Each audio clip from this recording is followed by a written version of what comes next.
What's good? What's good? Good morning to everybody. Man, what a wonderful day. What a wonderful day. Hope you're having a wonderful day. Hope everything goes well for you today. Thank you for coming to chop it up with me. Adrian Molina in the building. What's going on, man? Shout out to Philadelphia. Shout out to the great people of Puerto Rico. What's happening with you, man? Matter of fact, I lost my Puerto Rico shirt. Where's my Puerto Rico shirt? Where is my Puerto Rico shirt? I knew there was something was missing. Now that I saw you, my Puerto Rico shirt's gone. What's going on, Fresh Baker? Arena in the building. Good morning. Daryl McKinney, thank you, brother, for that $25 holler. Thank you so much for the $25 holler. Let me make sure I get these real quick. My guy, Ahmad J, yesterday. Thank you, Ahmad J. Barbara Davis yesterday said, I'll be back tomorrow with the personalized note. Super Chat Thursday, I'm back. Thank you, Barbara D. And my guy, Daryl McKinney. Daryl McKinney in the building with the big $25 holler, brother. Thank you, man. It's nice to have mature channel members. It is nice to have high-value channel members. Thank you very much. Lord have mercy. Woo! College education came in. College education, law school education comes in handy sometimes because you can talk to people that are generally, intelligent and accomplished folk. And my guy, Adrian Molina. Hope all is well. Blessings to our boxing family. Yes, sir, brother. Everything is well this morning, except for I was having a hard time last night because I got into a debate last night, which is not going to be an easy one. Ooh, it's not going to be an easy one. Ooh. It's going to be tough. I ain't going to lie, dog. It's going to be tough. But that's all right. You better believe it. I'm still going to win, but it's going to be tough. One of my good friends and I had an argument about Israel and Palestine. So, and I like him very much. So he's very, I don't ever want to get mad. So I can't get mad because that's my guy. Really my guy. One of the best dudes you ever want to meet. But he's up in New York. And so, he's like, hey, this, that, and the other. He said, okay, well, look, you're introducing me to things that I've not heard before. So I'm going to do my research this week, which means I got to batten down all my bolts and all of that stuff, but I'm still going to whoop them. I'm still going to whoop them, but it's going to be fun. Gianni Legion in the building. What's up? Kentrell LaGrue said, Fanon, you see Rick Glazer say that Al Heyman owed Floyd $100 million, and that's the reason why he was stuck in Dubai. Yeah, I listened to that clown. I saw that shit don't even make sense. If you owed him $100 million, what does that have to do with you being stuck in Dubai? And he said that he was going to invest $100 million for him. If you invest him $100 million, then he doesn't owe you anything. Because once again, dumbass, it's an investment. Also, what the fuck is this?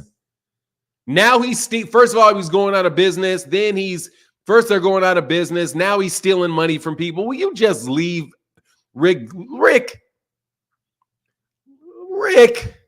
you just leave Al Heyman alone? God dog, man, you the biggest lying piece of doo-doo. Nobody's going to believe you, man. And who in the world? And he's not been seen since April 23rd. Seen by who? Who's seen by who?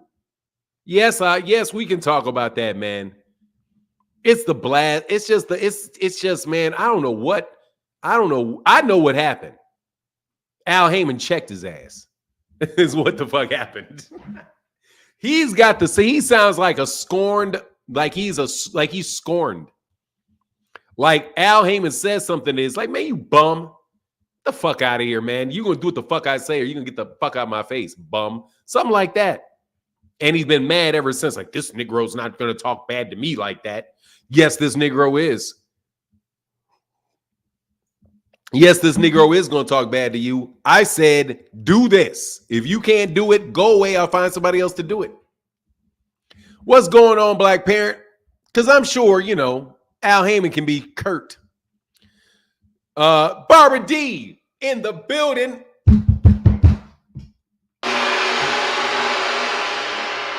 What's going on, Sister Barbara D? And there goes Daryl McKinney back to back. What's going on, Eric H, Gianni Legion? Can we talk about the WBA rules on rehydration clauses? Yes. I'm going to go to the end. Shout out to everybody.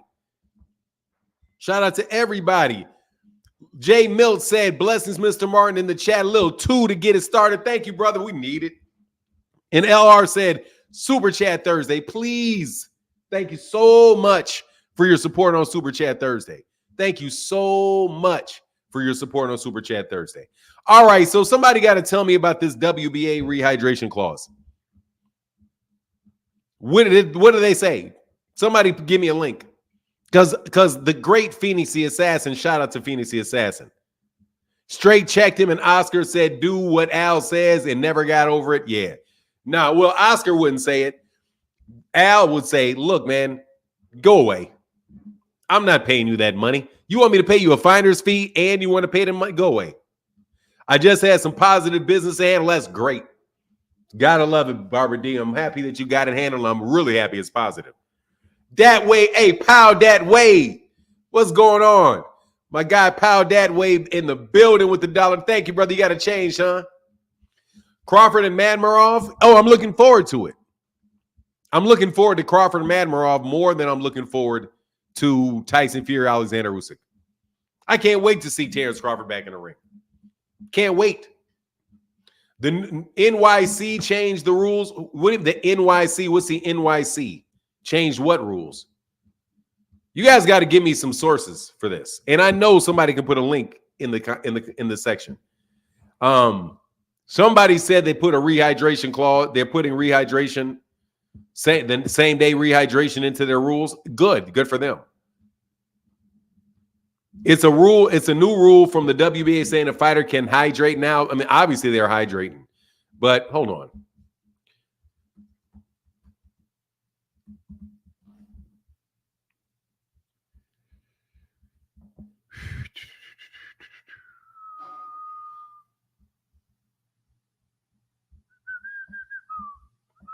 Where is the...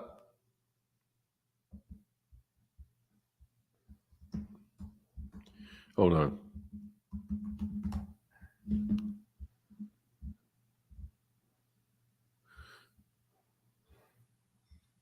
Yeah, I don't see it I don't see it coming up in the news. Somebody got to give me a link to that. You got to show me. You got to show me the link. You got to show me the link. I know that, Herco KO. If somebody could give me the link, I'd appreciate it. Because that way I can understand the rule. You have to understand how I work, bro. Yes, I am. The fuck you talking about? I'm more excited for a 154 title fight than an undisputed heavyweight. I don't sound anything like a casual. It's a better fighter.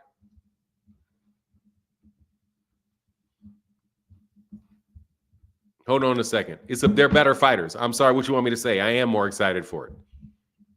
Why in the world would I sound casual? That's the best fighter in the world. Fighting Ismail Madmarov, an undefeated fighter, and the card is better. And the card is dope. It's an all-around better card. I'll take it, homie. You sound like a casual.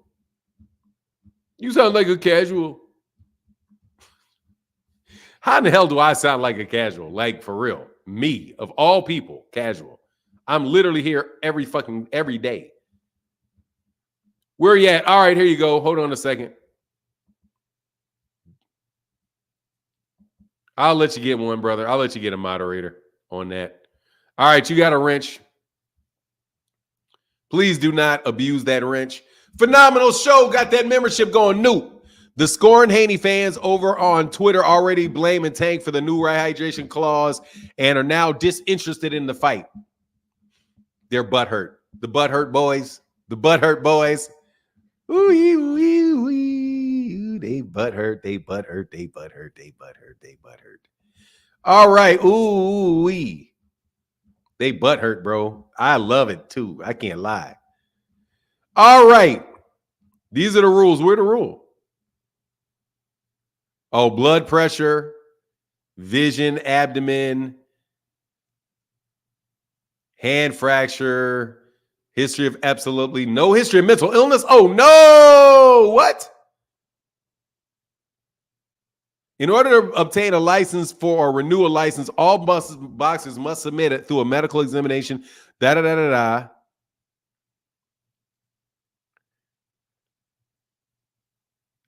The minimum requirements and disqualifications shall be professional boxers. Age limit, upper limit 36. Any boxer over 40 will be required to do this. Lower limit 17. Exception, championship bout, blood pressure 150 over 90. Cardio, blah, blah, blah. No organic heart disease or history of cardiac injury. No active lung disease. No retinopathy or detached retina, repaired or not. Wow. Wow, that's going to fuck over Errol Spence. Vision, abdomen, no dental abscess, no skin infection, no recent wound, no active ear infections, no absence of kidney, no body deformation, no history, no hand fractures less than 6 weeks old, no history, absolutely no history of mental illness. Come on, man, you're not gonna let me fight? I'm gonna sue you. Boxes that have Article 3 shall render Article 4, Article 5, Article 6. The following are what rule number is this, man? You're gonna make me read the whole thing.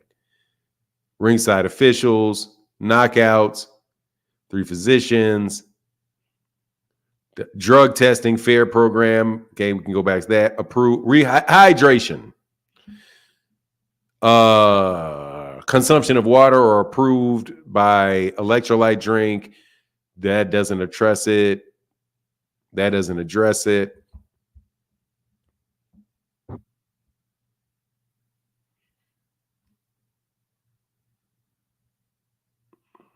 I don't see it in that. I don't see it. I might have missed it.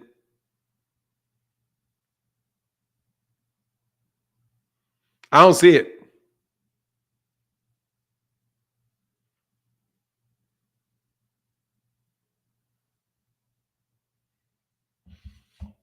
All right, I didn't see that there. I didn't see that there. What are you talking about? Page 720, page 720, they 22. Okay, page 7. I don't have a page. Oh, my bad. Yes, I do have. No, I don't. I don't have a page 7.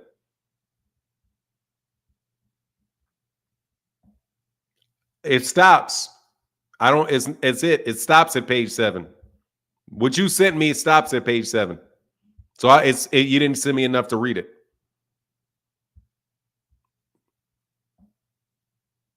Med J Milts in the building said casual, not hardcore fan over here. Yeah, I mean, come on. What's wrong? Yes, I'm more excited for the Terrence Crawford Madmarov fight. I am, because I also get to see Isaac Cruz and Valenzuela. I think it's a better fight, and I don't think this is a fight between Tyson Fury and Alexander Usyk is the biggest heavyweight fight. It's a fucking letdown because I didn't get Anthony Joshua, Deontay Wilder. One of 3 realest MFs I know. Salute to you, brother. Thank you, Emmanuel. Hey, I try my best, brother.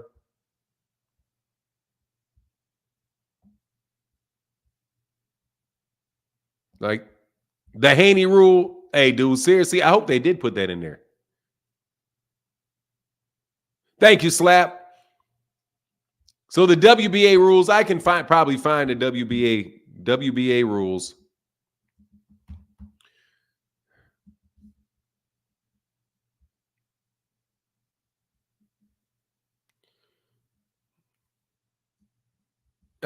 Confidential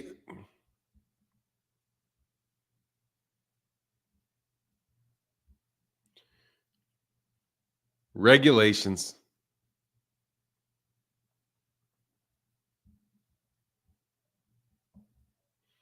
Nothing's been updated.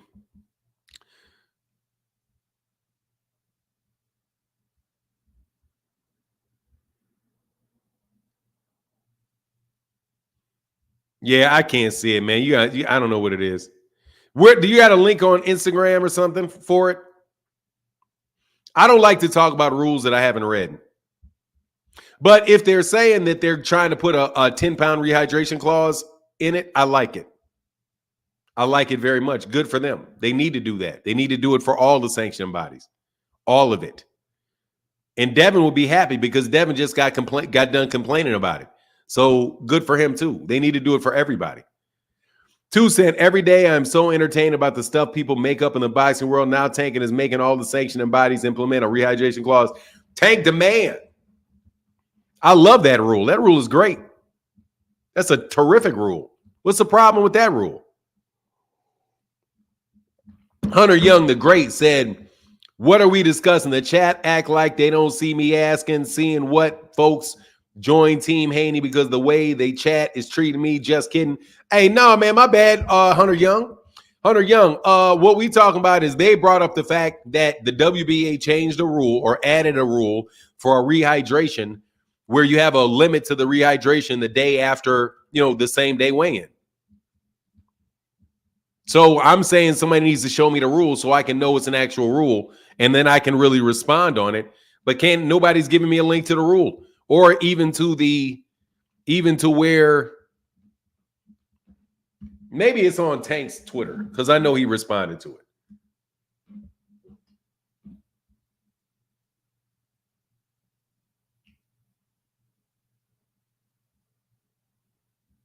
I got sexy red in my mind. I can't get rid of it. And you keep saying NYC. What's the NYC? Is it the WBA or is it New York City? If it's New York City has a rehydration limit, that's not going to affect anything.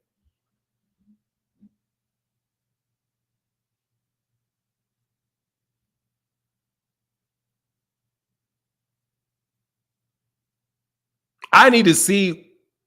It's number 21 on I don't got a number 1 on that document that you showed me. I got to number 15. I got to number 15. There is no number 21. You got to have to give me something. You found it on the WBA website. I'm on the WBA website. Schedule, news, history, chant, rules, mandatories, resolutions, regulations, confidentiality call, rules by the rules of the WBA Association, which is posted way back in 2023. Confidentiality call, bylaws, I don't know, man. I can't. Rules. You say it's Rule 21. Oh, okay. It has been updated. April 22nd, 2024, which is a month ago. Okay, so you're saying it is a Rule 21. Rule 21. Okay, I see it. They just didn't change it on their page. Okay. Section 21. Okay, so now we're getting somewhere. Appendix. Article 21 of the appendix.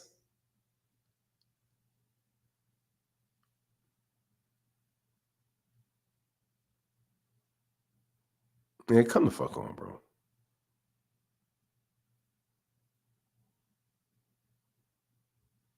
Table. Man, y'all making me do all of this. Appendix. Article 14. Appendix B. Because it only went to Article 14.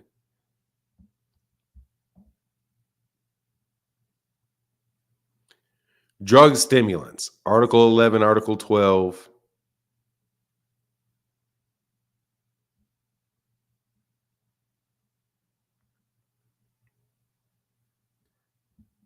Weight divisions. Testing, consultants, obligations. All right, so I have it, but I don't see it. Even in this, I don't see it. But somebody said they know where the rule is. You said Article 1, number 21. Okay, thank you. Article 1, number 21.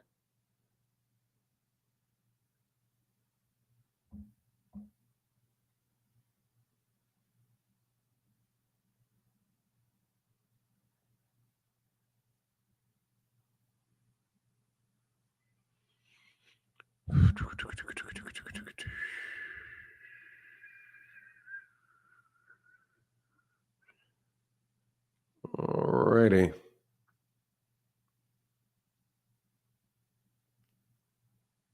I'm sorry I have to go through all this because, like I said, I don't mess around with like people telling me what rules are because y'all be some lying ass bastards. Like dudes be lying, like just fucking lying. So I have to take the time. I have to go to the rule. I have to read the rule.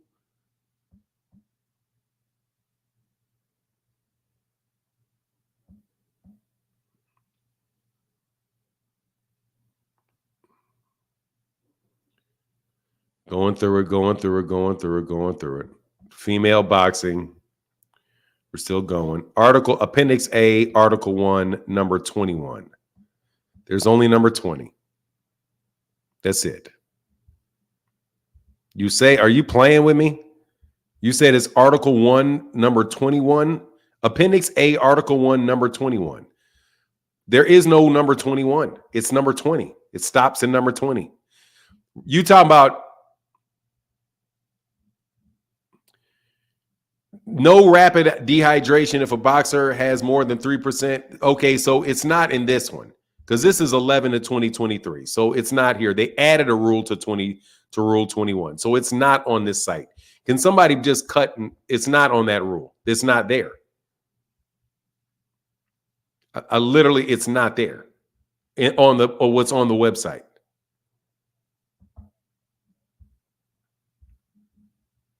It's not there. I'm going to show you that it's not there.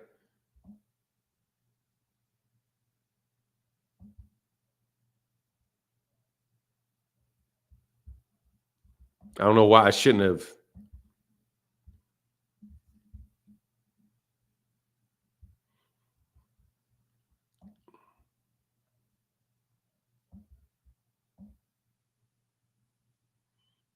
Okay, there's no number 21 there.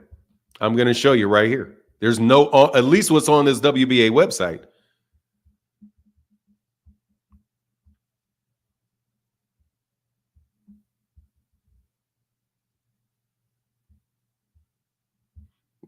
Like, for real, what are you guys talking about? Like, I'm not telling anybody that they're not telling the truth.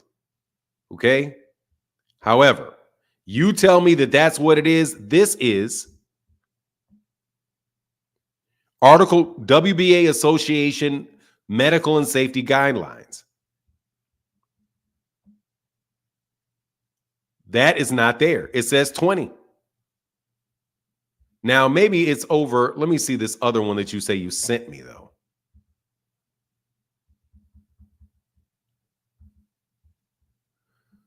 Let me see if Article 1 has it here because it should be there.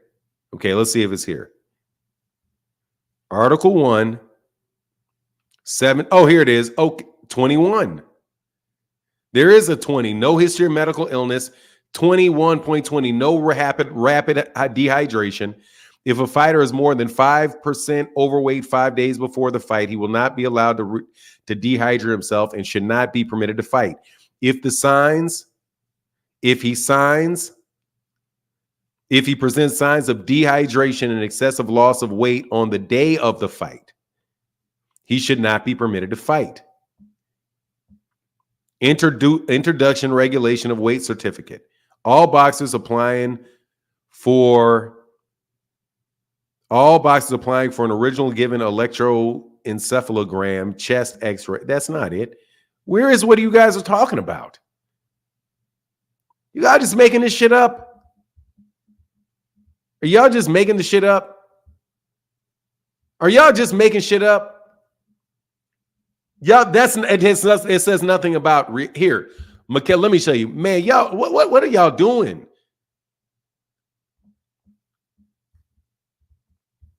What are y'all doing? Okay, so I'm going to add this to the stage. This is the version that doesn't have it in there at all. But the clause is there. It's the same clause. It's 20. We can try to find what clause got added because now this no rapid dehydration has changed the number.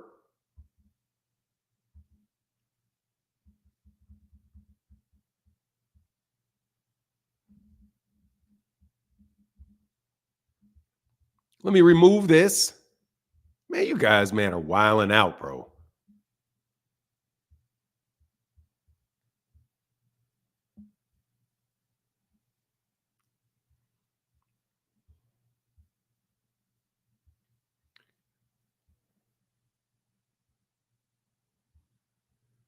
To this, oh, hold on.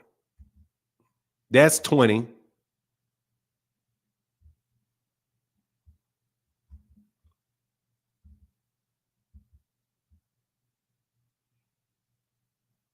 To 2021. Okay, now I know where this one is. Okay, so let me get rid of this and present the 21 where you guys say this is.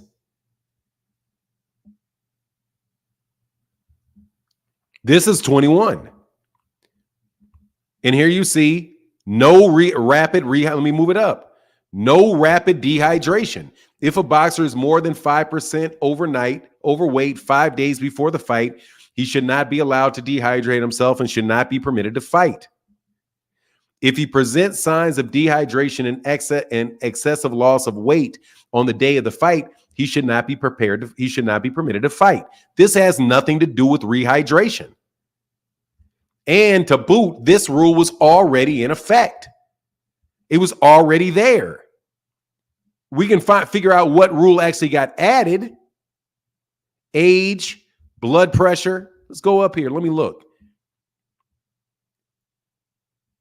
Age, lower limit, age. They add age, lower limit,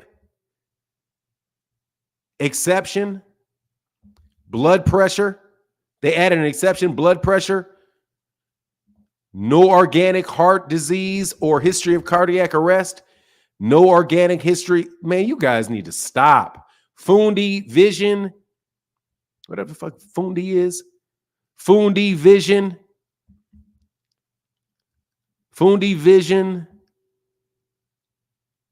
abdominal oral temperature,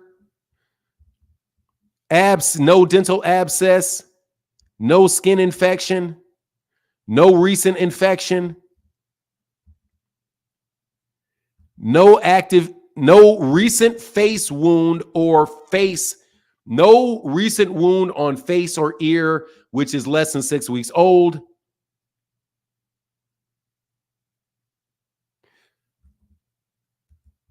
No recent face wound, which is less than 6 years old.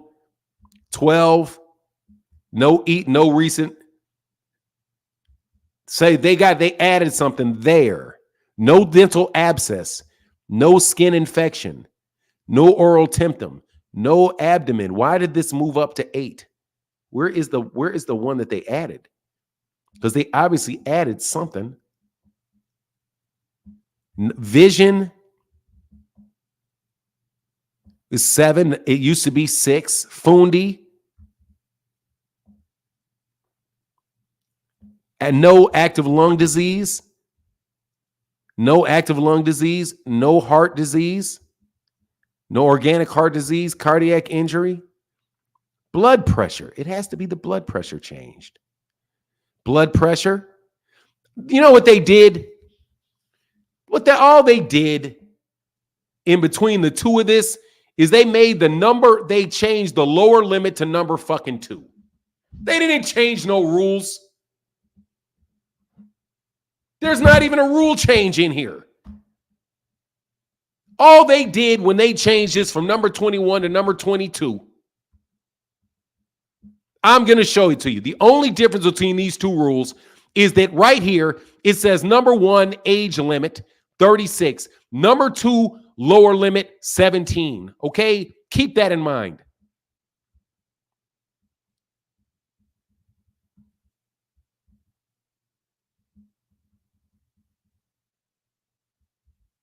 Keep that in mind. All they did is change this to its own number. God, dog, I hate some of you. Man, will you guys stop fucking doing this shit to people? All they did is change the number. See, lower limit is now right here. It's number 1. It's under number 1. Age limit, upper limit, lower limit. That's it.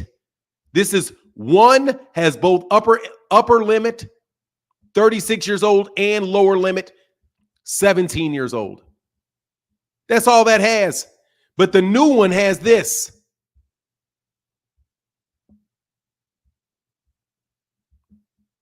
The new one has this.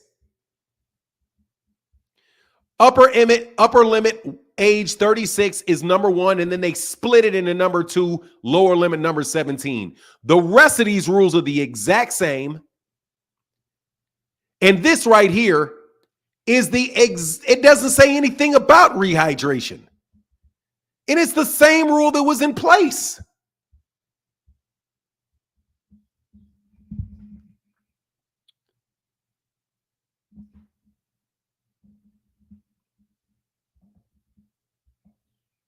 What are you guys doing? There's no rule change between those two rules. And this right here is on the WBA website right now. I can go to it. Where does this say a rule is changed?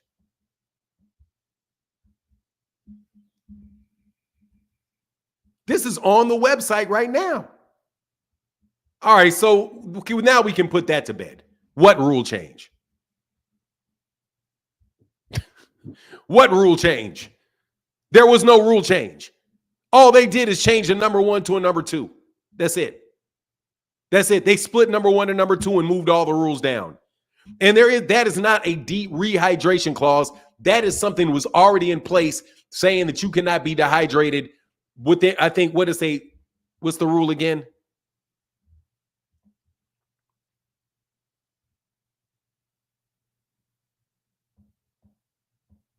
Man, you guys are wild boys, bro. I swear to God, y'all will lie to the day you die. You will lie. Some of y'all, I'm not talking about any of y'all that real folk that didn't want to know what it was. No rapid dehydration. If a fighter is more than 5% overweight 5 days before a fight, he should not be allowed to dehydrate himself and should not be permitted to fight. If he presents signs of dehydration or excessive loss of weight on the day of the fight, he should not be permitted to fight.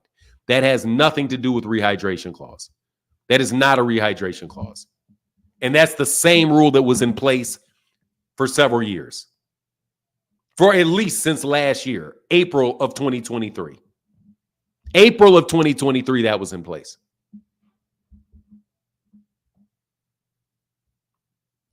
Man, wow. You guys are wild. Who said this? Let me get these super chats. I'm going to get to the end of this. Budge, hey, I'm sorry, man. For real. Who said that? Was a change of rules? Kiki said, good morning. Good morning, my beloved. Support on Super Chat Thursdays. Thank you. Forgot the official terminology. Super Chat. It's Super Chat Thursday. Thank you so much, Kiki. Bud Jablonski in the building said, good morning, Fanon. Hope all is well. Thanks for the channel membership. Thank you, Bud Jablonski. And that's my guy that somebody got you that one. Thank you.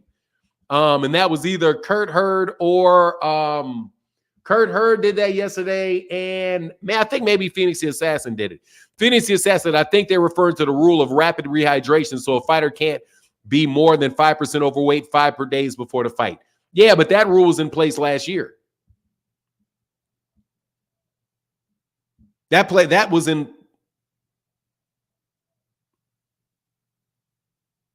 Was Arrow lying to make Tank? What are you talking about? Arrow, what was Arrow lying about? Arrow said this is a change in rule.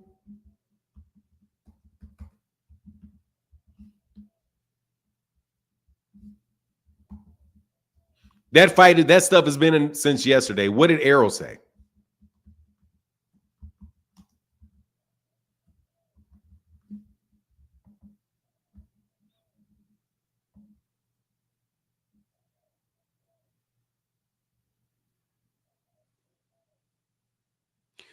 Nah, I need this to be sure before he gets rumors started. Gervonta, is this true? Is what true? Frank Martin just stated in Spaces there's a possibility a rehydration clause for this upcoming fight. He isn't 100% sure yet. There is a rematch clause. Yeah, so you're saying a new rule coming up?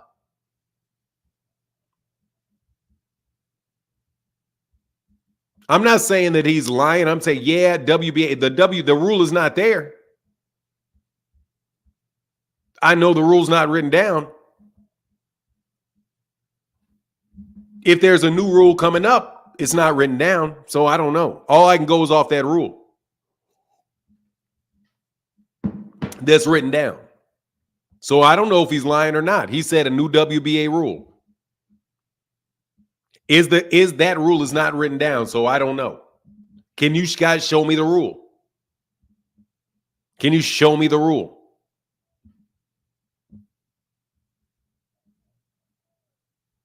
They claim Frank said it. It's a new rule, and then Spence posted it on Twitter. Okay, so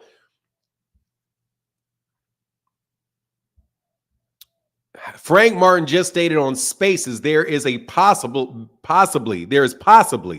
a rehydration clause for this upcoming fight with Tank. He isn't 100% sure yet. And there's a rematch clause. Okay, so he has a rematch clause. He says he's not sure yet. And he says, yeah, a new WBA rule. If they have a new WBA rule, that WBA rule is not listed yet. So it's not a rule right now. At least it's not listed on their website.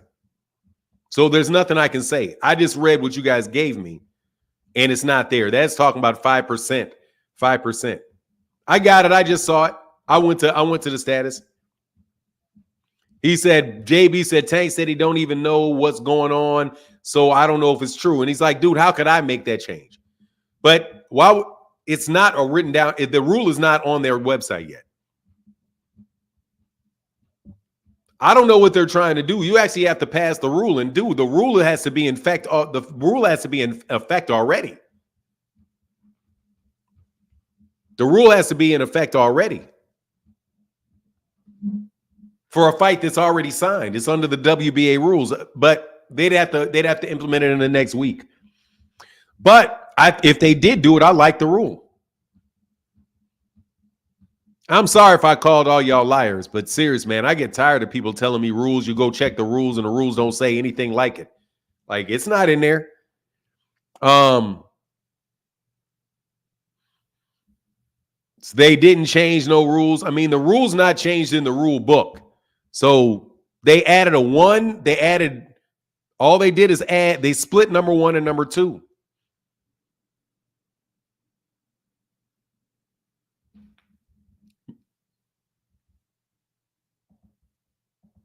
Let me tell you what I'm not doing, Jamar Dixon. I am not going to help you promote that fight. I'm not going to help you promote that fight. You can give up your dreams, okay? I don't know why y'all people keep coming around here trying to get me to promote that fight. I'm not going to promote that fight.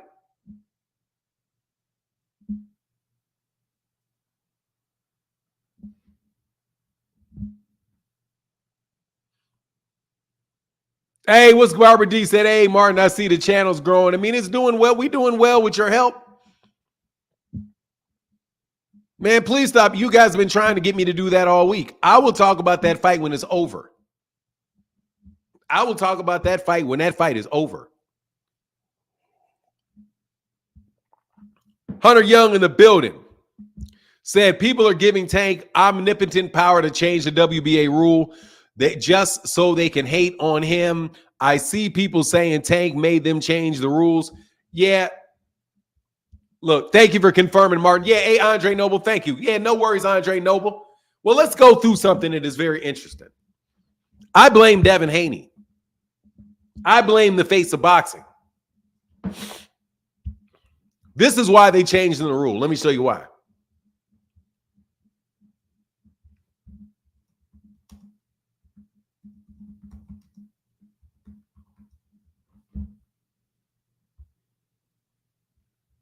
Let me tell you why. Let me tell you why.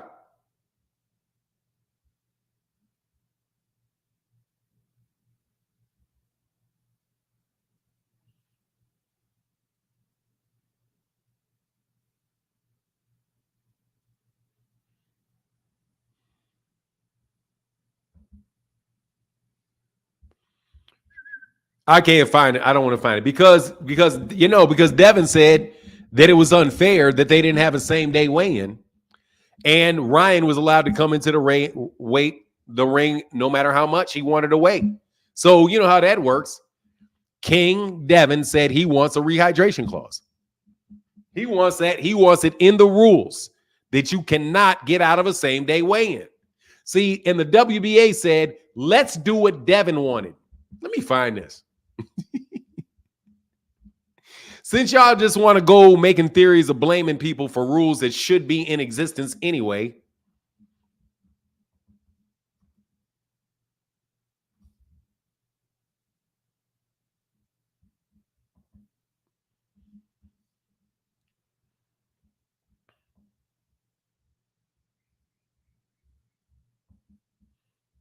let's see if we can find the exact words for this. I'm having fun. I'm just messing with y'all. But at the same time, y'all need to stop hating so goddamn much.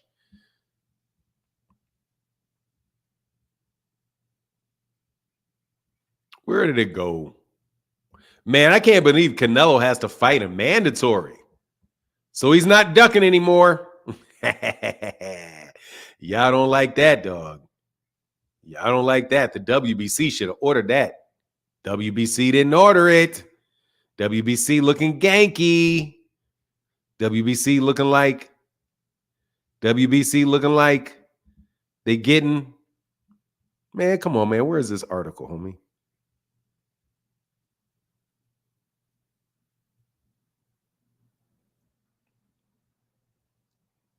Where is this at? I can't find it, man. I can't find it. Can't find the article where Devin says that says that 3 years never ordered a fight once. Yeah, man. You know, shame on you, man. Shame on the WBC. They should have ordered that.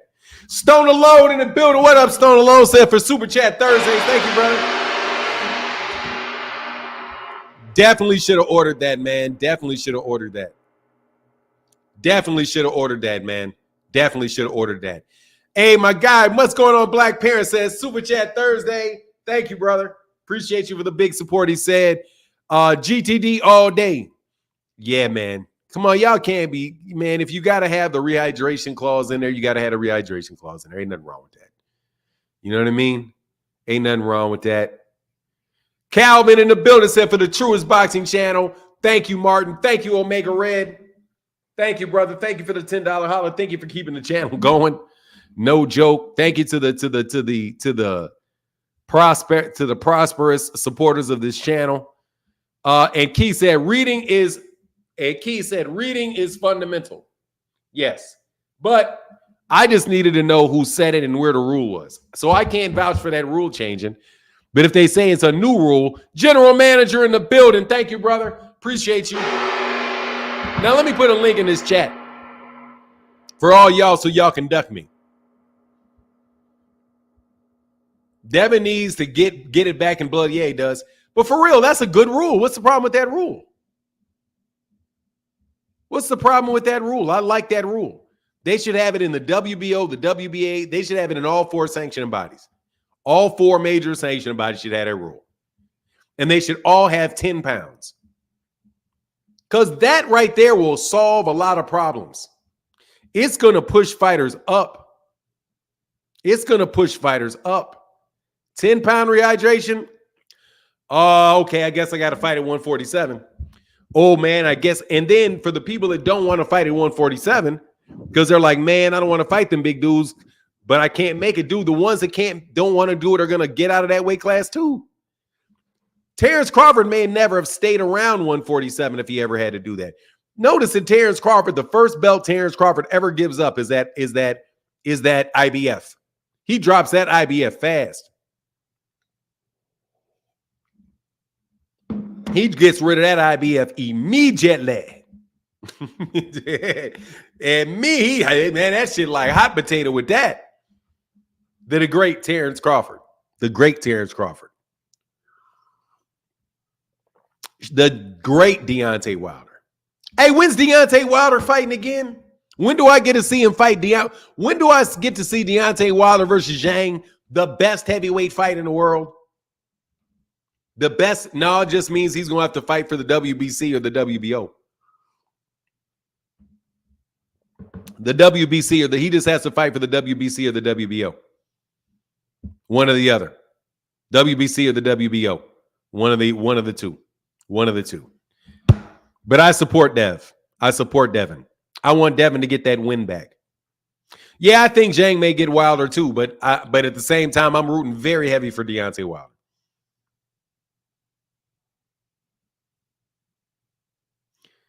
T. Orlando, I mean, what?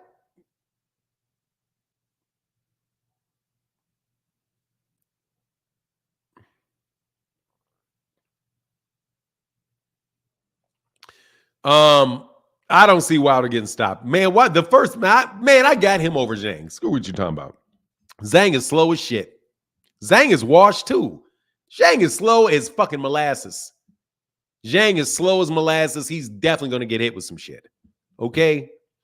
Just do boxing. What's going on, man? Zhang is like 50 years old and slow as molasses. I'm riding with Deontay. T. Orlando, considering how far he's come, bro. What is that? I'm not hating on an undisputed fight. I'm banning you. I'm hating on you for trying to get me because I won't talk to you, King. You obsessed little fanboy. Because you can't talk to me about what you want to talk to me about. Because you showed your ass that day. Yeah, man. Say, brother, man. I can't even do that. That's how bad what you did was. I can't even imitate black people as disrespectfully as you did. I don't even know how to do it. Well, it be happening, maybe. Like, I can't even do it as bad as you did it. So you want to jump on here and hate on the PBC. You want to talk about bullshit ass fights that don't nobody care about on the channel. And I'm not going to do it with you anymore. So sit your butt hurt ass down and shut up forever. Go play in the G League, you bum. You got cut. You got cut. You got cut from the league. You had go to G League. Take your ass to the G League and shut the entire F up. Okay? Perpetually. And what? Hey, not just that. In perpetuity throughout the world. Shut your ass up. You got your gag order is in perpetuity throughout the world. Throughout the universe. There you go. I'm sorry, because I need to make sure we get it everywhere. In perpetuity throughout existence. Shut your ass up. Echo, how can I help you? Hey, how you doing? Very good. I'm well. How can I help you this morning? No, I just wanted to come on and just talk about the thing about Devin and Tank and Frank and whatever. It's all good. I think the 10 pound rehydration is really good. I think because if you can't make that weight and you can't do 10 pounds, then you should go up a weight. That's why I really believe. So it's obvious if he's going to struggle to make that weight and do that rehydration, then he should be 140. And I think it's good for boxing, to be honest. Then everybody will have to fight more their normal weight. You know, because the 10 pounds is probably natural anyway with a refeed. It is. For a lot of people. I like it.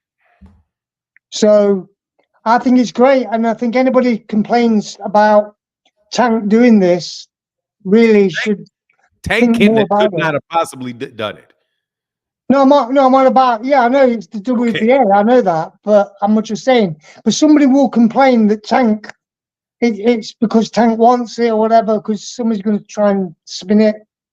And I think we should give people more credit and not try to put people down because of certain things. And I think it's great for boxing. If they can do this and they can do same day weigh-ins, that would even be better. It would, for sure. I like it. I've got nothing against what's happened. When I found out about it, I was like, yeah, this is good. And then we'll be able to see then, what's going on with all the boxers. We've got to give people credit for what they do, regardless whether they win or lose. It doesn't matter. As long as they do it on a fair and even playing field. That's all it is, really. I mean, obviously, if you weigh in, 18 hours after or whatever, after the fight, after you've weighed in and you fight later, it doesn't matter. Because if you weigh in at 140 and somebody weighs in at 140 and you go in the ring at 20 pounds more, the other guy weighs 15, it's still fair, really. However, if you both agree to weigh 140 and you only agree to fight at 150 on the day of the weigh-in, that's fair as well. So that is really fair. I think it's good that the WBA are doing this. I think. Yeah, well, I hope they're actually doing it. So there's no guarantee it's going to be done then? Well, it's not in their rules as of yet, but if somebody from the WBA said that they are instituting it and they told Errol and they told Frank, then I don't say it's impossible that they wouldn't do it. I'm just saying in the rules that I looked at, it's currently on the WBA's website.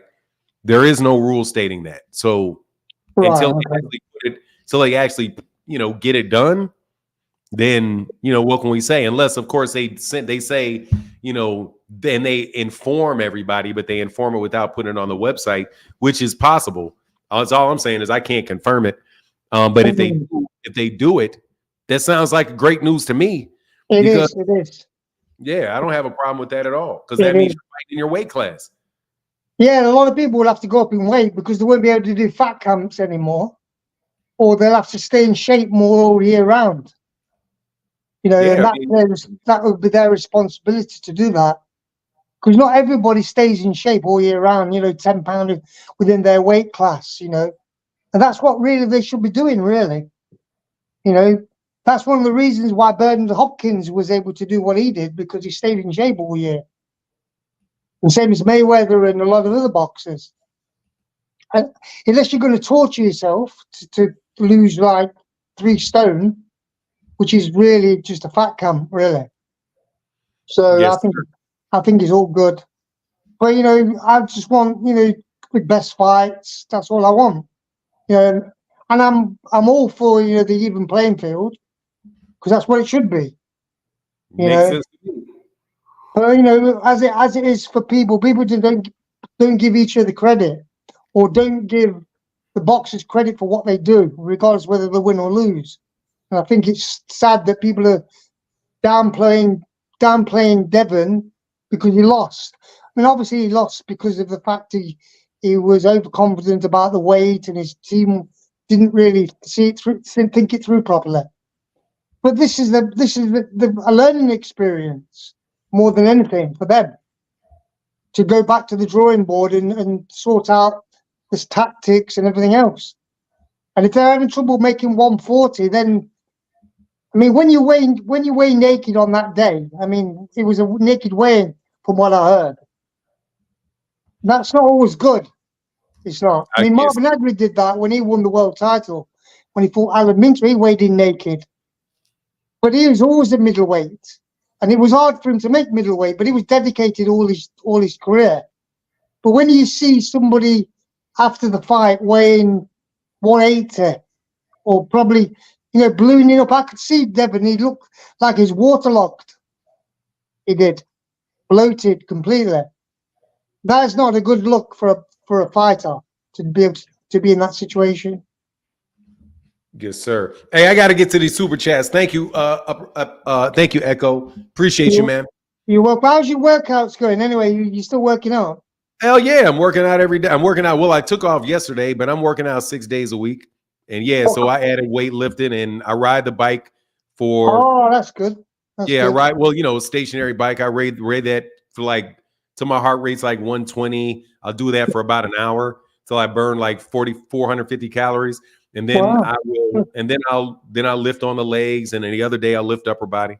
So yeah, man, So it's going well. I'm consistent with it. that's good. That's good. That's good to hear. It's good that people work out. It's good to keep in shape. Yes, sir. I know Yes, you get sir. older, you don't get naturally fitter, so you got to keep it up. Yeah, I'm keeping it up. I got to get. I don't want to stroke. So that's what I'm doing for sure. All right, brother. Thank you, Echo. Get back Take with you care. soon. You have a good All day. right, Bye man. bye. Bye. Likewise. Bye. Let me get that. Hey, Ray, I didn't want to wait too long before I got to my guy. Al Ray Jones said Thursday support. Thank you, brother. And I agree 100% with Echo on that. I agree 100%. I think it's a great thing. And Kurt Hurd said, happy Thursday. Got to work for my money today. Martin in the chat. Oh, and F the Haneys. They cheat. And even if they don't, I know he does. Tank is it. Hey, man, Tank is a great fighter, man. But, everything is Tank's fault. And it's funny. Not everything is Devin's fault, though. It's not Devin's fault that Ryan popped. It's not Devin's fault that Ryan popped. Not at all.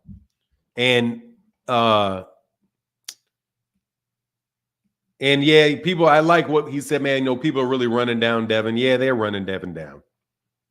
Yeah, they are. I'm sure Devin's being hard on himself too. If you're a competitor, it can be that way. But at the same time, they don't have any remorse for other people. So I can only take it so far. You know what I mean? Only casuals think it's Tank's fault. I don't even know, dude.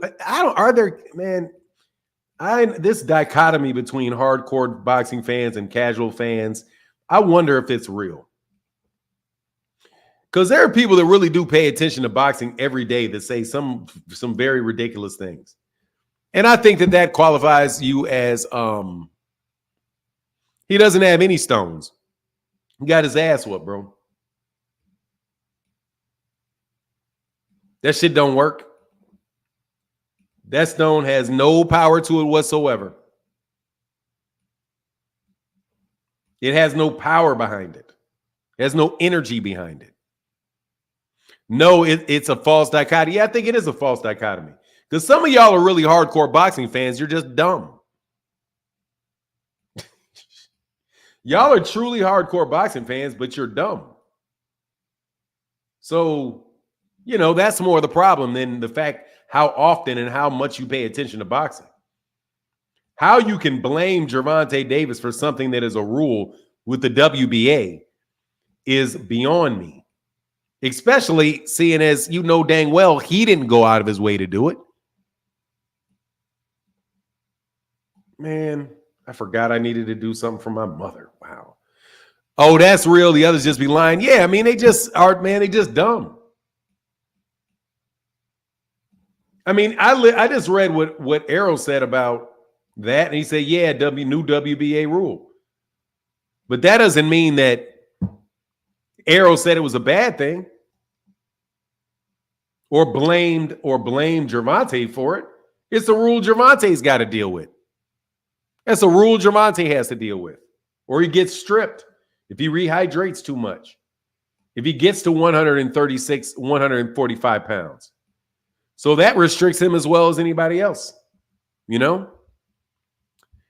If the Haney effect comes in with the clause, all the sanctioning bodies must follow suit. Man, who is the biggest abuser of that? That's really, who that doesn't hurt though? That really doesn't hurt the smaller weight classes. It really causes problems for the bigger weight classes. The 10 pound, they probably should make it as a percentage of body weight.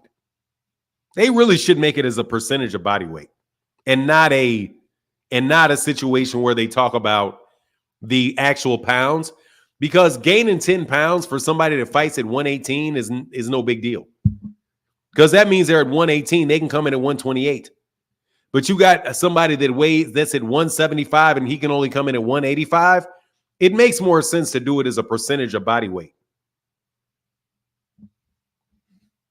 Really. Because because it won't affect the guys in the smaller weight classes if they have to do it. That's a bit, just 10 pounds. Yeah, but anyway, I'm not an expert on that. What's going on, Richard Paris? How you been, brother? I don't think I saw you yesterday, man, in the last couple of days. Black Paris said, y'all really think you're really helping Tank because if Brody can change the rules, he's big time, but we know that already. Look, let me tell you, man, they believe anything. They believe that Al Heyman stole hundreds of millions of dollars from Floyd Mayweather Jr. because Rick Glazier said so. Because Rick Glazier said so. A guy that's made the guy that's been caught lying about 700 times. Dude got caught lying about 700 times on the same person. And you believe him every time. And you believe him every time. I think you want to believe him. What's going on? Jay Mills said, Mr. Martin, I'm a hardcore boxing fan because my coffee mug says so. Oh, that's what's up. Yes, sir. I had a coffee, man. I don't do the merch. I need to do merch. Man, come on, man. You ain't need to fight Ryan. And there is no Hanos. Stop the Hanos. All right, I'm timing you out every time you say Hanos. We got Hanos is dead. There is no Hanos. You got to have 4, man, and then you just like every fucking body else. Okay? You're like everybody else, except for you got an ass whooping. You coming up off an ass whooping. Okay, you got to stop that, man. That's 2. You got to stop the Hanos stuff, man. Hanos is dead. Okay? You got to stop, man. That name is too obnoxious. Will you please stop calling him that? This is just Devin Haney, okay? It's just Devin Haney. Devin Haney is his name. Or the Dream. So you can talk about the Dream. But the Hanos clan. Man, I can't believe y'all for real came up with them goddamn. I can't believe you came up with logos for each other. That was so sweet. That was so sweet. That was so sweet. I mean, that was like y'all had a little team together. He got the drink. He got woke up with that ass whooping. Hey, what's going on? Mr. Mackin said they are not fans of boxing. They're fans of fighters. Look, Mr. Mankin. Shmuel Mankin. I have to tell you this, man. I don't believe anybody that says they're not a fan of fighters, they're a fan of boxing. Unless you're actually a boxer. If a boxer says that, I can believe it. Because they're like, man, I'm not a fan of any boxer. I'm a fan of boxing. Why would you say that? Because he gets up and he goes to the gym and he boxes. Because, you know what I mean? Like, I'm not a fan of any golfer. I'm a fan of golfing. How can I prove that? Because I go golf every day. And I don't watch them play golf. I golf myself. You know what I mean? Like, I'm not a fan of YouTube channels. I have a YouTube channel. I'm a fan of YouTube boxing conversations, but I'm not a fan of any YouTube content creator. I'm a fan of curating the content.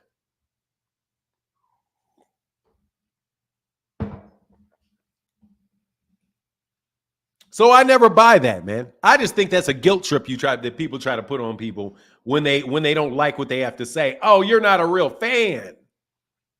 See, me, when I started watching boxing, I watched boxing for the sport, for the technique. I didn't even watch any boxers. I'm like, huh? I know that when I started watching any sport that I started watching, it started with me being a fan of a team or being a fan of a particular player. I liked football because I was a fan of Walter Payton.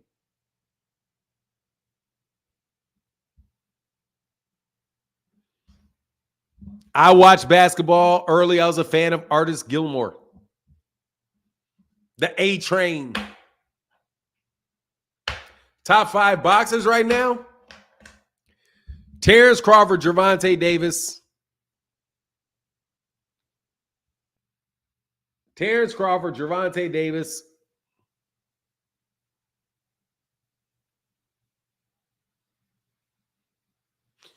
Monster Inoue, Shakur Stevenson.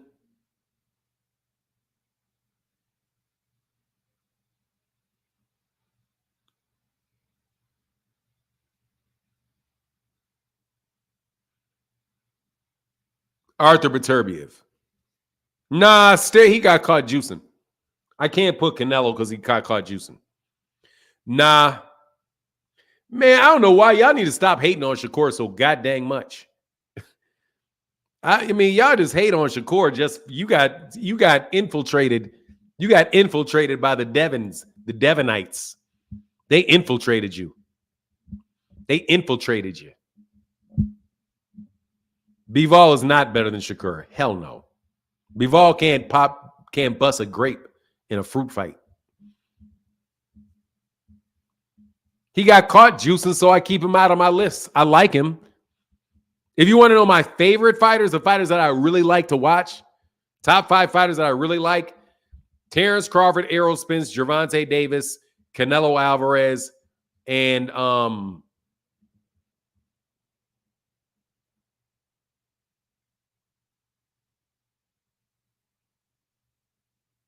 Jaron Ennis. And Jaron Ennis. Those are my favorite fighters to watch. Terrence Crawford, Errol Spence, Gervonta Davis, Canelo Alvarez, and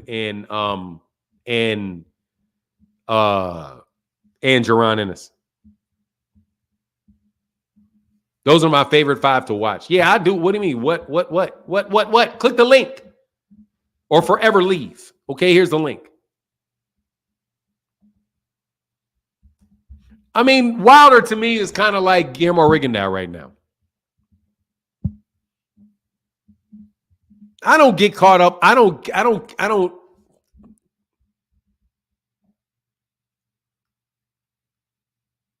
How am I good?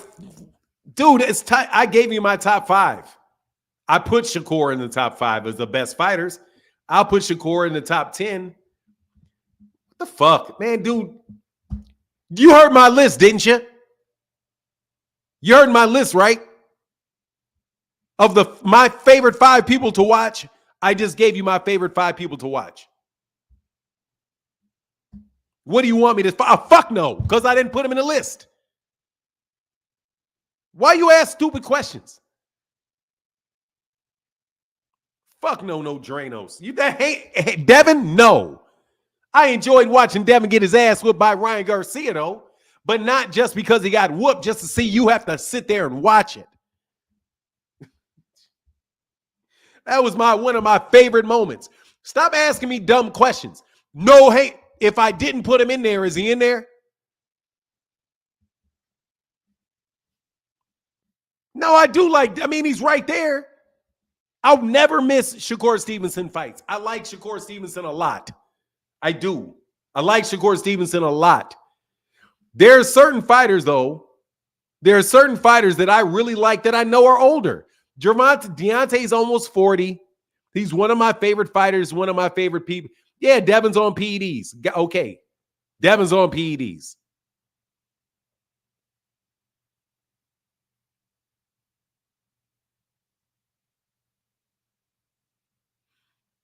Eddie Hearn bringing his BS to Philly, went to Ticketmaster to buy tickets, and boots is almost all resale verified. So they're going to jack up the prices. Oh, Lord.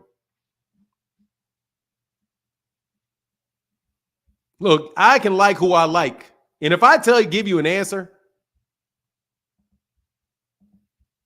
let me tell you something.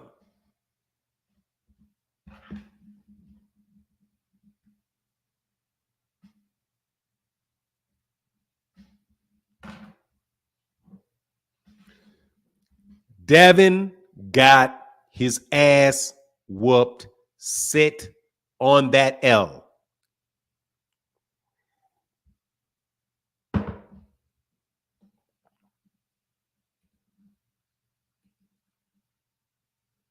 There is no more Hanos. There is no more.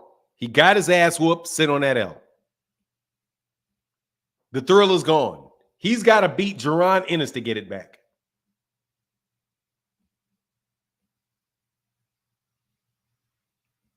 He's got to beat Jaron Ennis to get it back. Do that. I don't care about your petitions and all of that. And let me call a lawyer and my daddy will get me the win for the second time. No worry, daddy will get you the win. Don't worry, daddy will get his baby that win. Don't worry, Debbie Pooh. Don't worry, Debbie Pooh. We'll get you that win. Oh, don't you worry. Don't cry, baby. No. Come on. Don't cry. Daddy'll get you that win. Daddy gets you that win. Don't worry. We did it in Mexico. We'll do it in New York. Don't you worry. Daddy got you. Ain't nobody trying to hear that shit. Ain't nobody trying to hear that shit. Okay? My daddy can't save me. My daddy's out there. My daddy lives across town. My daddy can't save me. You know what I mean? That's when you become a man. When you know your daddy can't save you. That's the beginning of manhood. When you realize your daddy can't save you. Your daddy can't save you. You're going to have to save yourself. That's when you are a man. When you know your daddy can't save you. Not when your daddy know your daddy won't save you, but when you know your daddy can't save you.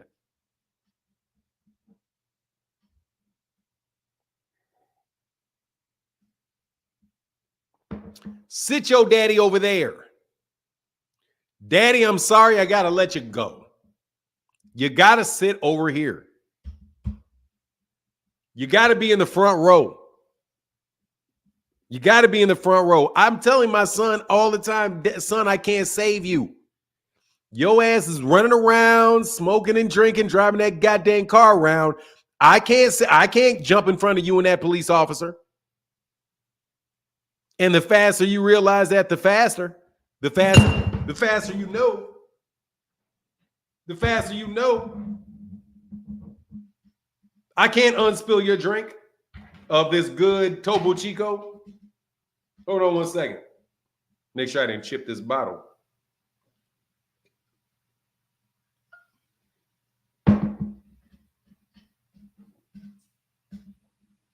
Give me 1 second. I got to get this water. Hold on 1 second.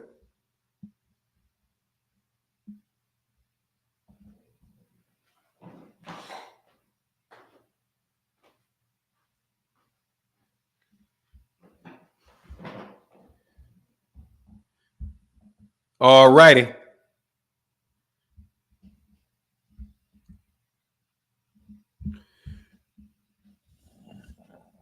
I got Topo Chico in this water. For better hydration, because it's got some sodium in it. It's my IV. I'm just telling you, man. That's if you stop calling the man Hanos, I won't have to do that no more. If you just stop calling the man a god. If you stop calling the man a god, I wouldn't have to crack the jokes. Please stop calling the man a god. It's disrespectful to God. Okay? It's disrespectful to God. Because if he's Thanos, what is Ryan Garcia? What is Ryan Garcia? Dude, he got whooped by Ryan and nobody, dude. I'm sorry, man. If you like that, you're supposed to beat Ryan. If you that good, you're supposed to beat Ryan. Okay? That means there is only this much separating those two guys. You're supposed to beat Ryan. Dude, I'm telling you right now, you can get up here and debate me. You can't fuck with me. You can cheat, you can lie, you can do whatever you want. T Orlando, not T Orlando. T Orlando's good. He just can't beat me, but he's good. Your ass, on the other hand, can do whatever trick you want to do. You're not going to beat me in a debate because I know all the tricks. I'm that much better than you. That's why I'm like 300-0 with you bum ass dudes. And you know it. I'm here every day asking y'all to get on here. And I told you before I started, y'all need to leave. All you amateur ass debating ass Negroes need to leave me alone. Because I'm going to mop you motherfuckers for like 2 years. I'm going to mop you for like 2 years. 2 years. I've been mopping you for 3. Easy money. Every single solitary one of you. Why? Because you can get off all the steroids you want. You can use ad hominems. You can use red herrings. You can try every trick in the fucking book. I'm still going to mop you. Because I'm that much better than you. Bro, I don't care what I do if I'm fighting Lennox Lewis. I can't beat Lennox Lewis. Lennox Lewis going to whoop my ass. Yes, it is. The mute button is a mop. I will mop your ass by muting your bit. Mute? Shut the fuck up. That's part of it. You better believe it. You better believe it. In a no holds barred, you're tripping. I'm using everything on you. I'll use an ad hominem on you. You heard what I did. I just said Debbie Pooh. Oh, sweet Debbie Pooh. You know, that shit. I'll crack jokes on you too. I'll do everything you do. I'll do everything you do. I'll loud talk you. I'll talk over you. I'll crack jokes. I'll bring you back to the point. I'll do whatever the fuck I want to do to you.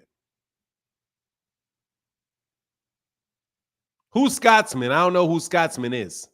What about Scotsman? Who the fuck is Scotsman? I don't even know who Scotsman is. Them too. Them too, though. Them too. If I know the information, I'm going to get you. I'm thoroughly confident in that. I'm very, very good. I was raised to argue. That's what we did. That's what we did. Dude, watch this. You're going to run like a bitch. You're going to run like a biatch and never click this link. Yes, it is. If I put your ass in the back, get the fuck out. Yes, it is. You know, it's called the bully pulpit. You don't get to name no rules. Fuck you think you are. You're hoping this channel would evolve? No, you weren't. Channels don't evolve, dumbass. Anyway, let's get back on topic. I watched the Haney fight in the casino ballrooms versus no-name competition, but I respected the business hustle. However, his quality of opponents always bothered me. Padded resume.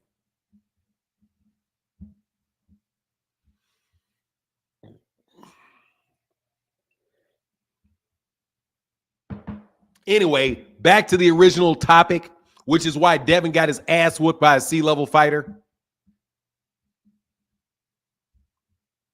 Why did he hit him? Floyd beat a steroided up fighter and beat him very easily, didn't he? Let me repeat this. Floyd got in the ring with somebody that popped dirty later in his career, and he had no problem with him. No problem with him.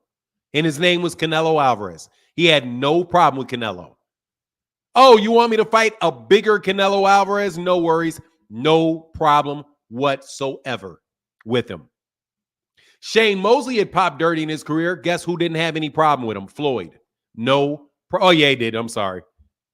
He had some problem. He got hit upside the head. But you saw what happened after Floyd got hit upside the head? What did he do? He shut him out.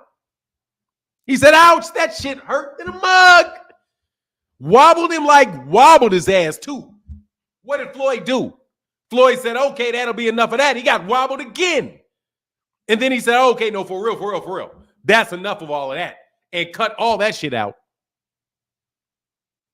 He cut all that shit out. Didn't he? Yeah, he did. Yeah, he did. Deontay Wilder had guys that pop dirty, pop dirty, pop dirty. How many guys got caught popping dirty before a fight with Deontay Wilder? Like 3 or 4 guys pop dirty before the fight. Deontay Wilder said, hey, Luis Ortiz. Okay, Luis Ortiz popped for something. He served a suspension. Let's run it back. Let's go.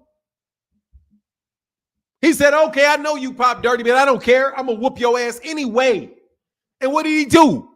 Slept Luis Ortiz. Very underrated win for Deontay Wilder. 2 very underrated wins for Deontay Wilder. What happened to Debbie Pooh? Debbie Pooh got his ass beat up.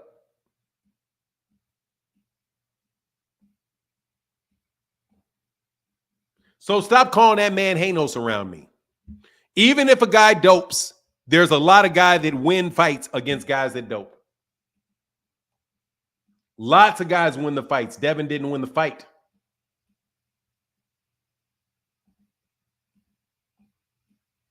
The Detroit Pistons used to cheat. What did Mike do? Mike found a way to win. Uncle Dre's finest, my bad. He said, Fanon, I sent you 2 cash apps. Stay up, Bison. I need a nap. You dig? Shout out, you dig? Yes, I do. Shout out to DC, bro. Next time I'm in DC, you better believe it. I'm coming to holler at you. My guy say, Dre said, when you get my age, you take naps. You do. Yes, I do. I take a nap, just so you know, I take a nap after every show. I take a nap after every show. T in the building said, did you see Shakur say Frank isn't elite today? Yeah, he's tripping, bro. T in the building, what's up? Shakur just doing what Shakur need to do. I don't got no problem with Shakur doing. Thank you, brother. Yeah, I did see that.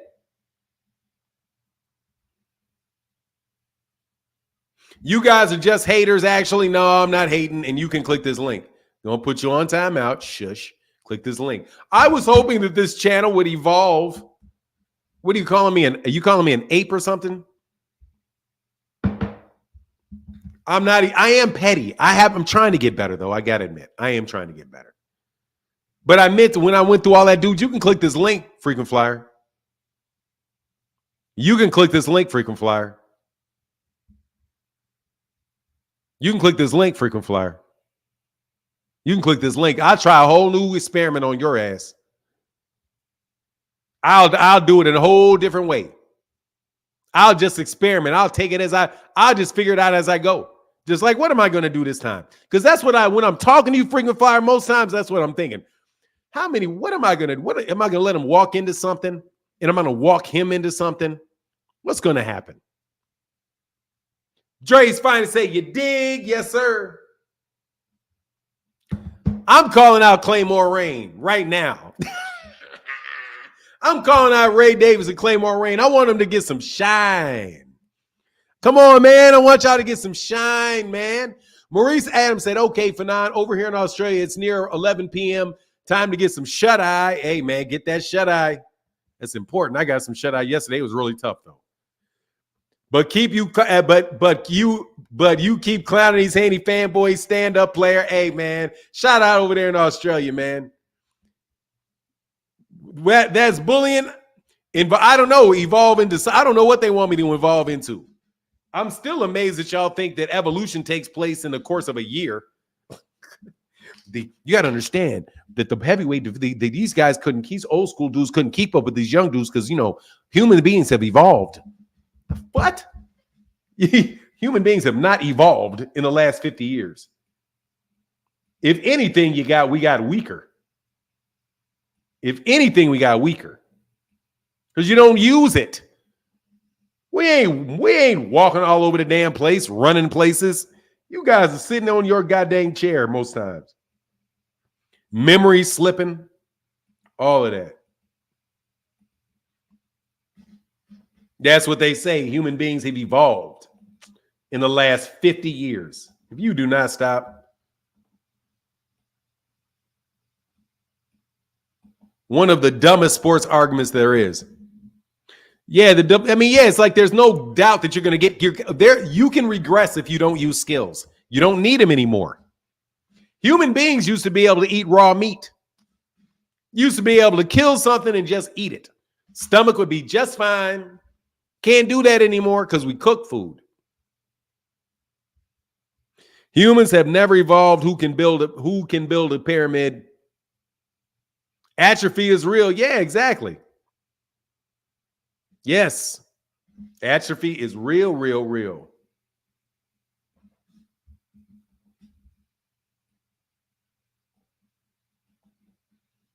And plus, I don't even know if I ever believed it. I don't believe y'all. Lactose intolerance. Yeah. Yeah, you wild and yeah, now you funny. That's probably true. I wish Ryan used all them pads. See, now that's GM. That's just bad. You're just being a terrible human being. Hey, what's going on, Terrence Bailey? What's up, man? Hey, Fanon, how you doing? Man, I'm well, sir. How are you? Tired as hell, just getting off work, trying to go home and get some shut-eye, and then it's off to the VA. But, all right. Hey, man, I've been, like, listen to everybody talk about this, the thing with Devin Haney and Ryan Garcia and the steroids and all that. But when I look at the fight, I wonder, okay, let's take steroids out of the equation. Ryan kept hitting Devin with that left hand, the same one that Lomachenko was hitting him with, the same one that Linares caught him with. So, okay, if we took steroids out of the equation, he's still getting hit with that left hand. So, I know that using steroids is wrong. If he is positive, whatnot, there should be some repercussions. But at the same time, steroids don't cause a lapse in defense of the steroid user's opponent. That's true. I like Devin. I like Phil. But still, the fact remains that even if he was using steroids, Devin's defense did not stop that left hand over and over and over again. And we're talking about Devin versus Tank or Devin versus Shakur. Tank, I believe Tank hits harder than what Ryan was hitting, even 30. Oh, he's definitely gonna crack him with that. Yeah, so and actually a southpaw too, which makes it worse because it's coming from it's that brick hand. Yeah, well, see, to be truthful, Ryan's actually left-handed too. He fights conventional, but he's actually he's left-handed. He fights conventional, but he's actually left-handed. I didn't know that. Yeah. To my knowledge, Ryan is actually he's a converted Orthodox fighter. He's actually left-handed. Man, that's why he be cracking them dudes like that. Ooh, I didn't know that. Yeah, so I saw a video somewhere of Floyd Sr. saying that they hop around trainers. They don't stay in one place. They hop around, and so that could be that could be an issue of why Devin's not Devin's left-handed defense is weak. Because he's not staying stationary with one good trainer. And soaking it up. You can't bounce around. Nah, it takes a while to learn from the dudes. Yeah, how many fighters do you know have been with a trainer and for less than 10 fights and soaked up everything they needed in order to be effective? Not a lot. I mean, you may get something like later on in somebody's career, but not somebody early in their career. The only person I could think of that I saw an immediate change, and it was strictly due to the trainer, was Arturo Gatti and Buddy McGirt. And that was probably a lot of that was probably still already there for a lot of that. You're talking because he moved a little bit more, he boxed a little bit more. I think Arturo Gatti probably already has some of that. I don't know if Marco Antonio Barrera changed trainers though after he had lost to Kennedy McKinney. Is that the guy that beat him, Kennedy McKinney? I don't remember. Let's see, Marco Antonio Barrera. Let me look at Marco Antonio Barrera. I know Arturo Gatti. Like it was one of when he came back to fight Mickey Ward. He like a completely different fighter. He was slick. He was moving. He was. I mean, he had a whole different style. I mean, he thought like he had been reinvented to the point where he thought he could actually hang with Floyd Mayweather, and that didn't turn out very well. Yeah, hell no. Yeah, but he got a little slicker, made it a little bit easier on himself. Who was? I don't know. Let me see. I'm pretty sure it was Kennedy McKinney, who he lost to like back-to-back fights. No, Junior Jones. It was Junior Jones. That's my bad. Junior Jones. It was Junior Jones. He was a good fighter. Yeah, Junior Jones was, and then he switched up after Junior Jones. I was thinking Kennedy. Who did Kennedy McKinney beat? Memory's going. But yes, sir. I think your point 100%. Yeah, I don't. I mean, you can. I mean, Floyd Mayweather Sr. pointed that out, and he also made a comment. And like I said, I like Bill. Not talking bad about it, but Floyd Sr. made a statement where he said he couldn't give Devin direction without having to speak over top of Bill. And he said, who's the trainer here? So that that's just my thing. Yes, a few of those things need to be corrected. Devin needs a trainer, a reputable trainer, and stay with a reputable trainer. Stop bouncing around or whatnot, because you got left-handed fighters taking advantage of Devin. Later on in the fight, Ryan got to him right away. Tank fights Tank. Tank is going to do worse because Tank has way more power, is much more skillful than Ryan Garcia. And then Shakur's not a knockout artist, but I'd rather get knocked out than have my face pounded on for 12 rounds nonstop by Shakur. Yes. Yeah. So yeah, Shakur can fight, man. Shakur got enough power to hurt you play around though. Oh yeah, he got enough to get you out of there if he catch you with something. If he catch you with something that you don't see or whatnot. But I'd rather get caught with something I don't see than have 12 rounds of sustained damage. Yes, sir. But all right, brother, I'm almost home. I got to get in here and see what this woman doing. All right, man. Back, man. Hey, much respect. As always, much respect to your family. Always much respect to your family, brother. All right, man. Yours too, man. I appreciate it. Thank you. All right, peace. Peace. How can I help you, boss dog? Fernando, what's going on, Bam? I'm good, man. How are you? I'm doing pretty good, bro. I just wanted to jump in here and chop it up with you. I usually agree with about 99.9% of what you say, but the Shakur thing, I just can't buy the hype, man. I ain't seeing it. I think he good. I think he better than Dale, skillfully and technically. But I think he get exposed. I think Tank gonna expose him the same way Ryan kind of exposed Dale. I just don't see a way he can beat Tank. I didn't say he would beat Tank. No. I don't think you said he'll beat him, but I think you said you think it's a 50-50 matchup, right? No? Yeah, it's a damn good fight. Yeah, absolutely. I don't see it. I think, and I know it was just one fight with the Edwin thing, but it's just ironic how soon as you get in front of a young guy, just as athletic and who can knock you the hell out, all of a sudden you injured. You know what I'm saying? You standing in the pocket with everybody else, but you get in front of a young guy, athletic and crack, you running for dear life. You know what I'm saying? I don't see it for none. I don't. Man, I think he's nice, though. I think anybody outside of Tank at 135 and most guys at 40, other than maybe Sabril, I think Shakur might actually beat him, but I don't see it. I just don't see a way he can beat Tank. I don't see it. Okay, well, that's fair. I mean, if you don't see it, you don't see it. I mean, Tank hurt his hand in a fight against Isak Cruz and with the distance with Isak. He didn't, and he moved a lot. But, he scored more, and he scored more, and it was more of a convincing win than it was for Edwin De Los Santos and Shakur. But, people get injured, man.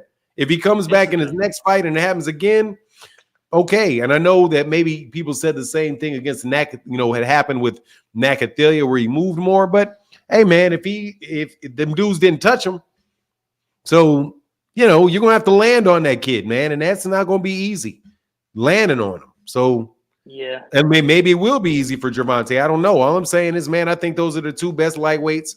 I take Shakur over Lomachenko. I take Shakur over everybody in that division.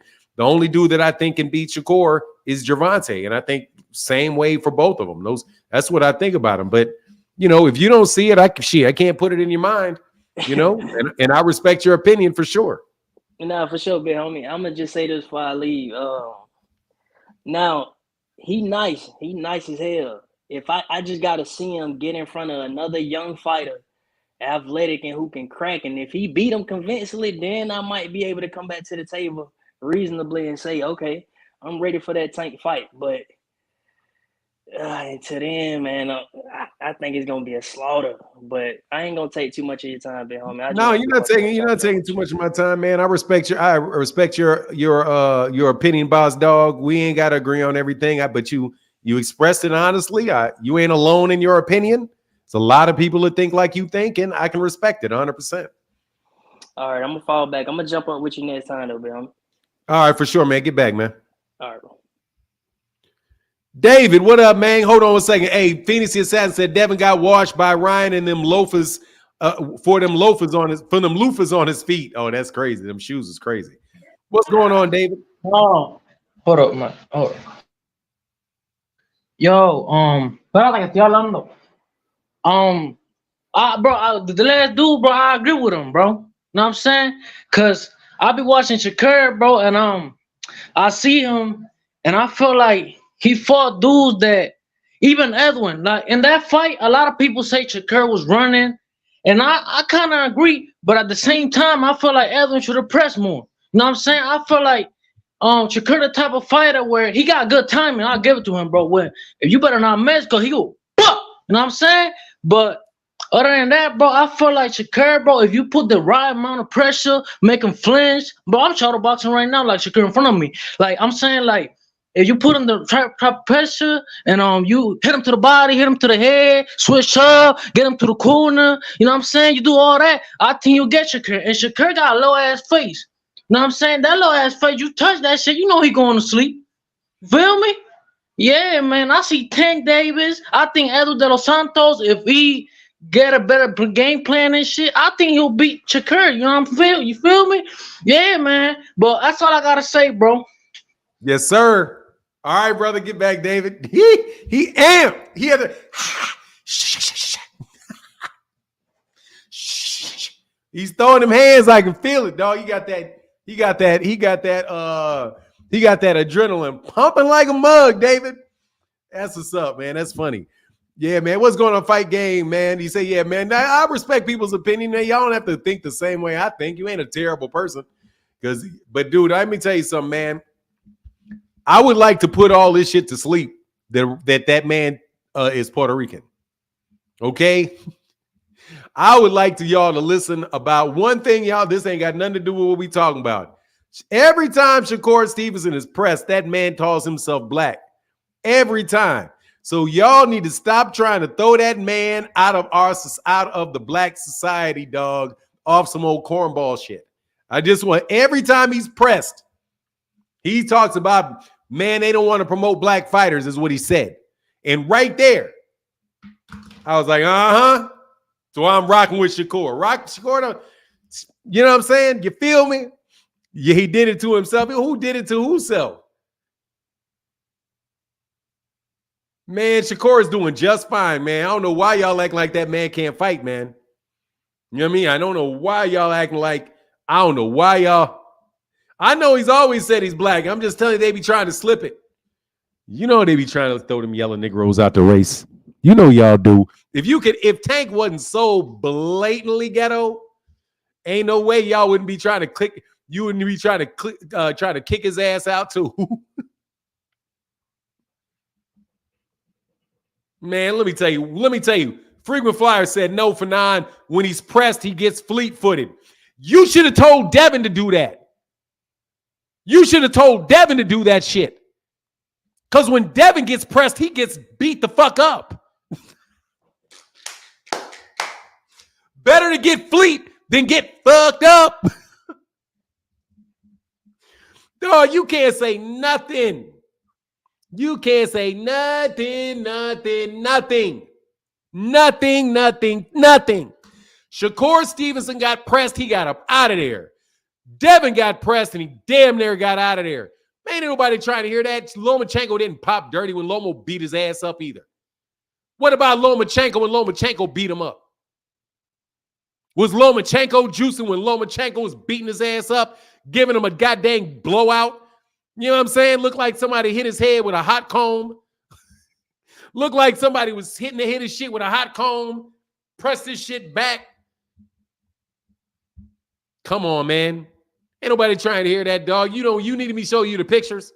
Freaking flyer. You can't, dude, you got to be humble. I hate when they say that because you really don't have to be humble. Devin definitely should have had fleet foot. He should have got fleet, dog. He should have got fleek. Should have had feet on fleek. Not the blowout. Hell yeah, the blowout. The body work. Fuck out of here. The body work is what got his ass hit by Devin, thinking that body work worked.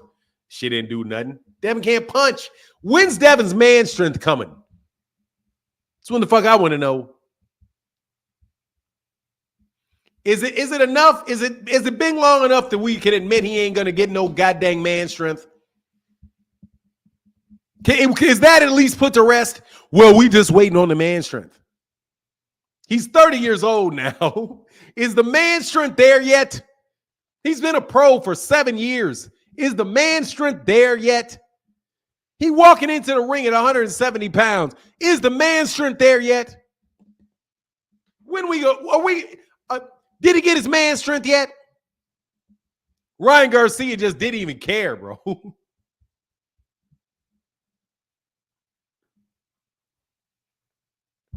He didn't even care, man. Ryan is throwing in the middle of combinations like just fuck it. Ryan wasn't worried about what was coming back at all. Did you see when Ryan literally just walked up and started bombing on him? Just walked up and started bombing on him, man. With no regard at all, bro. No regard at all. Ninja, 48 years old, waiting for man strength, bro. Look, man, there's some people you just ain't that strong, dog. Gervonta had his man strength at 23. When is Devin going to get through puberty? I swear to goodness. He did, though. He said, hey, dude, he did. He literally just walked up to Devin and just started throwing shit. Dude, he literally just walked up and started throwing shit at him. He didn't even care. He didn't even care. He didn't even care what was coming back, man. He's like, he didn't even care. Just winging shit. Bow. Devin looked like a little boy in there with that man. 25 and still going through puberty, bro. For real, y'all, you remember? Hey, I just want to know, is the man strength argument over yet? Is the man's freaking flyer? You still here, but you won't click that link. You won't click that link. What about the man strength, dog? What about the man strength?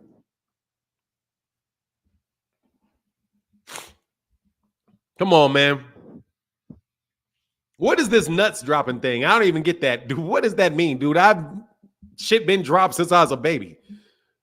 Is that a dog thing or something? Fanan, there's some good boxing this weekend. Fury Usyk, yeah, that's a good fight. I'm looking forward to it. I'm going to be at a wedding, though. I don't know if I'm going to be able to watch it. I got Usyk. What's your thoughts? The undercard, I don't know, man. The undercard is straight garbage. That undercard is garbage. Except for Jai Opatala. Except for Jai Opatala. Super pause on what? I ain't pausing on shit. I don't know what you mean by somebody's nuts dropping. I don't know. Was that something related to a dog? I don't get that. I never understood that. People keep saying it, and I don't know what it means. So I'm not pausing nothing. Let me tell you something, man.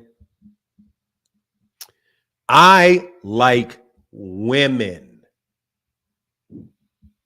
Oh, okay. That's something else, Thomas. Okay, cool. Yeah, I don't understand. I don't even understand what that is. Man, what do you mean? What? I still don't get that shit. But whatever. Maybe y'all had a different like experience than me. Shit, my shit been good since I was a little baby. John, under pressure and Frequent Flyer. Now, Frequent Flyer don't want to hit that link, man. Frequent Flyer is doing it well enough just to survive the torture he's going through. He's in the Frequent Flyer is in the what you call the spin cycle. You know what I'm saying? He's in the spin cycle, bro. He's in the spin cycle. I ain't gonna lie. Hey, dude, I've had my man strength for a long time. Hey, I really need to pause when Fanon said Devin getting shit pushed back. Hey, no, seriously, man. He was getting his ass beat. Not producing testosterone? Yeah, you do. You still produce testosterone.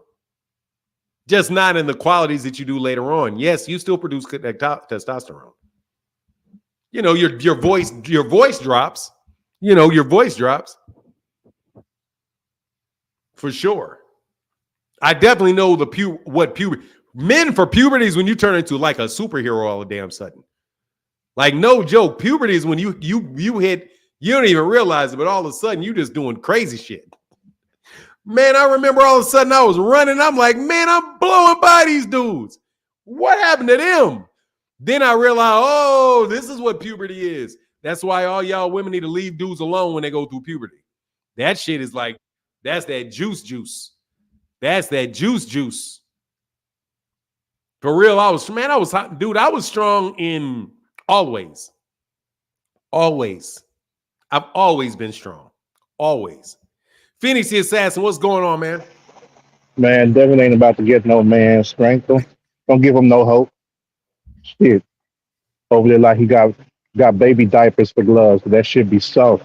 Never be throwing. That's why Ryan ain't giving no damn when he walked up on him. Shoot. He wasn't even worried about that. Do you remember that point in the fight where Ryan, it was like Ryan was moving around, and then he said, fuck it, and just walked up and started beating him up? Yeah. Like, that happened a few times. He just walked across the ring and stole on him. Just stole on him. Just like, man, we don't care, dude. I'm gonna show everybody in here, dog, I can muck. And did he drop him when he did it? I think he dropped him so. He did. He just walked and just said, fuck it. He just said, fuck it. And just started slapping him in the mouth, and he dropped him. That whole situation was embarrassing. I was like, damn, because you could tell that Ryan wasn't really hurt by nothing. And like, Devin was leaning into them shit. That's why I was telling people not to get hyped over the knockdowns on Prograde, because like, if you looked at the knockdowns on Prograde, or not, the first knockdown, Prograde's rear foot was off the ground whenever he got hit by that first punch. So you get caught mid-step. You don't know where to put your foot down because you just got smacked in the face when you wasn't expecting it. That's a flash knockdown. It ain't got nothing to do with power. The second one where he wobbled Prograde was in the middle of when Prograde was turning around. So Prograde had missed and had his back turned and then got hit right when he turned around. So I mean, like, when you don't see it coming, I'm not gonna go ahead and say that that's power. Devin ain't got no power. You see, like the last knockout he had to run halfway across the screen and throw his entire body into it. I was like, damn, yo, how you got to take? Look, what the ring was 15 by 15. This dude had to take like an 8-foot run and start and lean into this shit, and then like barely got the dude to go now. Like, what the fuck? And we think he gonna have power when he moves up? Hell no. You don't grow into power. You don't. Like, people got it or they don't. That's it. Because it's one of those things, it's talent. You can increase your strength. You can increase the amount of weights you lifting, shit like that. But to have the right, connection with your body, what they call it, like kinesthetics or whatever, to understand how your body's positioned and how all the parts is moving together, like, to maintain your balance and to transfer energy properly. Like, you could tell that Devin ain't got that. Like, looking at the training footage leading up to his fight with Ryan. Why? Because look at them times he was doing those power shots whenever they was holding the bag for him in the ring, right? Or that big ass giant mitt. They do that to work on power shots. And you see Devin winds up each time he was throwing the power shot. But if you look at Ryan, Ryan don't need to wind up because he throws that shit quick and he got the proper technique to where he doesn't have to wind up to try to generate extra distance to things like his fist will accelerate fast enough to generate the shit. Like Ryan has good technique when he's throwing his shots. So no quick ass shits like that hook that be coming and smacking the shit out Devin every time, right? Like Devin don't got that. Devin does not have that. And you can tell like fighters who got power, you'll see that, what looked like a regular punch, they hurting people with that shit. Like whenever Deontay Wilder throws something, you could tell that's hurting a motherfucker. Whenever Tank throws something, you could tell that's hurting, right? Power punchers have that, and Devin does not. He never will. Like at this point, this is why I was saying Devin is between a rock and a hard fucking place because he can't go up no higher than 140 without nothing to keep people off him. That's gonna be like throwing Hey, a real fucking quick, because I don't want yeah. to miss this from Fight Game. Fight Game said, "Great show as usual. Shout out to the Fanon Internet, the FIB crew. I'm outside working in the rain, so I can't engage. I'm in the chat, but I'm here. I'm here with y'all. Thank you, Fight Game, for the big $20 holler, brother, on Super Chat Thursdays. Thank you, brother, for being such a big supporter of the channel. Thank you so much. Go ahead, man. Okay. But yeah, I was gonna say like, man, this motherfucker BBL Devi, man, you gotta stop being fake. You gotta stop being fake.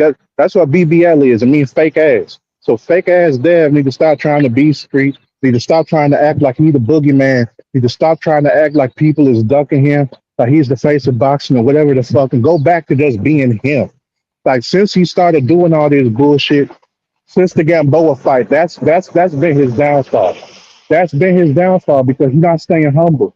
There's nothing wrong with being honest about yourself. Being honest about yourself is what helps people improve. Delusion is what keep people from improving. And Devin is at a spot in his career where right now he got a choice to make and he got to get his mind right. Because if he keep on doing what he's doing, he's not gonna last long at 140, and he might even got to retire early. Because without improving all the holes he got in his game plan, if he don't improve all that shit, he damn sure won't survive going up to 147 or 154. And right now, there's hitters at 140 that probably do his ass the same way that Ryan did. No diddy on that. But still, Teofimo, he athletic enough to keep up with him, and he got that punching power. Subriel Matias, we see what he been doing to people. Like, keeping that pressure on Devin is not going to do nothing for him if he can't learn how to fight on the inside. It's like I've been saying, his defense relies on distance. He has to keep distance from people. And when he's not able to keep distance from him and has that pressure, he crumbles. So if he can't get that inside game down, learn how to clinch properly, learn how to fight and slip shots on the inside, that dude is fucked. He's straight up fucked. Oh, my bad, because I know you gotta watch the language, but still, like he's screwed, fine, man. You fine. Yeah. You good. Okay, but yeah. But that's the way it is for him right now. So like, we'll see what happens when he fights Sandor Martin, or if he decides to go ahead and drop the belt, because that's the next thing that they got for him. So with that, I'm out. All right, brother. Get back, Phoenix. Thank you, sir. What's up? Yes, sir. Yeah, man. Yeah, y'all wild boys. Haney. Anyway, come on, man. Seriously, man, can you come on to the channel for a second, Frequent Flyer? I need you, man. I need you. I need some pro Devin movement here. Because seriously, man, cats have been cooking Devin for a month. I don't know if you noticed this or not, but Devin has been getting fried for a solid month. 4 days from now, he would have been on this rotisserie barbecue for a month. For a month. And it just keeps getting worse.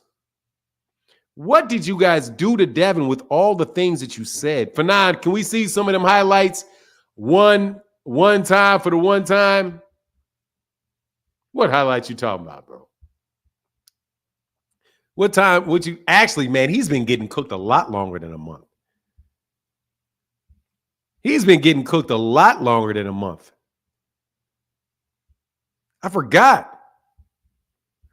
He's been getting cooked for a lot longer than a month. A lot longer than a month. It all started with this. This is damn near exactly what Ryan Garcia was doing to him. Except for you said he never went down. But he never went. I'm sorry, man. Come on, I need it. We got to stop this, bro. Man, that Bill Haney Vlad interview. Hey, where is it? Put a link in so I can see it. What's up, Leo Shang? Have to work through again. Back of the line. Man. That video dropped on March 1st. They get in there. Tank hit that nigga. He hit him. Then he hit him again and he like went out. I jumped in the ring. Man, I swear, man, this shit has been so fucking fun. Can I drop a super chat to play the new video? I got a link for you. Oh, yeah. For sure. You don't even need to do super chat, man. You just send it to me. And because you've been supporting, brother. Thank you. Windy City said, F all that Ryan on pads, not condoning. If Devin is better than Floyd, like y'all said, where was his defense? Look, man, y'all got to stop defending cheaters. You got to stop defending cheaters. You got to stop defending cheaters.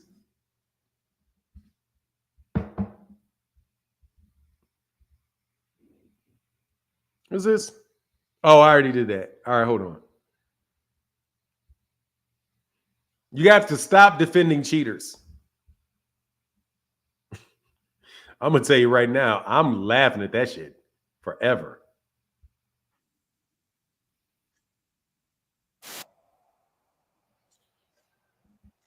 Oh, okay. Yeah, that's 2 solid minutes.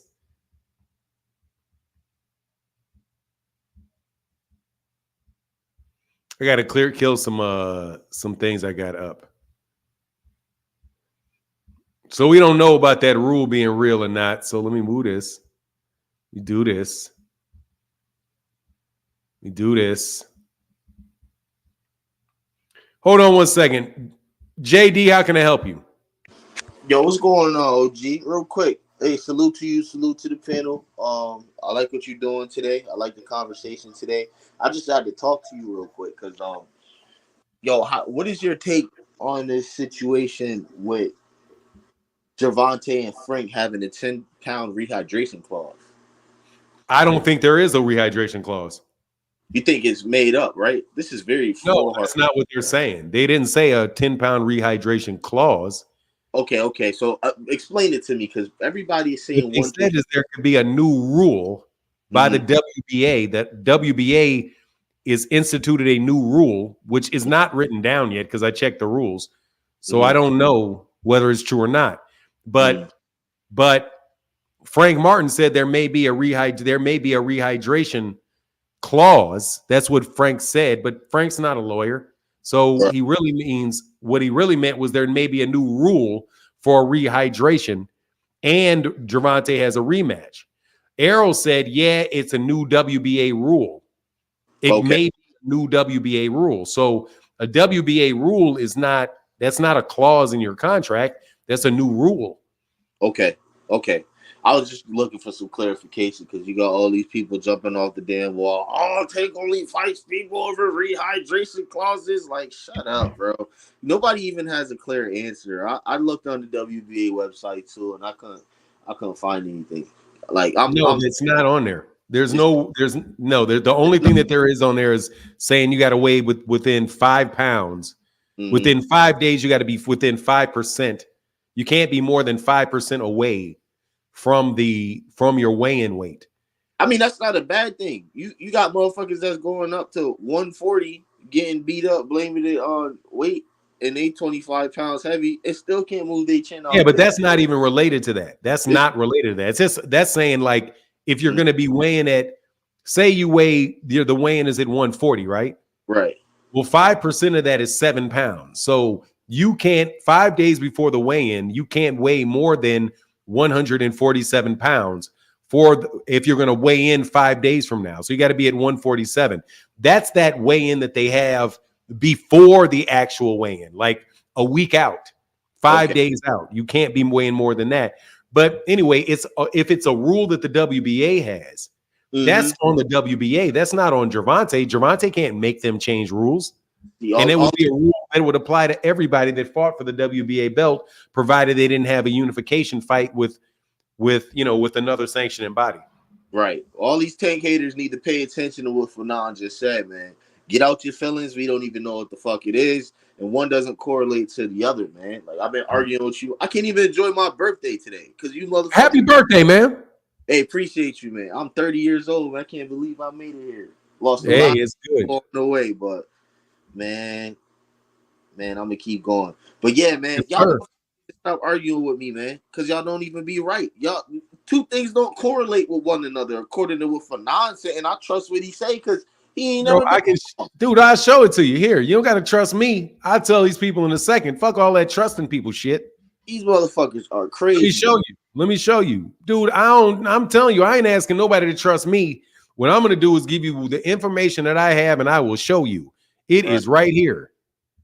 Errol Spence, this comes from here. Okay, so let's go to this. I blocked this dude, how it works. Okay, I'm gonna see this? Huh? I said I was gonna mute up and let you cook. No, you're fine. I'm just explaining it to you. See okay. how boxing works. Frank Martin just stated on Spaces there is possibly a rehydration clause, right, for this upcoming fight with Tank. He isn't 100% sure yet, and there is a rematch clause. So this person, ATL Lean Traders, says, hey, nah, I need this ninja to be sure before he gets rumors started. Gervonta, Errol, is this true? If so, this ain't it, big homie. Y'all in the same weight class. I can't let you skate on this one. As if you have the ability to let somebody skate on anything. Exactly. Like, regardless, Errol says, yeah, WBA new rule.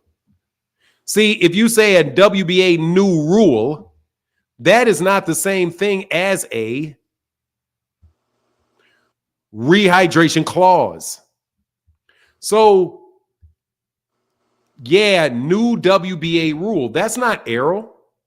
That's not on Gervonta. That's on the WBA. Yeah, exactly. That's all I came up here for, OG. I just wanted to, like, oh my God, anything to discredit this man, bro. If the WBA says, just like the IBF, we're gonna have a new rule. And the rule's going to say that you can't gain more than 10 pounds before the next day weigh-in, and we want that. That's not Gervonta. And what Gervonta responded was, I didn't hear anything about this, and do you think I have the power to do that? Like, that applies to everybody. That would apply to Canelo. That applies to Usyk. That applies to Bivol. That applies to everybody. Not just Gervonta. It applies to everybody. That's a WBA rule like the IBF has. Yeah, rightfully so. I mean, there's too much shit going on in the box. You got people dying from punches to the head, motherfuckers cheating with PEDs, they able to mask it. The ones that actually do pop dirty. I ain't talking about Ryan. You know what I'm saying? I'm talking about people that are willingly doing this shit. That and what the WBA is doing is totally different than the WBC because these motherfuckers increase the amount of level of shit you could have in your system. Versus the WBA actually trying to regulate their champions in the sanctioning body, which I'm all for. It makes the sport cleaner. So that's all I got up here for. I just wanted you to clarify for me because, like I said, you do this shit. Salute to you. Salute to everybody in the panel. I'm gonna go enjoy my B-Day with the missus, and I'll get back with you one of these days. All right, man. JD, you have a good day. Thank you. Excuse me. Yeah, dude, I'm not gonna do all this. Let me show you. Let me tell you something behind the scenes shit. That's just not popping off with the kid, bro. I ain't asking you to believe anything that I say. Let's go to the rule book. Let's look at what they say. The original person said, Frank said there may be a rehydration clause. A rehydration clause it's not a clause if it's a WBA rule. So Frank's just using the wrong terminology. If it's a new WBA rule, which means you cannot rehydrate more than 10 pounds, that's not Gervonta asking for it. That's the WBA imposing it on him. And the WBA wouldn't be imposing it on Gervonta and Frank. So, and if there's now if they said that there's a rematch clause, of course there's a rematch clause. It's not a mandatory fight. You shouldn't be surprised at that. Windy City said, F all that. Okay, yes, sir. I'm sorry. For F all that, Ryan Lopez not condoning. If Dev was better than Floyd, like y'all said, where was his defense? Good question. Jay Henderson's got to love that video, man. Put some color in the chat. The Haney Ice going to sit on that L. We got a new one, though.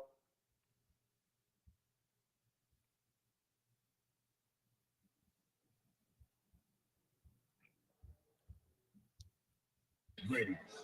Engage.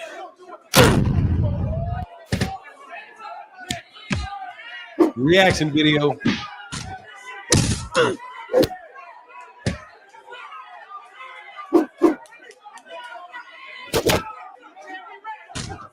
Man. That kind of hurt him.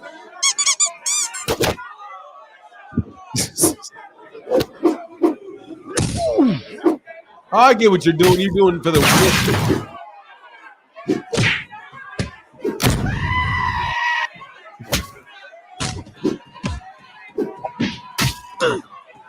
Why are you running?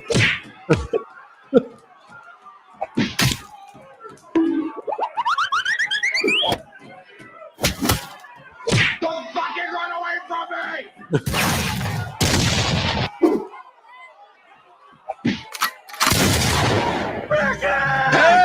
You're safe now. Help!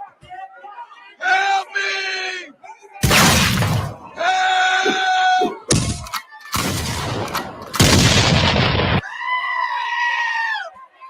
Why are you running? Why are you running? How does it feel? Huh? Leave me alone! How does it feel?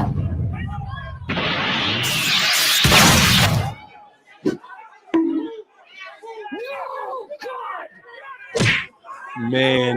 Please, no! Man, you wildin'. Hold on a second, a kilo netter, bro. You wildin', bro. Hold on one second, because I don't want to get demonetized for that. That was long. But that's a good one. I'm going to use that one. Where'd you go, a kilo netter? Oh, let me do this.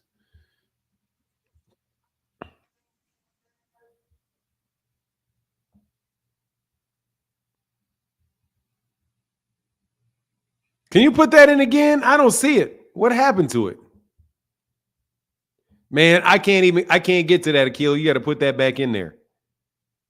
Unless I can copy and paste it, because I don't even think I can copy and paste it. I can't even copy and paste that. Can you give me that back? Can you put that back up on here? That man said, please, God, no. All right, there you go. All right, Akilo. Akilo Netter, hold on.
Hold on, man. I got to do a reaction to this, dog. I'm going to do a reaction to this. Shit is hilarious, bro. Hold on, man. Oh, my God, dog. This is hilarious. Could y'all hear? Oh, my God. This shit is hilarious. All right, man. This dude right here is killing me, man. Oh my God, man. That is no joke hilarious, bro. I'm gonna get demonetized of this N-word stuff, but all right, man. A long time overdue.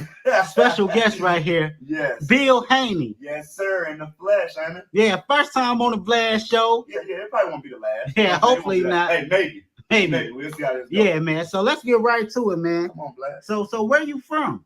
Oh, shit. I'm from Oakland, Blast. You know what I'm Okay. saying? But I'm a street nigga, though. You know what I'm saying? I'm a hellified street nigga, man. All right. I'm talking about a hellified street nigga. All right. Yeah. So what makes you a street N-word? Oh, okay, what makes it? Thank you for not being disrespectful. Man, that was What make me a street nigga, Blad, is I breathe the streets. Okay. I am the streets, Blad. You see what I'm saying? When you think of the streets, you think of Bill, Blad. You know what I'm saying? I shoot dice with street niggas. You know what I'm saying? I put them through trade school. I have pizza parties with them. You see what I'm saying? I'm a street nigga, Blad. You see what I'm saying? I feel like when I that man, I said, hey, I had pizza parties with him.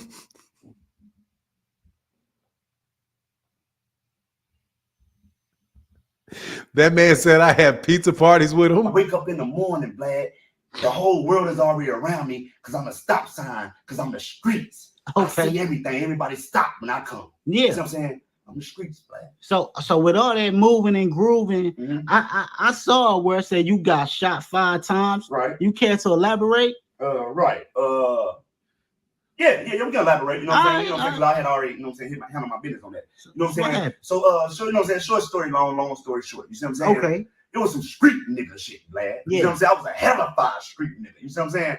And back then, Blad, I didn't know my way. You see what I'm saying? Yeah. I didn't have no OG, Blad. I was the OG. I looked myself in the mirror and said, hey, Bill, straighten up. You being a street punk.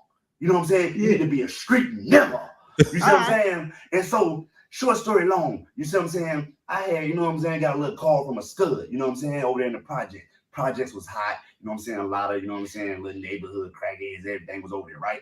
I still wanted to go because I wanted that bread, Blad. You see what I'm saying?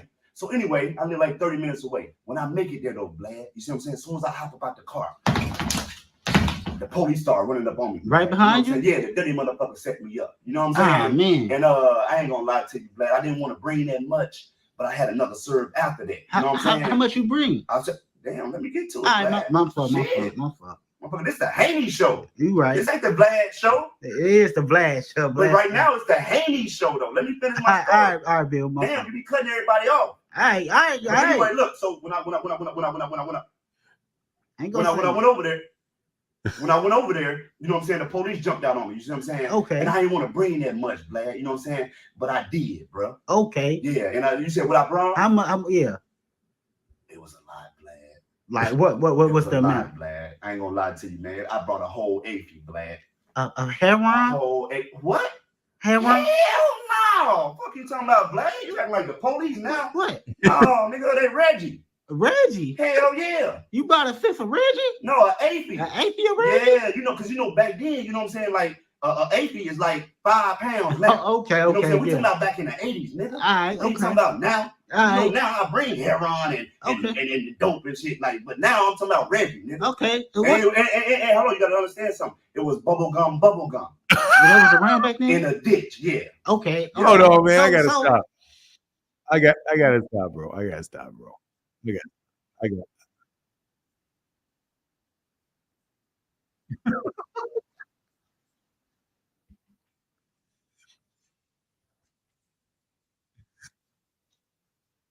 Hold on, man. What? You said you got shot 5 times, and you said I could. Man, you read my book? Yeah. You said you got shot 5 times. Shot.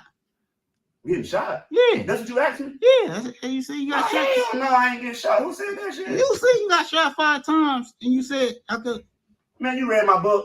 Yeah. Come on, man. Hell no. Fuck you talking about. I just put that in there to, you know what I'm saying, to throw a little razzle-dazzle, to throw a little zing to the motherfucker's story. Okay. Yeah, hell no. Motherfucker ain't shot me. All right. No, motherfucker ain't shot me. You sure?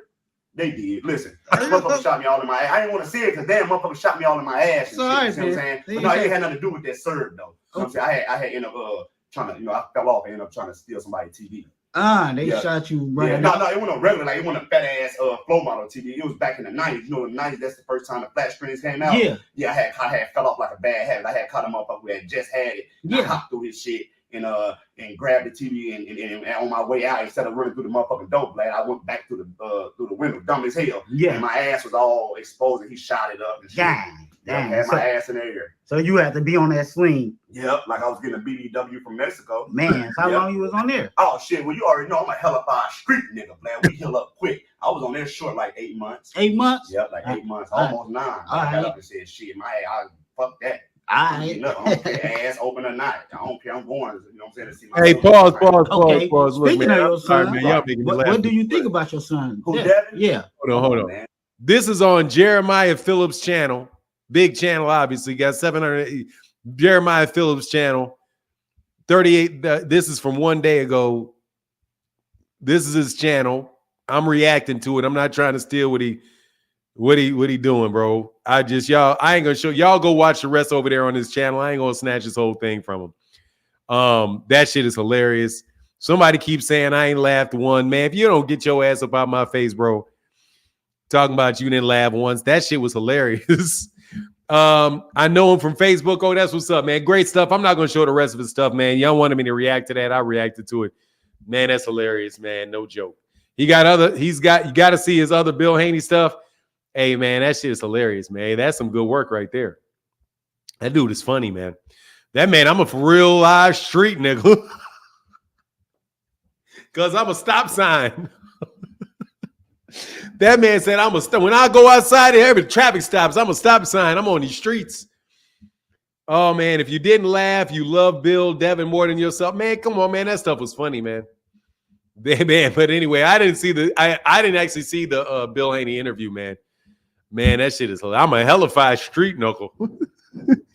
Boy, that shit was not corny, man. Whatever, man. You corny. He said, more for nine. Nah, that's not cool, though. More for nine. Nah, that's cool, though. You know what I mean? I want to steal his shit, though. Oh, he's from the Shy? Oh, that's what's up. Yeah, I don't want to take his whole thing from him. Y'all go over there. Why you go support him and check it out yourself? I'm not trying to take all that man stuff, man. I don't like when people do that to me. You know what I'm saying? You got to watch the real video too. Yeah, man. I can't do it, dog. And Kilo Netter, I can't listen to. How long is it? First of all, I don't watch Vlad TV from to begin with that fake ass beard he got. And then number two, I can't listen to Bill that long, man. Because I was never shot. Who said that shit? Oh yeah, I was shot for real though. Hey man. Big ass man, stop all that shit, man. I'm a hellified. Click the link, bro. I ain't trying to hear all of that, man. Y'all crybaby ass dudes can go somewhere with that. I can't listen to Bill talk that long. I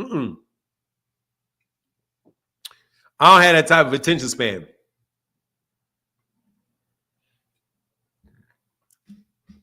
I can't listen to him.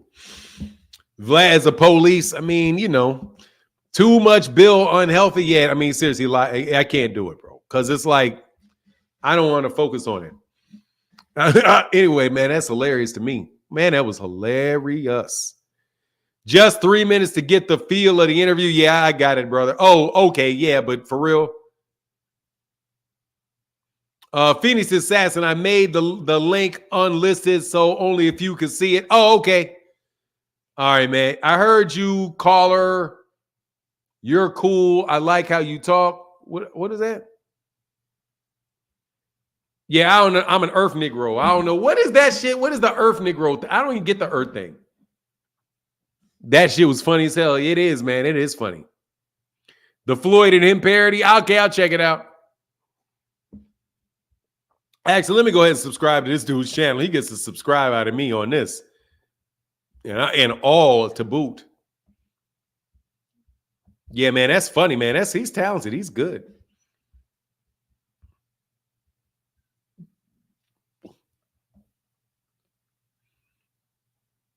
Man, that's funny.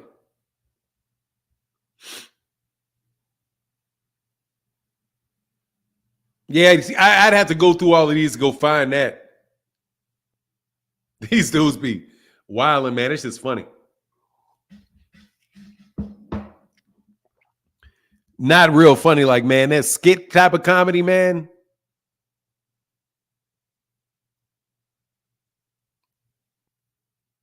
Man, I don't want to see that. All right, man, I'm gonna check him out, man. Thank you, man. I appreciate that, man. Yeah, Bill be forgetting the lies he told. He don't care though. When Tank loses, this is the first place I'll come to. Oh no, you are not. Guess what? Side dude mirror can. Hold on. Let me tell you something, bro. Watch this, side dude mirror can. How you gonna come? How you gonna come over here? How you gonna come over here? How you? Thank you for letting me know ahead of time. How are you supposed to come back again? I don't understand that. Floyd pissed him off, so he called him, you Earthman. Yeah, I don't know what that is. He must have made some shit up with that. Bill said he sold dope and did 48 months. He did. He did a long time. Actually, he didn't get caught. No, he did not get 48 months for selling it. He got 48 months for transporting it. The case is he got it for transporting it. I mean, sorry, side dude, dog. I mean, for real. Hey, can somebody unblock him? You say that shit again, dog. I'm gonna block you every time. Did 48 months. Yeah, he got 48 months for getting caught. Putting it on an airplane. Putting it on an airplane. Yeah, he was a mule. Yeah, he was a mule. Yeah. Yeah, that's what happened. Yeah, he and somebody associated of his put it on an airplane. And they were on their way to Kentucky or something like that. They bought the airplane tickets. They were already being watched when they bought the airplane tickets. When they put it on the plane, the DEA were already watching them, and they caught them because of and they had probable cause to arrest him because of how he was acting. I read it. He didn't get caught like literally selling. He got caught transporting it.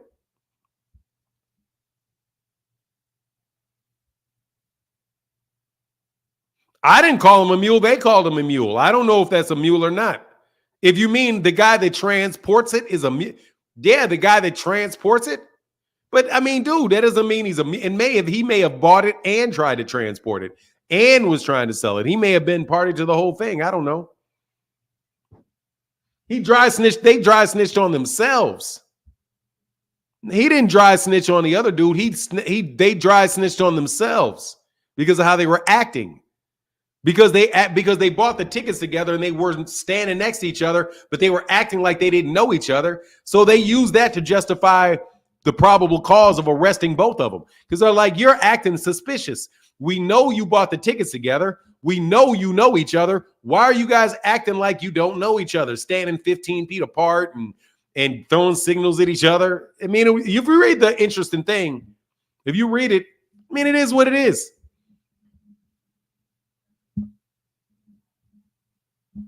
Look, that's what the case says, man. I don't know what else he did. I don't know what he didn't do.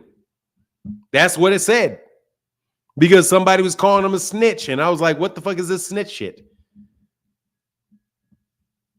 Public service announcement. This is not a Devin Praise channel. Handle yourself accordingly. Look, man, it ain't my business, honestly. Whatever, man. We all do things in life that, winds up, you can get bit. I know I've gone into airports. I used to not like that. But if I didn't feel like throwing some weed away, I found a way to get it on the plane. And then I got it home. So I didn't lose it. I could have got caught doing that. But I didn't. Because I didn't put it in my bag.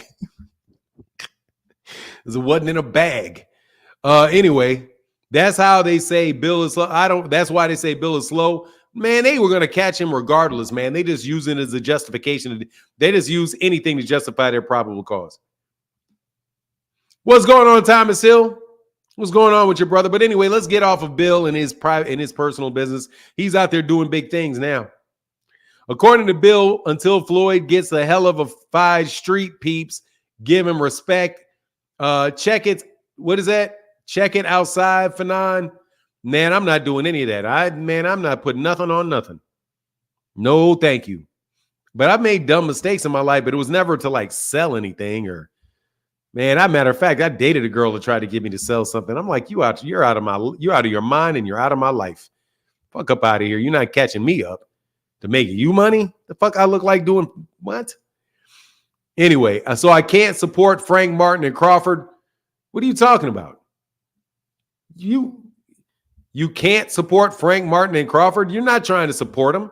You said if he loses, you're gonna run it and you're gonna rub it in my face when he loses. And you didn't say anything about Frank Martin. You just said when he loses. Dude, Frank Martin, he's probably not gonna lose against Frank Martin. You said when he loses. I didn't know who you're talking about. Yeah, no, straight up, like, what? My money, I'm cool. I got money. You the one need more money.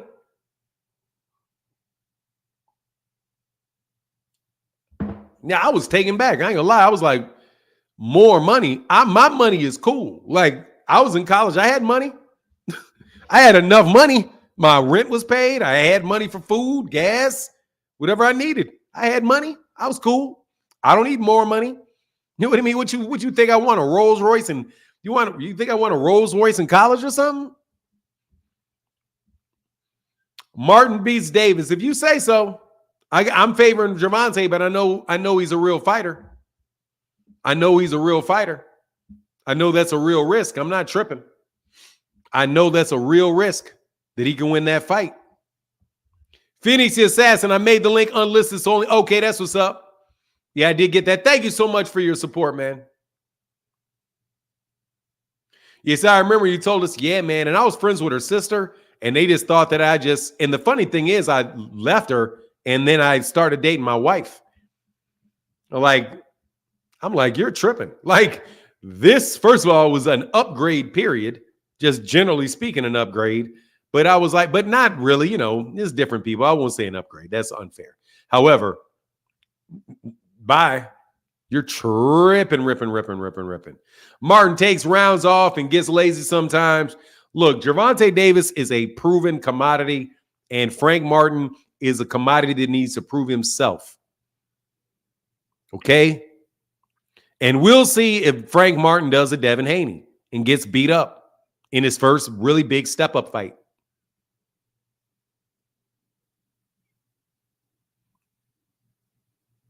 I don't know whether he's gotten hit or not. I mean, he's never, Gervonta is something else, man. It's the big leagues. It's really the big leagues. You know what I mean? It's the big leagues. I remember that. We really been talking on here for a while. Oh, yeah, for sure, for a while. Christopher came back the day after Frank fight and give us your report. Can't wait to hear what you have to say. Yeah, I mean, honestly, I just blocked you because you were talking shit. I just wanted to clip you because you was talking shit. Like, I don't care. If you predict that Frank Martin's going to beat Gervonta and it happens, you come back and talk shit, it's cool. I'm not going anywhere. I don't mind. You know what I mean? Like I said, I'm telling you right now, Frank Martin has a chance. I'm not picking him, but Frank Martin is a legitimate fighter. I like Frank Martin as a fighter. I support Frank Martin as a fighter. I support Gervonta Davis as a fighter too. It's a good fight. I'm looking forward to the fight. Tank told Martin he was a front runner. I remember when Floyd told Zab Judah that. It means he's gonna be patient with him. Matty, yo, what's up, brother? Thank you for that support, man. It said,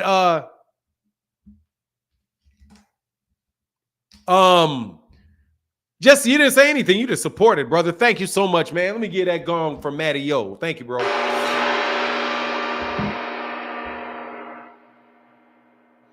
All right, free for all said 100 for 9. I'll slide through and show love next live next. Hey, I appreciate you, brother.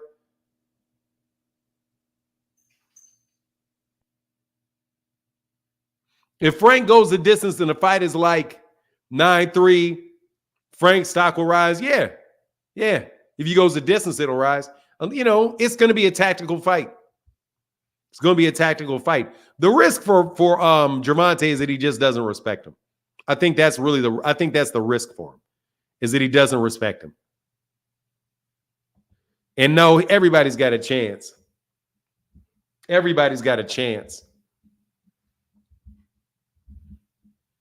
I don't agree with that BBL Dev-ish, but that's funny. Devin better know that, though. Look, man, I think we're past talking about Devin.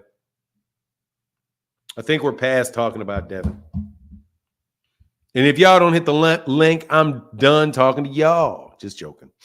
Hold on one second.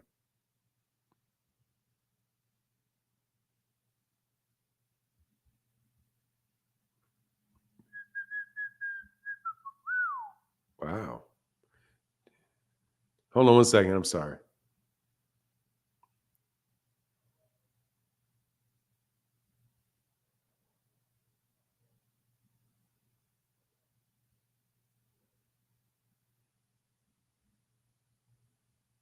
Hold on. Give me 1 second.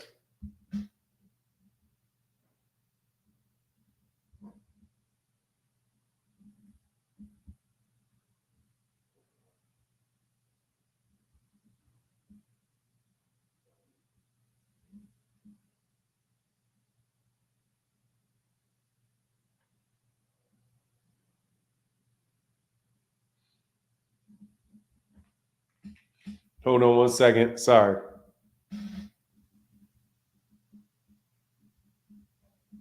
All right.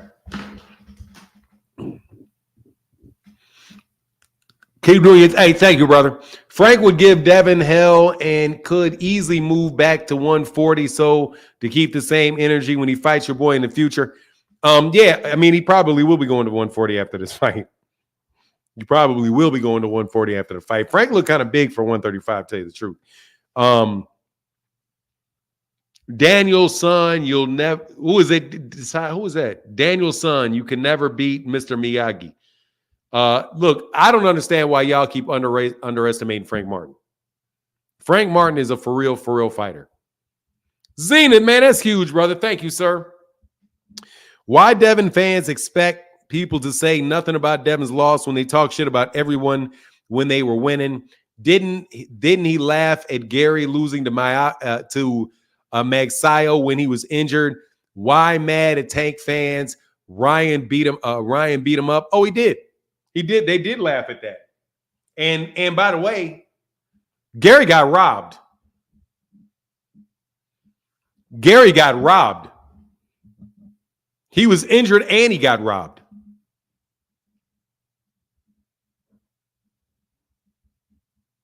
And he got robbed.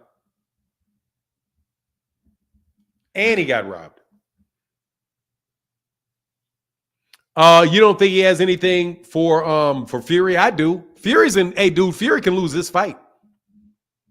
Tyson Fury can lose this fight. This is not some gimme for Tyson Fury. I think that, matter of fact, if there's anybody that's going to be Tyson, this is going to be a difficult fight for Tyson Fury. Difficult fight for Tyson Fury, especially if Tyson Fury really can't fight dirty. Zena said exactly. Gary was robbed and injured, and Devin laughed, talking shit, and no one cared about that pro-black shit.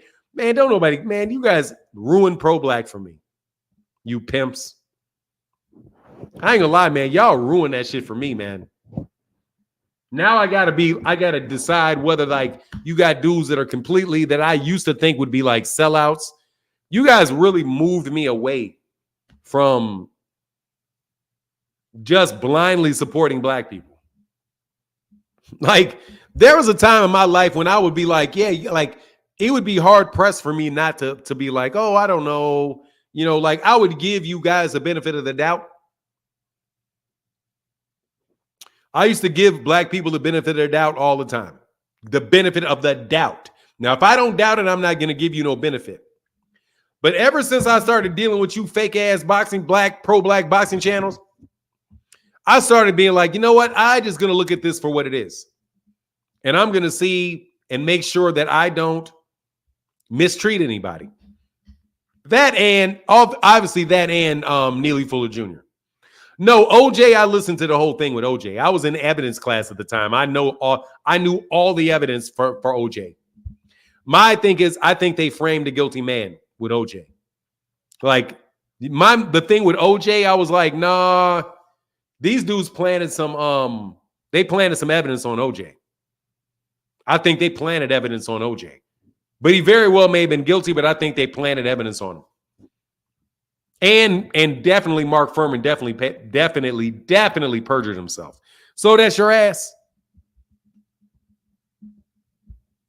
That was your ass. I paid attention to the evidence very closely. I think I got like a 98 in evidence that year too. I mean, in that class, I got like a 98 in evidence. But yeah, I was paying very, very close attention to that. It was a great situation to be in law school and in evidence class at that time.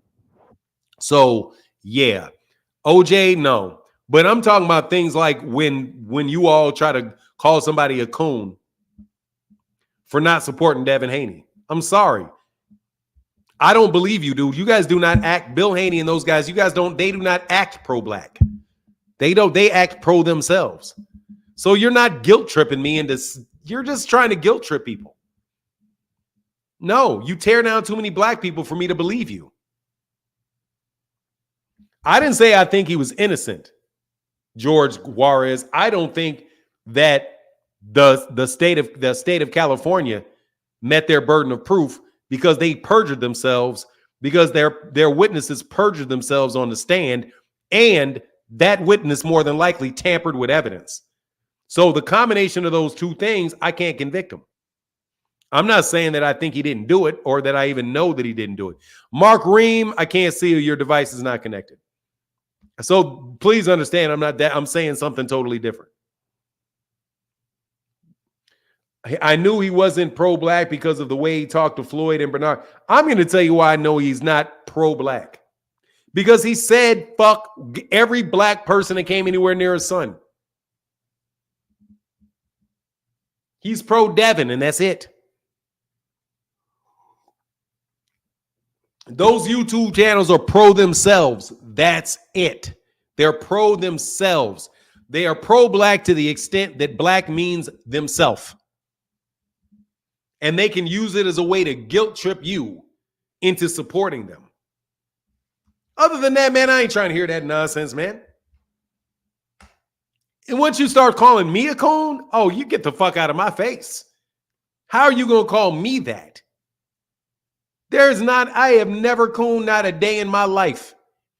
Do you know how much I despise buck dancing Negroes? Do you know how much I despise to the bottom of my heart people that represent themselves like fucking buffoons? I can't stand them. Can't stand them. Can't stand them. Can't stand them. You buck your eyes on camera. Dog, I got no time for you. The second you buck your eyes on camera, and I know you're bucking your eyes on camera, you buck your eyes, I'm done with you. I can't do it, bro. There's too many people trying to be taken seriously in this world for your ass to pull out the goddamn, for you. I can't even do it. And I don't like you minstrel shows. And I don't care if you're a minstrel show like you're tap dancing or if you're rapping. If you're a minstrel show, I ain't got no time for your minstrel show. I don't have any time. I'm a real street nigga. You're a what? You're a what? So I literally gotta associate myself with the lowest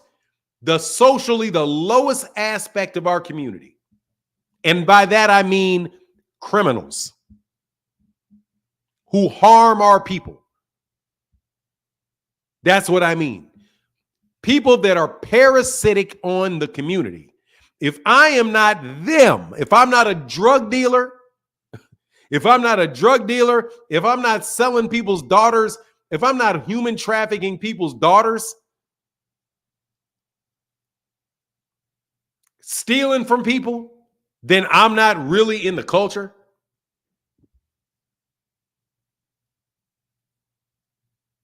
Really?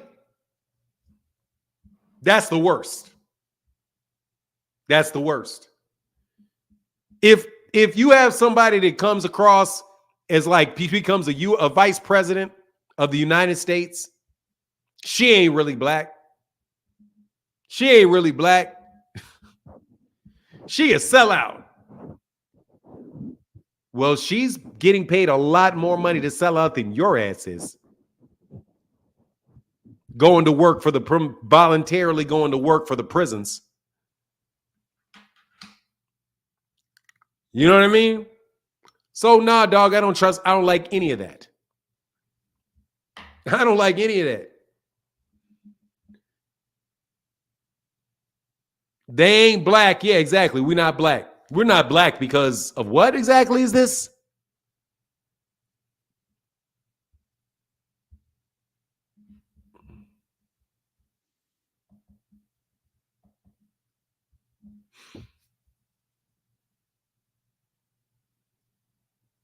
I'm not a hellified street nigga. No, I'm not. I'm a hellified black man, no. North Star, you are not connected. You are not, your device is not connected.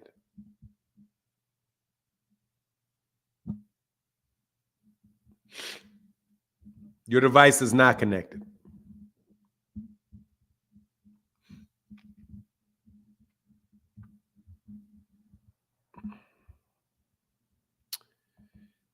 Yes. What's going on? I don't like it. I mean, You're- this is still a bit. I guarantee you, brother, there ain't nothing funny. But how can I help you? I mean, it's a bit extreme.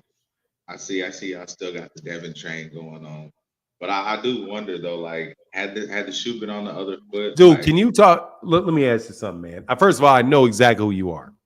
yeah, I'm not interested in your hypothetical about whether or not if the shoe had been over on the other foot.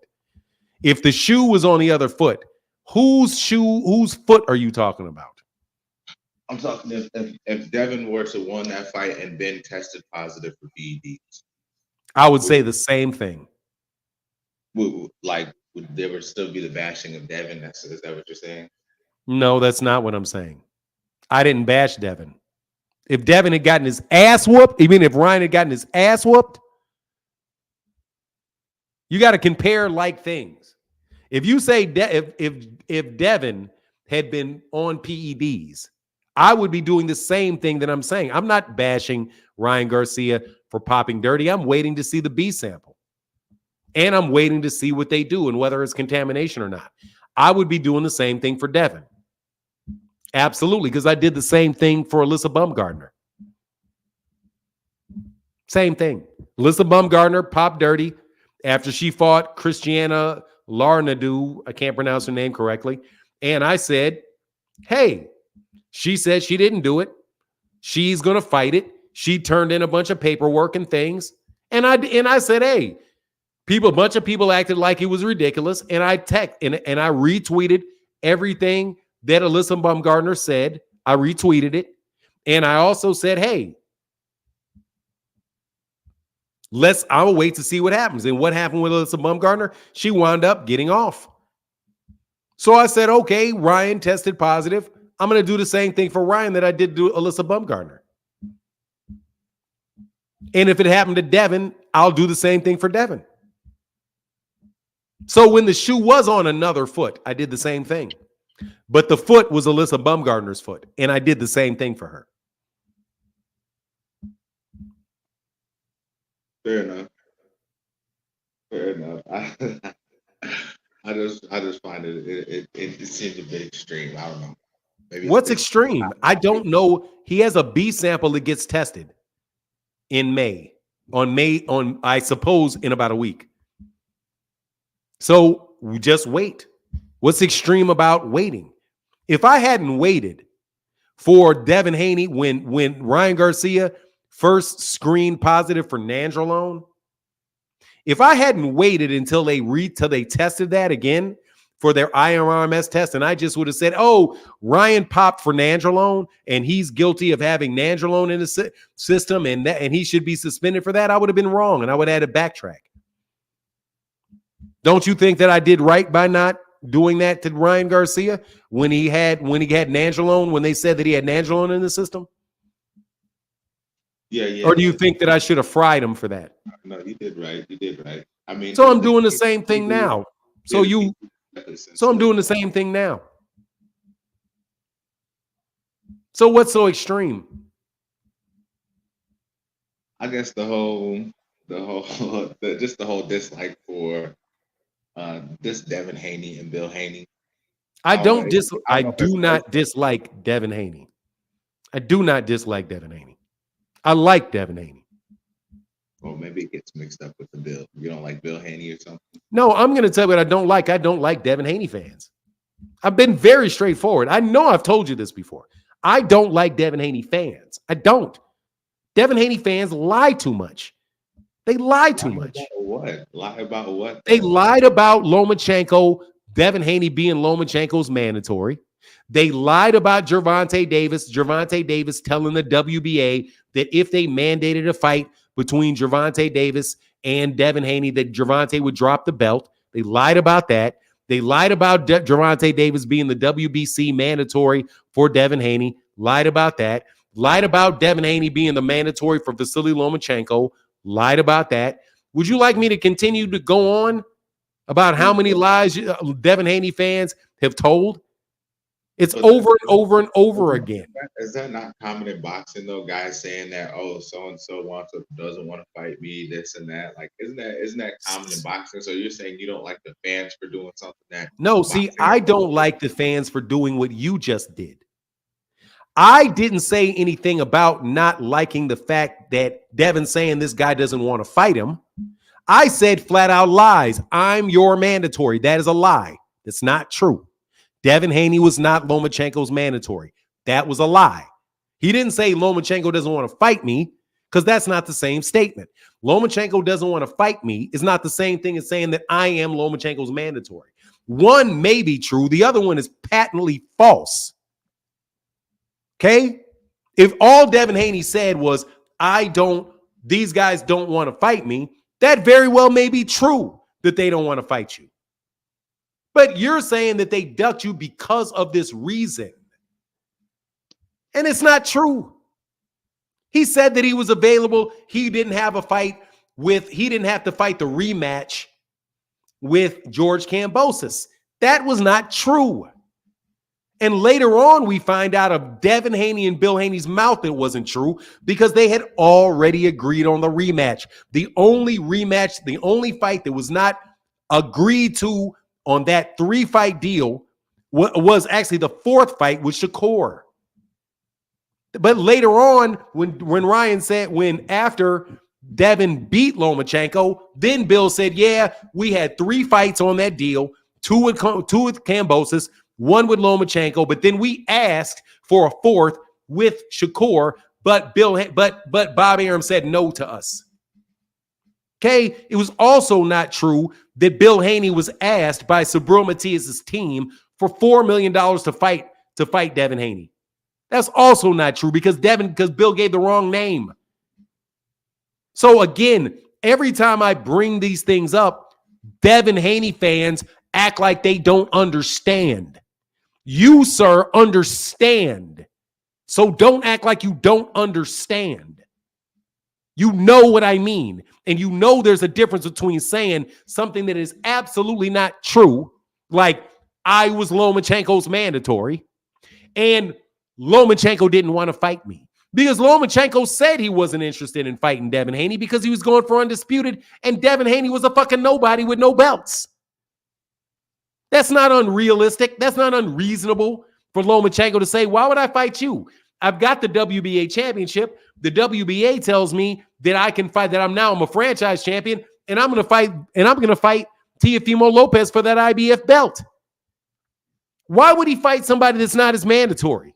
That's completely reasonable for Lomachenko to say that. But y'all framed it as if he was ducking him. The same thing people did with Gary Russell Jr.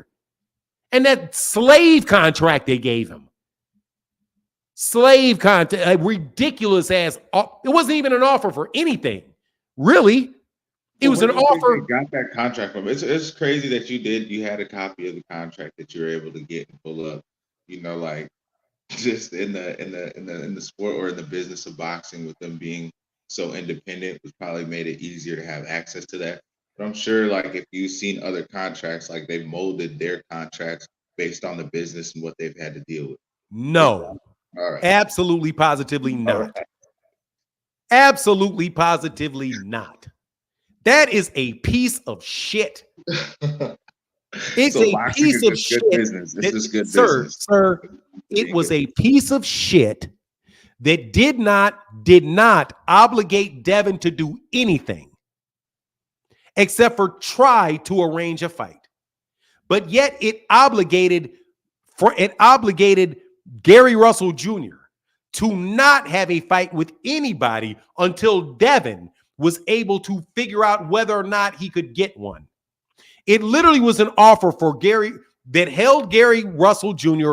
locked and unable to fight, while Devin could unilaterally get out of that agreement anytime he wanted, simply by not allowing Matchroom to agree to the fight.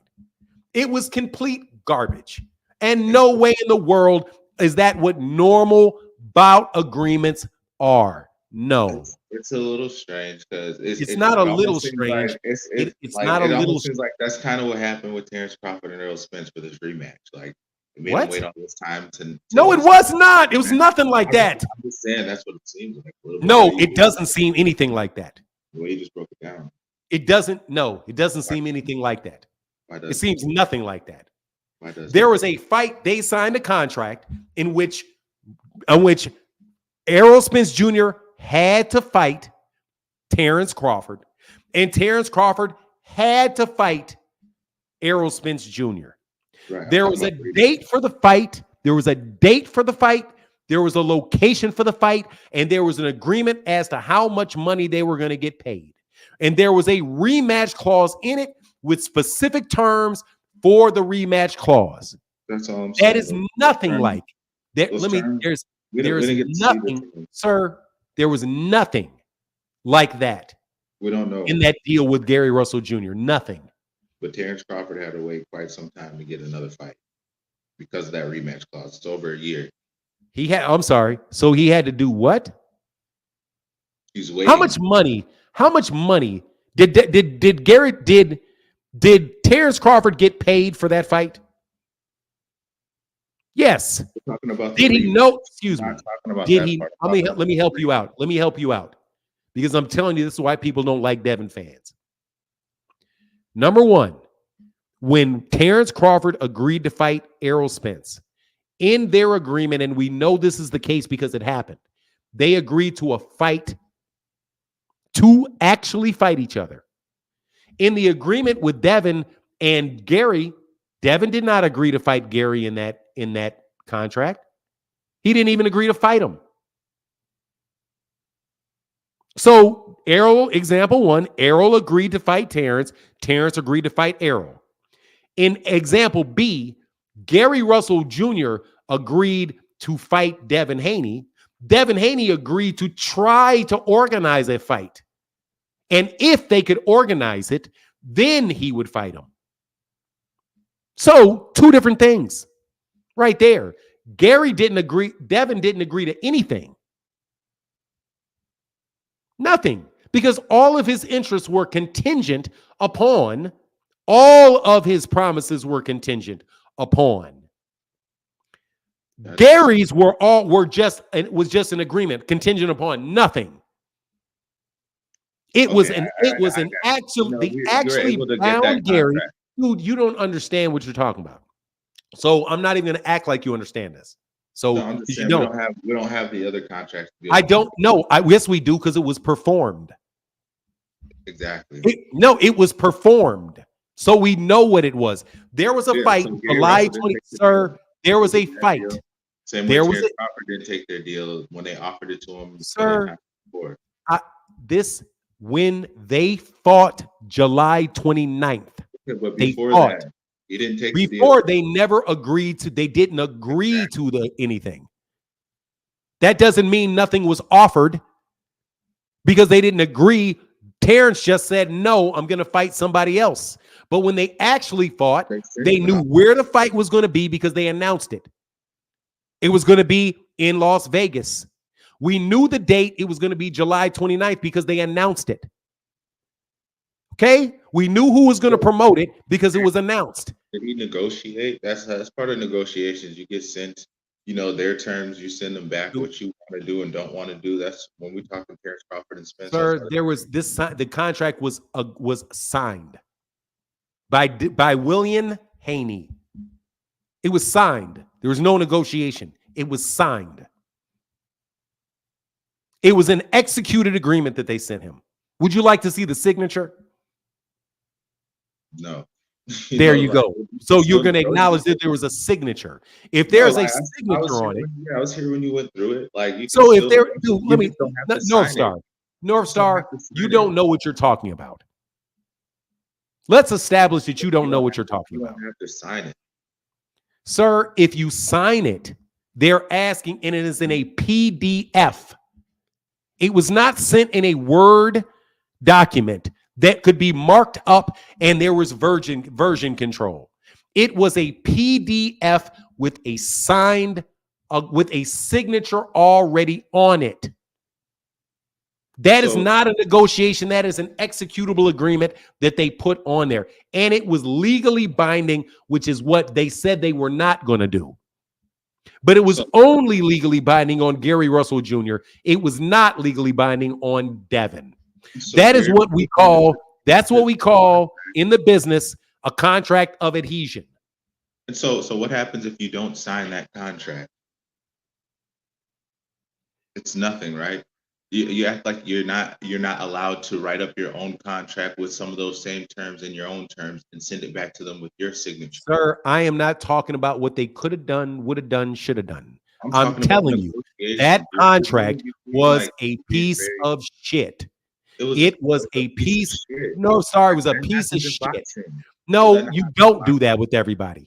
If somebody tells, if you have a negotiation with somebody, and you say, you tell me, look, this is what I want you to do. I want you to send me a term sheet, a non-binding term sheet. And you send me that piece of shit, I'm not dealing anything with you anymore because it's clear you don't want the fight. You do not have to have negotiations going on and on and on and on forever. You don't. Well, you don't have to waste your time. You can go get yourself another fight. Well, then that's what he did. Yeah, and what Devin did was send a piece of shit over there. And what Devin did was send a piece of shit to that man. What Devin did was send a piece of shit to Gary Russell Jr. that should have been balled up and burned up the second he saw that shit.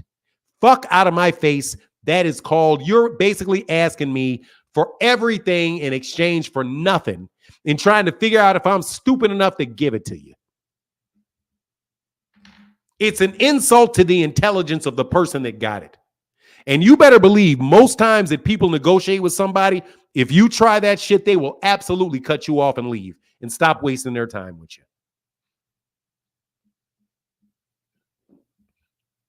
Because you're trying to take advantage of me. Is there anything else? No, it just happens all the time in boxing. I mean, no, it does not happen all the time in boxing. It does. When? Name another example of that. The Benavidez and Canelo, like I said, the Spence and Crawford before that even happened. No, that's nothing happened like that there. Nothing happened like that. Nothing happened like that. City contracts. We're not talking about the same exact type of contract. We're just talking about contracts and shit. That was an example of somebody saying, no, listen to what I'm telling you happened. Have that one. You know what I mean? When somebody says, just let me know how much it's going to cost. I just want to know the price. Before we get into a negotiation with all the other terms, just send me the price. And I'm going to send my son over there to get the price from you. Okay? My son is 18 years old. I'm just going to tell him to go over there and get the price. That's all I'm waiting. Just tell him how much it costs. and tell him when it's going to be available. And then he can tell me exactly when it is, what the deal is, and we can talk about it. But if I send my son over to you and you try to get him to sign a purchase agreement, I'm going to tell you, dude, son, he tried to get you to sign a purchase. Yeah, this is what he wanted me to sign this. Oh, he's fucking conning you. No, we're going to go to another dealer because he's not trustworthy. We just asked him for the price. That's it. How much is the car? $3,000. When can I have it? Next week? Okay, cool. I'm going to go tell my dad. Okay. No. Don't do that here. I need for you to sign this. I need for you to sign this contract and bind yourself to buying this car. Otherwise, you're going to owe me liquidated damages for this. That's the equivalent of what he tried to do. That's what he tried to do. He tried to offer, they agreed to one thing, they sent him something completely different. Because a term sheet, and then just labeled the agreement term sheet as if that changes the meaning of the words on the term sheet. Would you like another attorney to jump up here and explain to you that they read it and was like, this is horseshit? Because I'm not the only one that did it. I'm saying that's not the only horseshit contract that's been in boxing. Oh, no, it's not the only horseshit contract, but who gives a fuck? Because there's a bunch of horse. That's like saying, hey, man, a dude raped a girl. Well, my defense is that he's not the only guy to ever rape a girl. It's not saying that. No, yes, you are. You're saying, well, that's a piece of shit contract, but never mind that because there's other pieces of shit contracts. It's still a piece of shit contract. Doesn't matter how many people have been taken advantage of. You're still trying to take advantage of them. Okay, so that's all I'm saying is that that's part of the business. The guy didn't get taken advantage of. Being a crook is part of the business. Okay. Why is it a crook? Maybe if Devin is how everyone says he is with no power and everything like that, then maybe the Gary Russell fight was a dangerous fight for him. Usually he's a crook because he wrote a deal. I'm telling you why he's a crook. I'm going to tell you why he's a crook. He's a crook for the same reason that a lawyer can go to a young black musician that does not know how to read a contract and get him to sign away his publishing rights, the rights for his to put themselves on there as a co-writer, and all the other crap that musicians can and entertainers complain about. No, I'm not being dramatic. It's the same thing. You are, because on the business side, like I said, if Gary Russell Jr. was a dangerous fighter, and so then why wouldn't you put those terms in there to at least if you're going to put your fighter out there? Because there's not supposed to be any terms in a non-binding agreement. There's not supposed to be any other than where's the fight going to be? What network is it going to be on? And how much money am I going to get paid? And we can agree to those three things, but we're not going to agree that this is binding. We're just putting a placeholder in it. That's it. That's all they were supposed to do. They were not supposed to send something that if they signed it, it bound him for 1.5 years. What do you mean they weren't supposed to? Why are you saying they weren't supposed to? Do you? Okay, dude, I've already explained this to you. I'm going to explain it one more time, and then you got to go. It is a non-binding agreement. Do you know what non-binding means? I feel like I know what non-binding is. Like, I'm asking you. Don't say you feel like it. Do you know what non-binding means? Listen, it almost sounds like an oxymoron to me, honestly. It's not. And an agreement. It's not an oxymoron. So you don't know. So I'll tell you what non-binding means. Non-binding means that you are not bound. Listen to me. Handshake on it. No. Listen to me. You don't know. So listen. Non-binding means that you are not committing yourself to anything.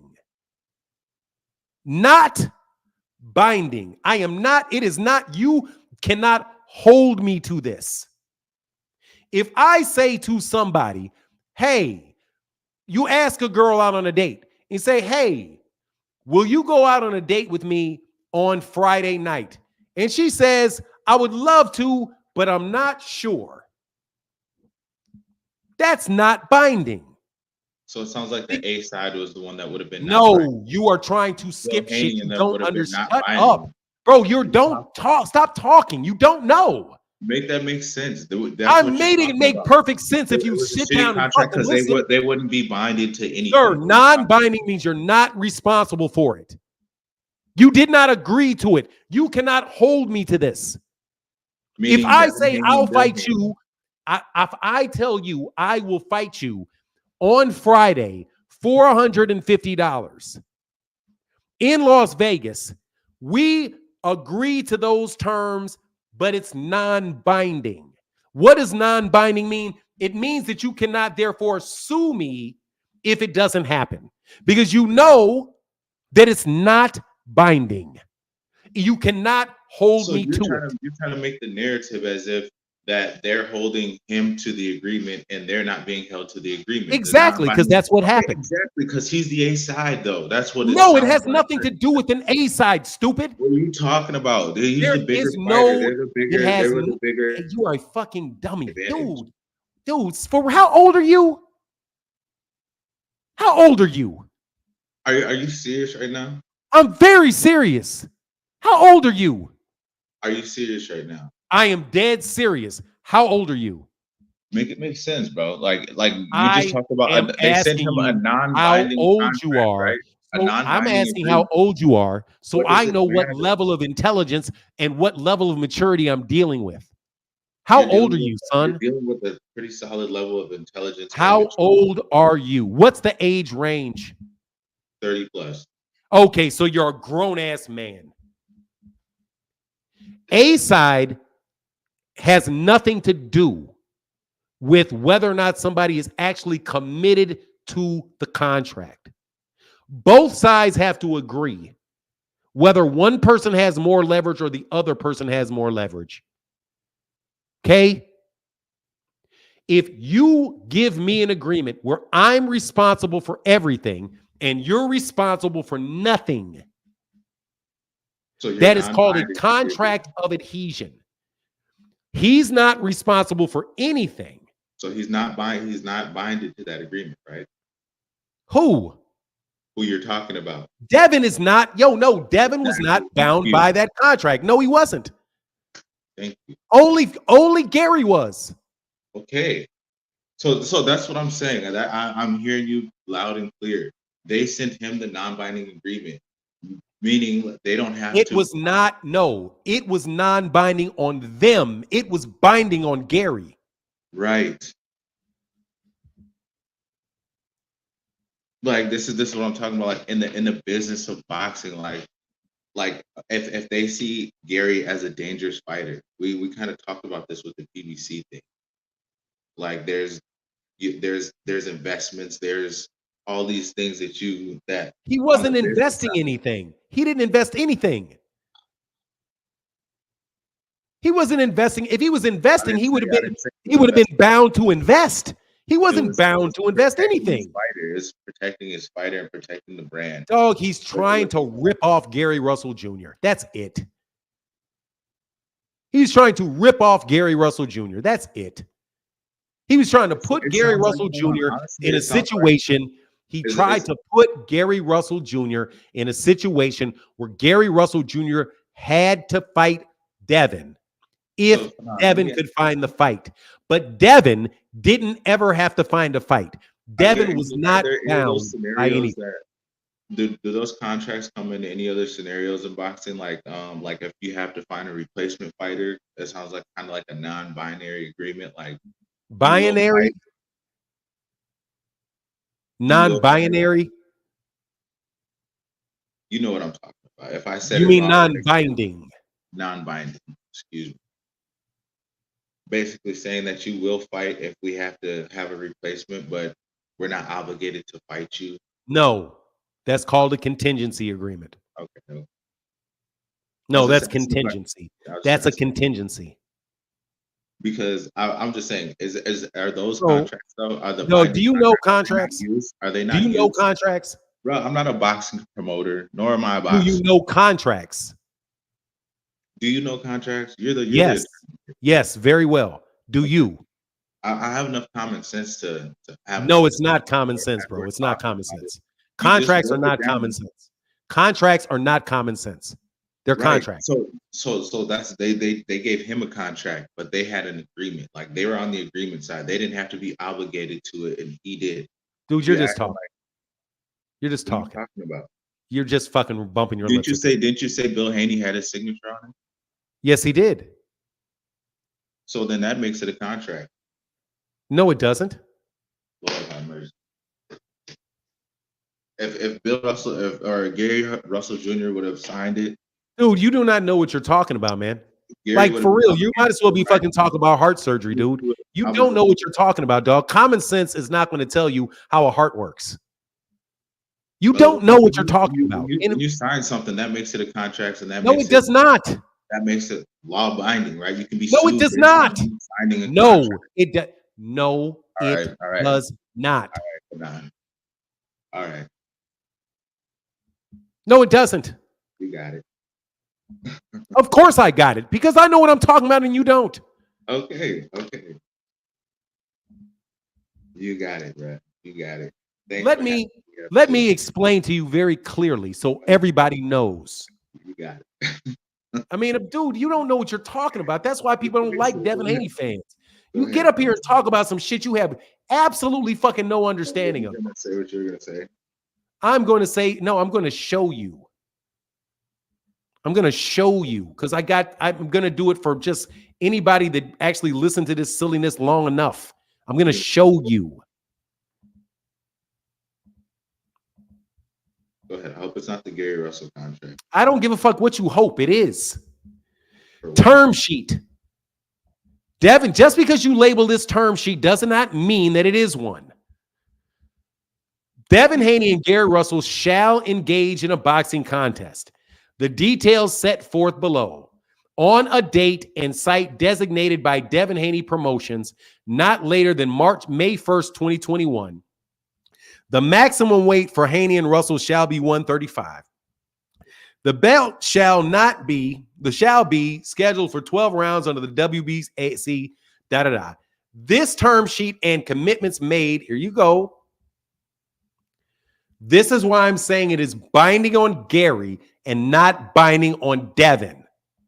Commitments made by DHP are contingent.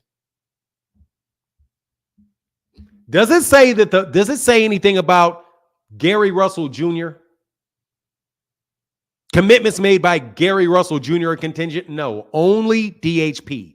Also, DHP, excuse me, listen. DHP, is DHP Devin Haney? No, they're not. Devin Haney is one person. DHP is a business entity. They're two separate people. So DHP is not even committing to doing anything. Devin Haney himself is not committing to anything. Devin Haney Promotions is only contingent upon getting written approval of the bouts from who? WBC, DAZN, and Matchroom. What's the problem here? Matchroom is a co-promoter of Devin Haney. Matchroom is not a co-promoter of DHP. So Devin Haney himself, who is not party to this term sheet, can tell Matchroom no. So that means Devin can tell Matchroom not to approve the fight, and therefore DHP is off the hook for its commitments. Okay? Now that may be kind of difficult for you to understand, but it's not difficult for other people to understand.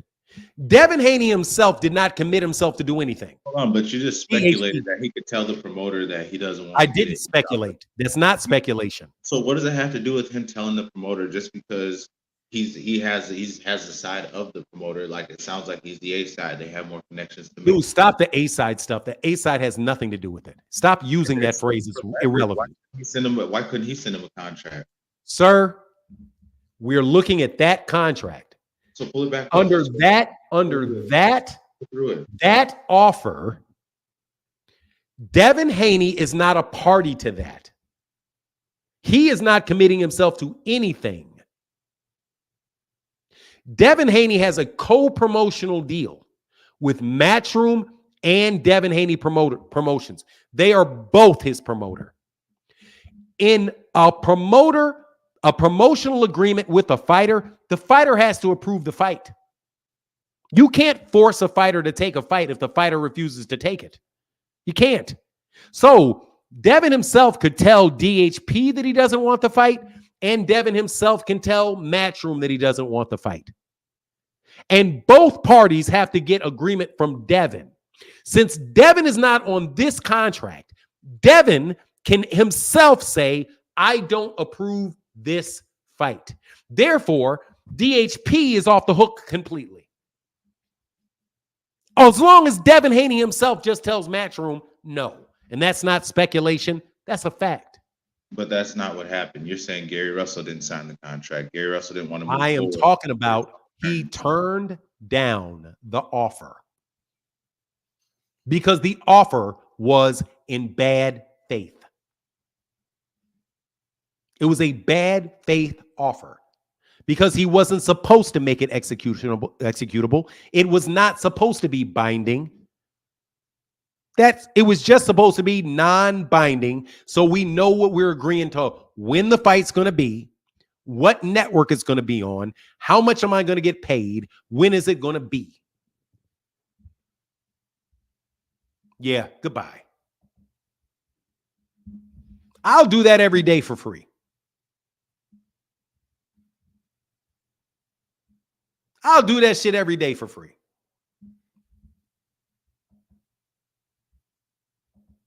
I'll do that shit forever for free. Do you see how they how that particular thing right there didn't have Devin Haney agree to do anything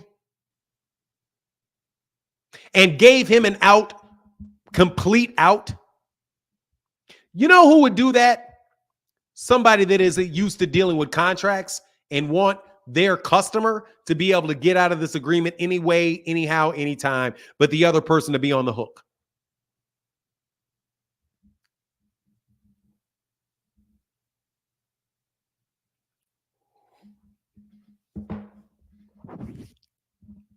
No, Gary, but I talked to Gary Zulu Lion.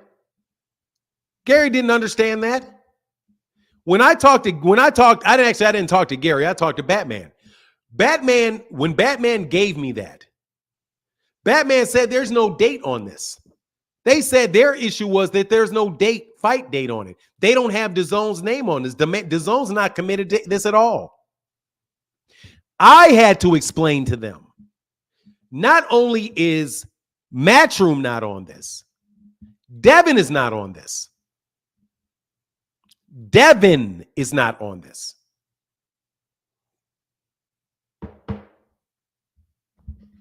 Devin didn't agree to do anything. The only person bound by this is you.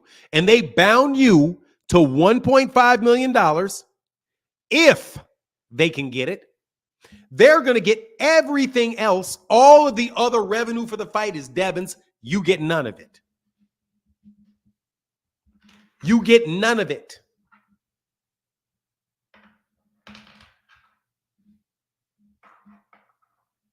Because you can draft them. That's what I talked about. I said first of all, this is not a term sheet. This is not a non-binding term sheet. This is binding. But the only person that's really binding is you. All Devin's got to do is tell Matchroom he doesn't want the fight, and it's done. DHP isn't responsible for anything.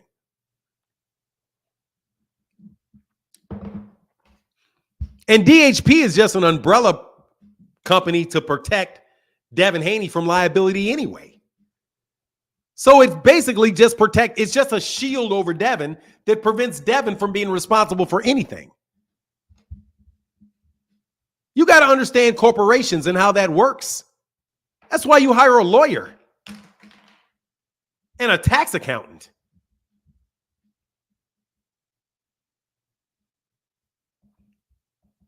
Why does this guy want it to be a good contract? No, you know what he said? He said, so what? Everybody gets screwed. That's what they said. Who cares? Everybody gets screwed. It's not unusual that people try to steal from people, so what do we care? If you call me and ask me, I'm going to tell you. Why? What's your best alternative to this? He fought Mark Magsayo, got a paycheck. They originally wanted him to sign a 2-fight deal with 2 options. In order to get the fight, he would have had to fight with Devin Haney Promotions for 2 more fights. And if they would have written it the same way, he would have been committed to 2 more fights. Man, oh my God. Like, man, just get away, man. Anyway, so that's my Devin Haney. That's why I got a reputation for hating Devin Haney. For all inquiring minds, that's where I got a reputation for hating Devin Haney for that. Because I wouldn't let them, because I said no. You're tripping. Yeah, you're tripping. Okay, to that point, the recent paperwork filed by the New York State Athletic Commission, whose name is under that, DHP or Devin? I don't know. I have no idea. But it's probably coming from a promoter. Probably Devin Haney Promotions, but so what? It doesn't matter. It's the same petition. They can petition directly, can petition probably through the promoter. Oh, I'm sorry, Ringside with LCD. Sorry about that.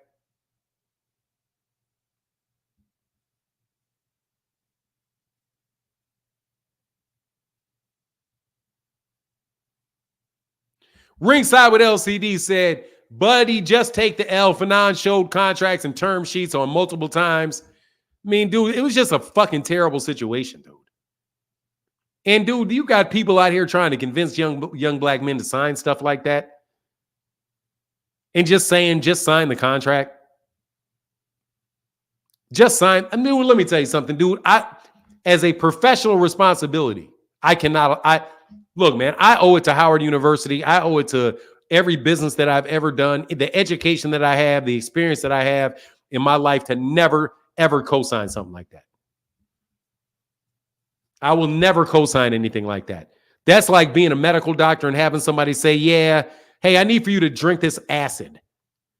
And you'd be like, well, yeah, I mean, I know it's poison, but, hey, go ahead and swallow that poison. Go ahead and swallow that poison. That was the worst piece of shit. I mean, seriously, man, it's so bad. Like, that deal is so bad that the first time that somebody said they gave it to him, I'm like, who would even write this? Then I had to read it a couple times, and I made sense of it and saw all of the connections, like how one clause plays against another clause, and like what the totality, what exactly you're agreeing to, what your risk is and what their risk is. Did a risk assessment for Devin, did a risk assessment for Gary, said what are they actually signing up for? The shit was so lopsided and so ridiculous that I thought to myself, dude, whoever in the world put this out here, man, shame on you. That's some shit, man. That's some shit that, man, I used to have to like. The only reason you would sign something like that or do anything like that is if you are so down and out that it's the only way you can get a paycheck. Like, that's why somebody would sign that. If you're broke. If you're broke and you have nowhere else to go, that's why I would say, well, if that's the best they're going to offer you and that's your only way you can get a fight, well, you got to do what you got to do.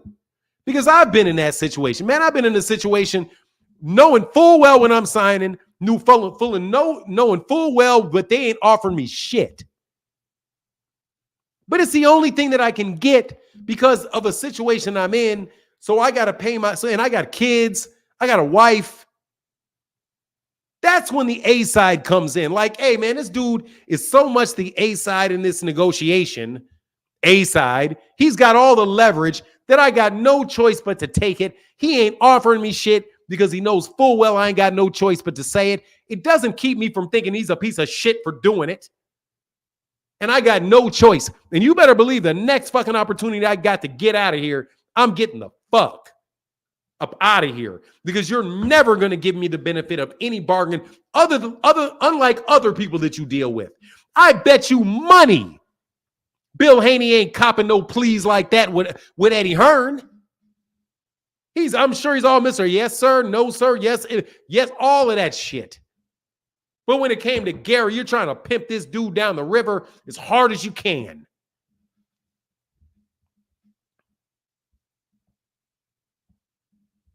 I'm sorry, man. I can't tolerate that shit. And that ain't about Devin Haney because Devin didn't write that shit.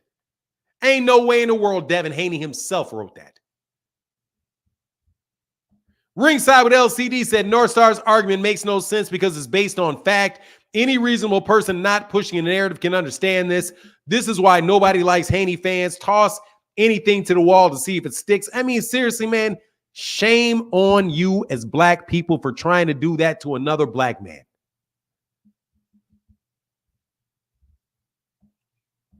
Y'all are one of these people who say, man, why should we care? You know, you guys always want to talk bad about slavery. When black people had slaves, yeah, why should we talk bad about Bob Arum not promoting when Shakur Stevenson when Bill Haney will try to catch up Gary in some shit like this? Yes, I've read Bob Arum's promotional contracts. No way is it this bad. Because they got minimums in there. And yes, I've read Bob Arum's.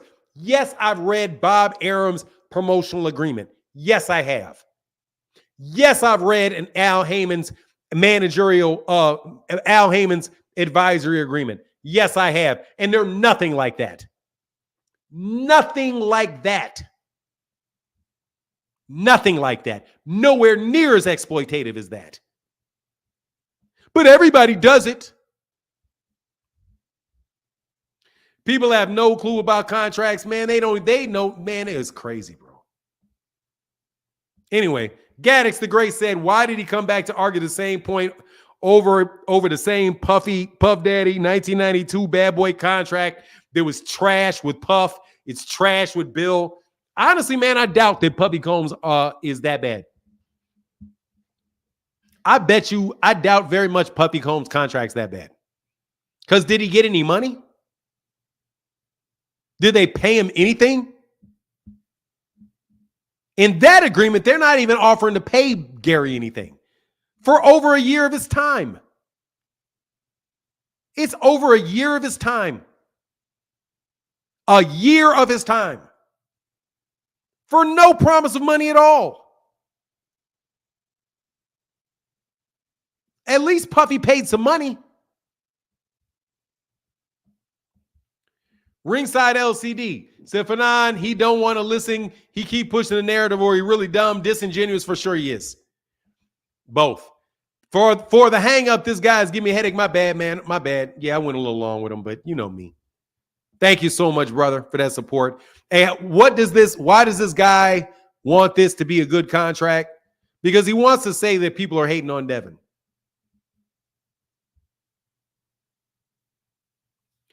TLC only made $50,000 with Puff. Well, that's $50,000 more than he. Watch this. That's $50,000 more than Bill Haney was offering Gary Russell Jr. in that contract,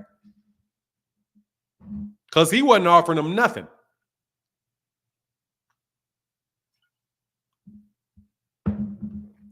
Didn't offer him a thing.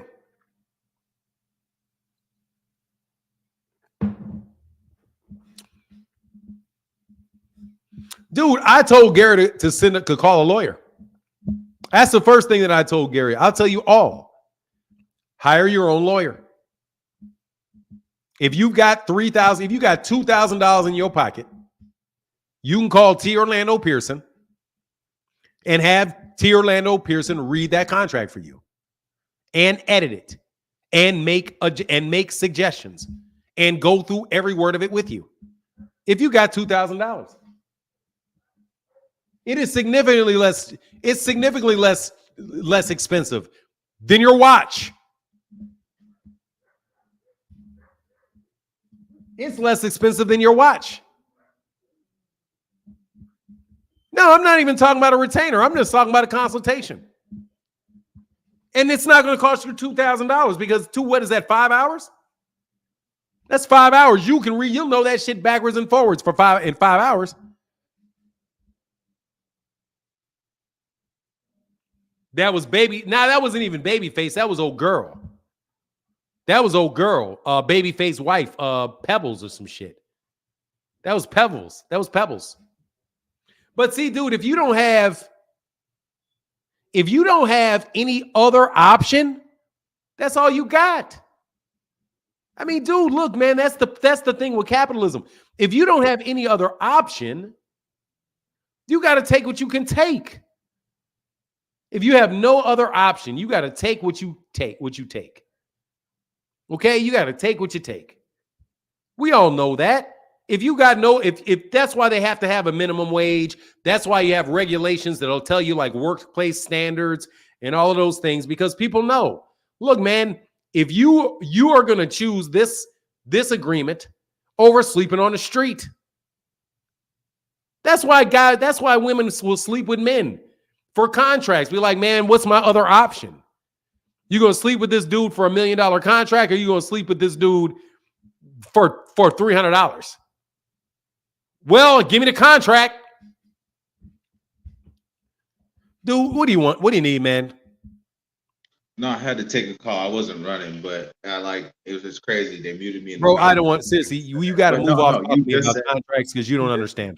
But you just said he could get a lawyer for $2,000 and negotiate. That's basically. I didn't say negotiate. Terms and send the terms back. I didn't say negotiate. He could get a lawyer and look at the terms and then write some of his own terms and send the contract back. You just said that like not even 3 minutes ago. Sir, that's not what I said 3 minutes ago.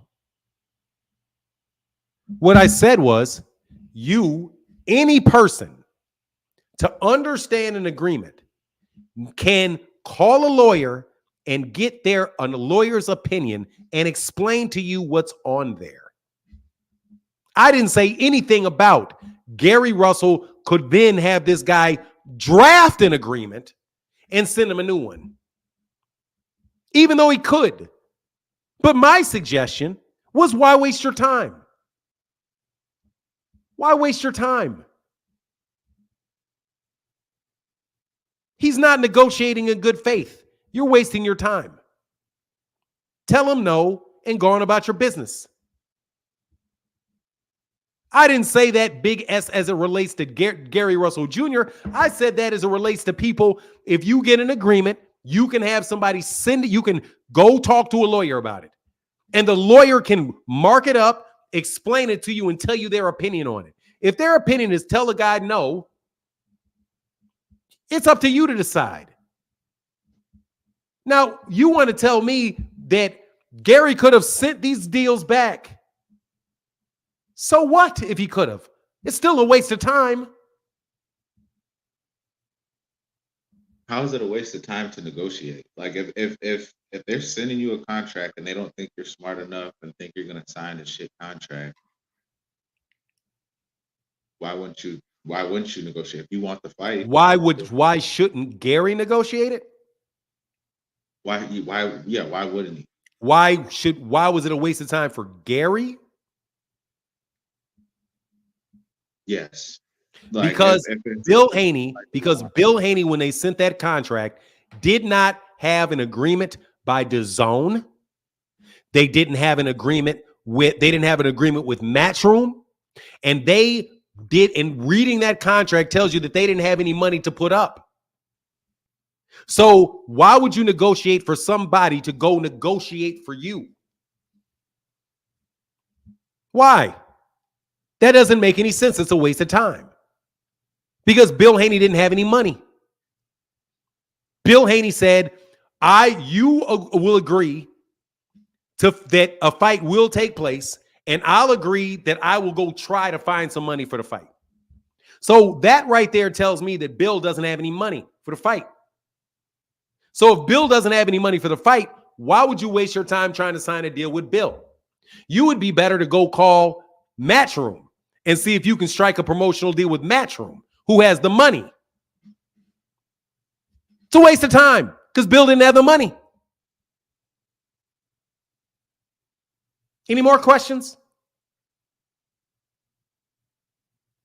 No, I'm looking at the contract still. Dude, don't waste your time looking at the contract because you don't understand it. And you have it? No, I don't have it. I don't have it. I had to rewind what we were talking at because Dude, let me explain this to you again. it's short. If Gary Russell Jr. says, I will fight Devin Haney, Devin Haney says, okay, I want to fight you. And Devin Haney sends an offer that says, I will try to get the money from Matchroom. I will try to get the money for the fight from DAZN. That's a Don King method, is it not? It's not. No, it is not a Don King method.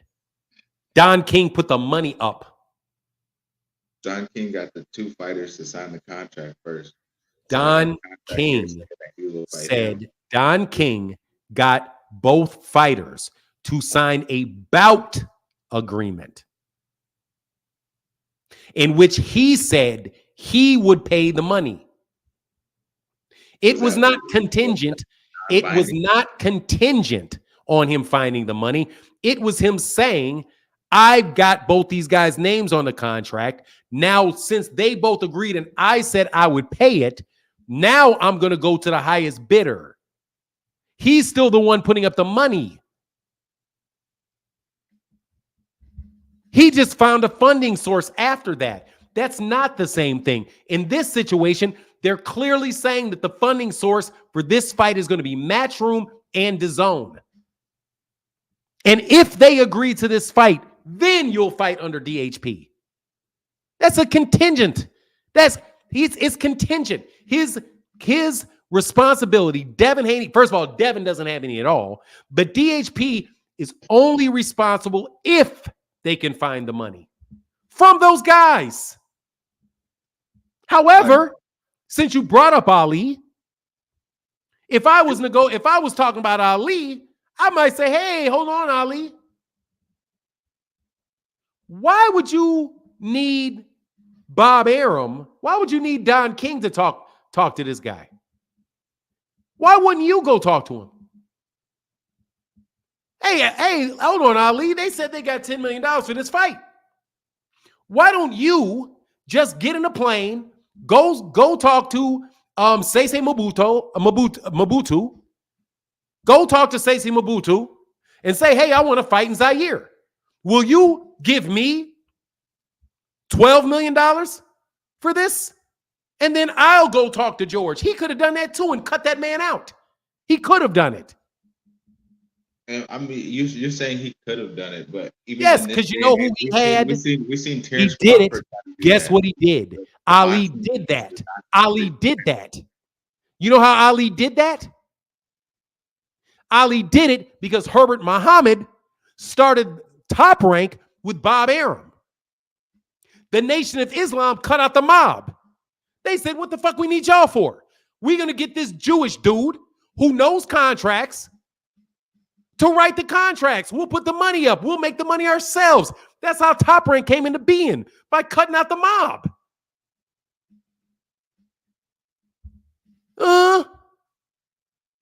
Did you know that Top Rank was founded by the Nation of Islam? I didn't know that. I didn't know that. So let me tell you, this is a model. This model, and guess what Ali would do? When Ali decided, depending on any offer that he wanted, he would have to be it would be a bidding war between Don King and Bob Arum. Who's going to give me the better deal? And I'm going to pick the better deal. Neither one of them had an exclusive deal with him. Same thing for Sugar Ray Leonard. Neither promoter had a deal, an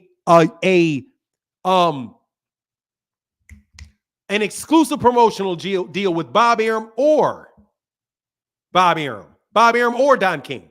They could both pick whoever they wanted. That's the same model that the PBC is on.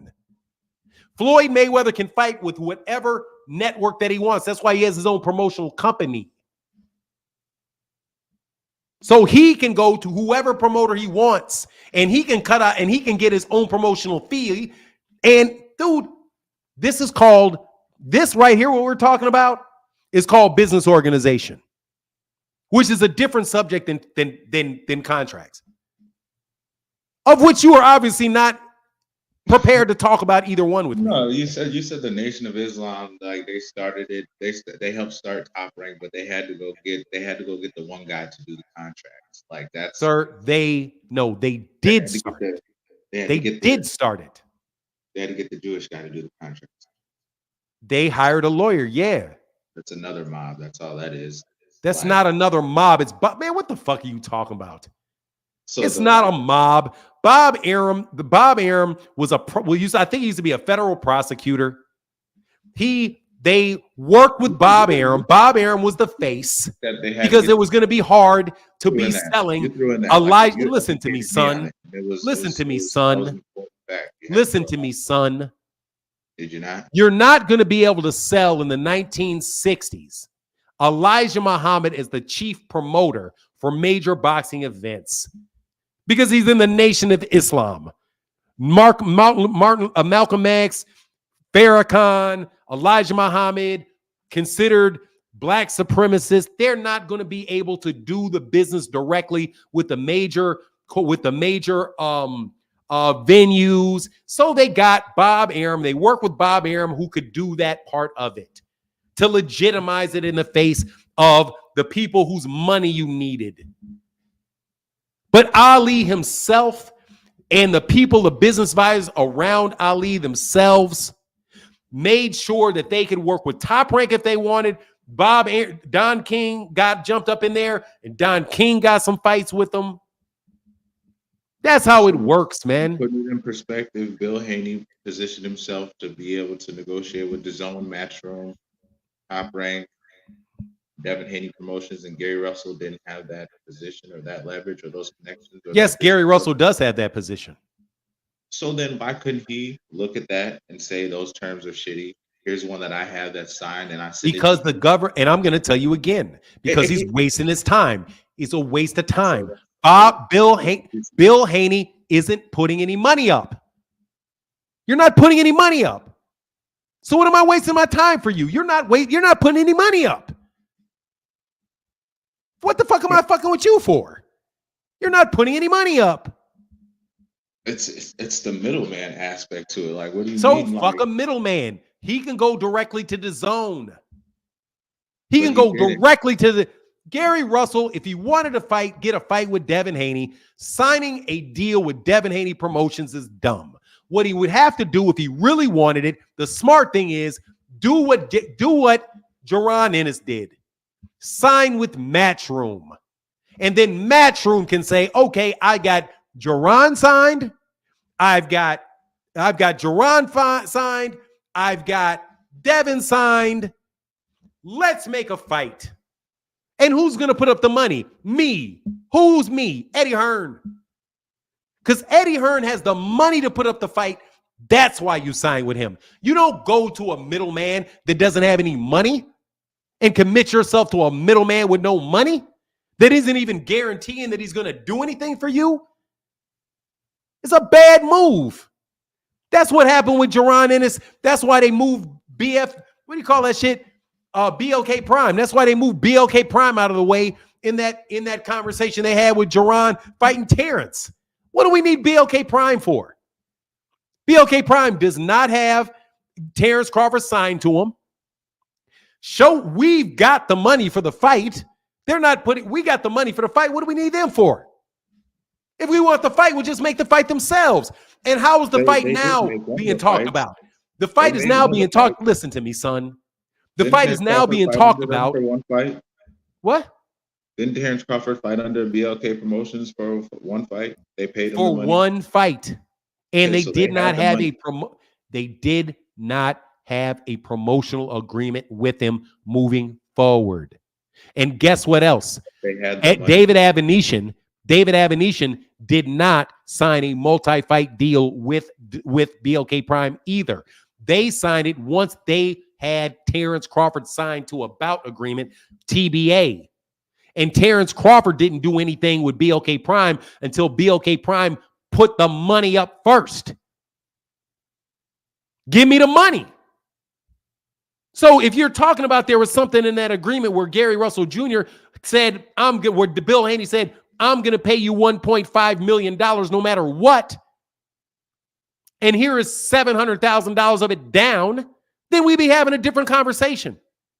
But that's not what it was. That's not what it was offered. What was offered was, maybe I'll try to get you $1.5 million from them. What the fuck am I wasting my time with you for? That's why you tell him no, because he's not bringing any money there. You're going to tell me you're going to buy a car? Hey, man, I'll buy you. Will you buy my, I want to sell you a car. Yeah, okay, how much? You're going to buy this car for $1,500. Provided that I can go to CarMax and CarMax will sell it to me for $1,200. Right. Why would you do that stupid shit when you can just go to CarMax? And why would you just go to CarMax and get $1,200? I mean, if you would have did your research, you would have went to CarMax in the first place. But if not, and you see that, you can negotiate those terms. There's Sir, competition. he already knew it. That's why he asked him, how much money are you going to pay? You going to pay. You going to pay. How much are you going to pay, Bill? Devin Haney Promotions. So, yeah, that's exactly. DHP. If he's fighting under DHP, How then he would be much? getting paid by DHP, right? No, not in that. No, he would not be. The word said cause him to be paid. It didn't say we will pay you. It said we will cause you to be paid. That means caused by who? If we get Matchroom to do it. Devin Haney Promotions doesn't have $1.5 million that they were going to pay this man if nothing came through in exchange for what they were offering. Bro, no, it doesn't. It's stupid all the way around, man. When are you going to stop? Why would you pay the man if nothing is going to come through? Why would you give him the money up front and then none of the promoters want to take the fight? In order to give him value for what you're asking. If you are asking him to make a fight with you for $1.5 million, provided that we get these guys to sign on, but in any case, we will pay you a non-refundable deposit. Non-refundable deposit of $500,000. That means if I am unable to meet the requirements, you do not lose your time. If you didn't take another fight, you can be made whole for the fact that you didn't take another fight while I work on this. That's why. That's the same reason why they say, hey, if I want to rent you an apartment, what do? They charge you what? A non-refundable deposit. They will charge you a non-refundable application. A fee for your application. And they will say you will pay $200 just because we're processing it. And you're going to put a down payment on the apartment of $300.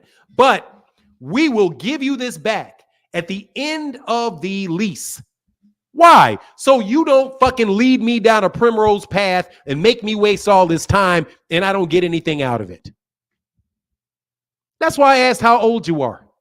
Have you ever had a leased an apartment before? You ever bought a car before? Don't you know that they require down payments on cars? That's why I asked how old you are. This is wild, like for real. Because dude, it's right. It's the only thing wild about it is that if you're 30 years old and you've ever rented an apartment, if you've ever gotten any type of loan at all, you know how the relationship works. So in boxing, because this is what we're talking about. We're talking about relationships. I don't give a shit whether it's boxing. I don't care if it's boxing. I don't care if it is hockey. I don't care if you're buying pencils. I don't care if you're buying lemonade. I don't care. It is a business is business is business.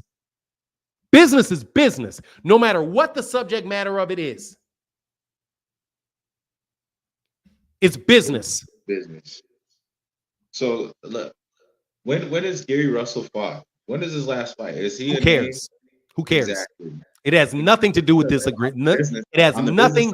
It has nothing to do with this topic. It does. It definitely does because no, it doesn't because he had a fight since then. He fought Mark Magsayo, and he got injured. He got a fight. He fought Mark Magsayo after that. Matter of fact, I think he fought 2 people after that. I think he fought King Tug and Mark Magsayo. So he got 2 paydays after that. But he's still not known. Like, if nobody. What do you mean he's not known? We've been talking about him for an hour and a half. Devin's not fucking known. What do you mean he's not known? So what do you mean he's not known? What does that have to do with shit? He's not known. That's kind of what it sounds like. The business. Do you know who he is?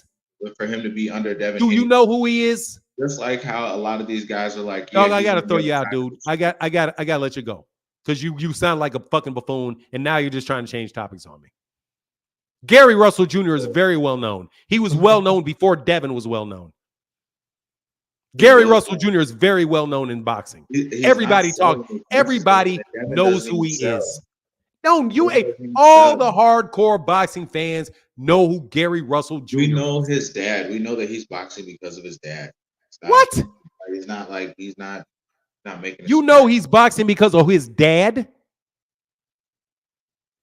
That's the only reason why the name rings a bell. You're a liar. Fight. He's not under. You have never named somebody that Gary Russell Jr.'s father fought.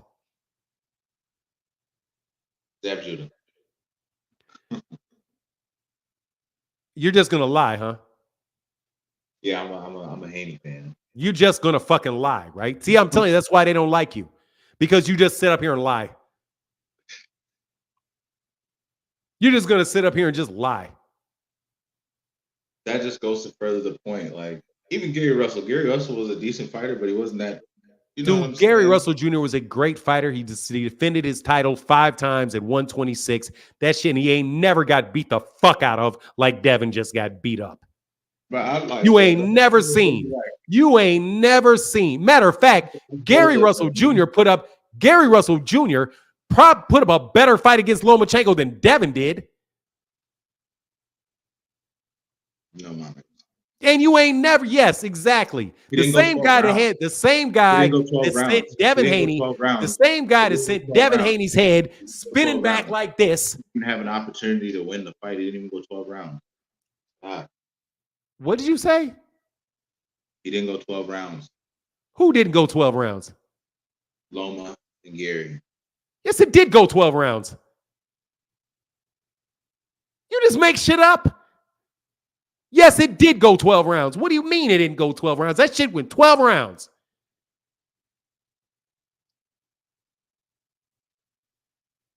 You just lying, huh?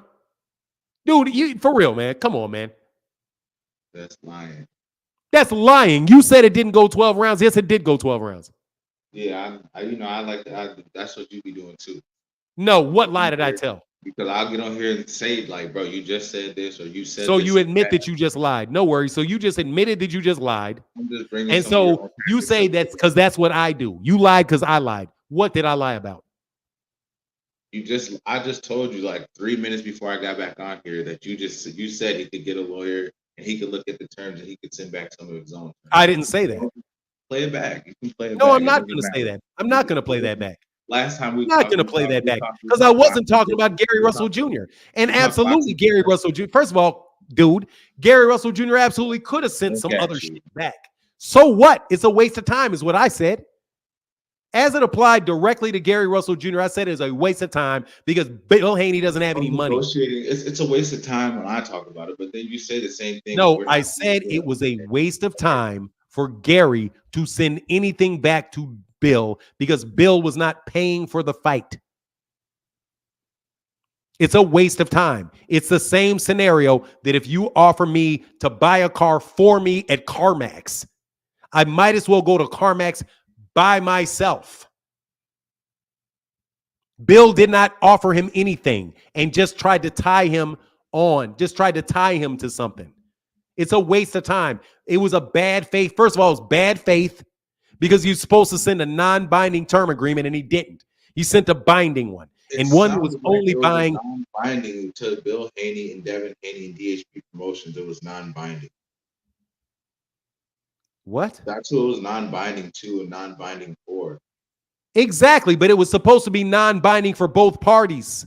Why would it be non-binding for both parties? So that they could come up to within a preliminary agreement and not have to continue to have back and forth on the internet about the money.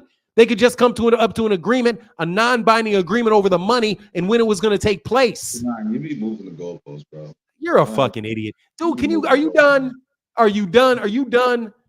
Are you finished? Which one? The problem between me and you is I'm not being a Gary Russell Jr. fanboy. You're being a Devin fanboy. And it doesn't work because Devin Haney was in the wrong, period. He's just in the wrong. It's just about like it's a bias. It's a bias. It's not like, a bias. Like you like to point them out here, but not there. Like name one. All about name one. I like these boxers that are all about themselves and this and that. Name one.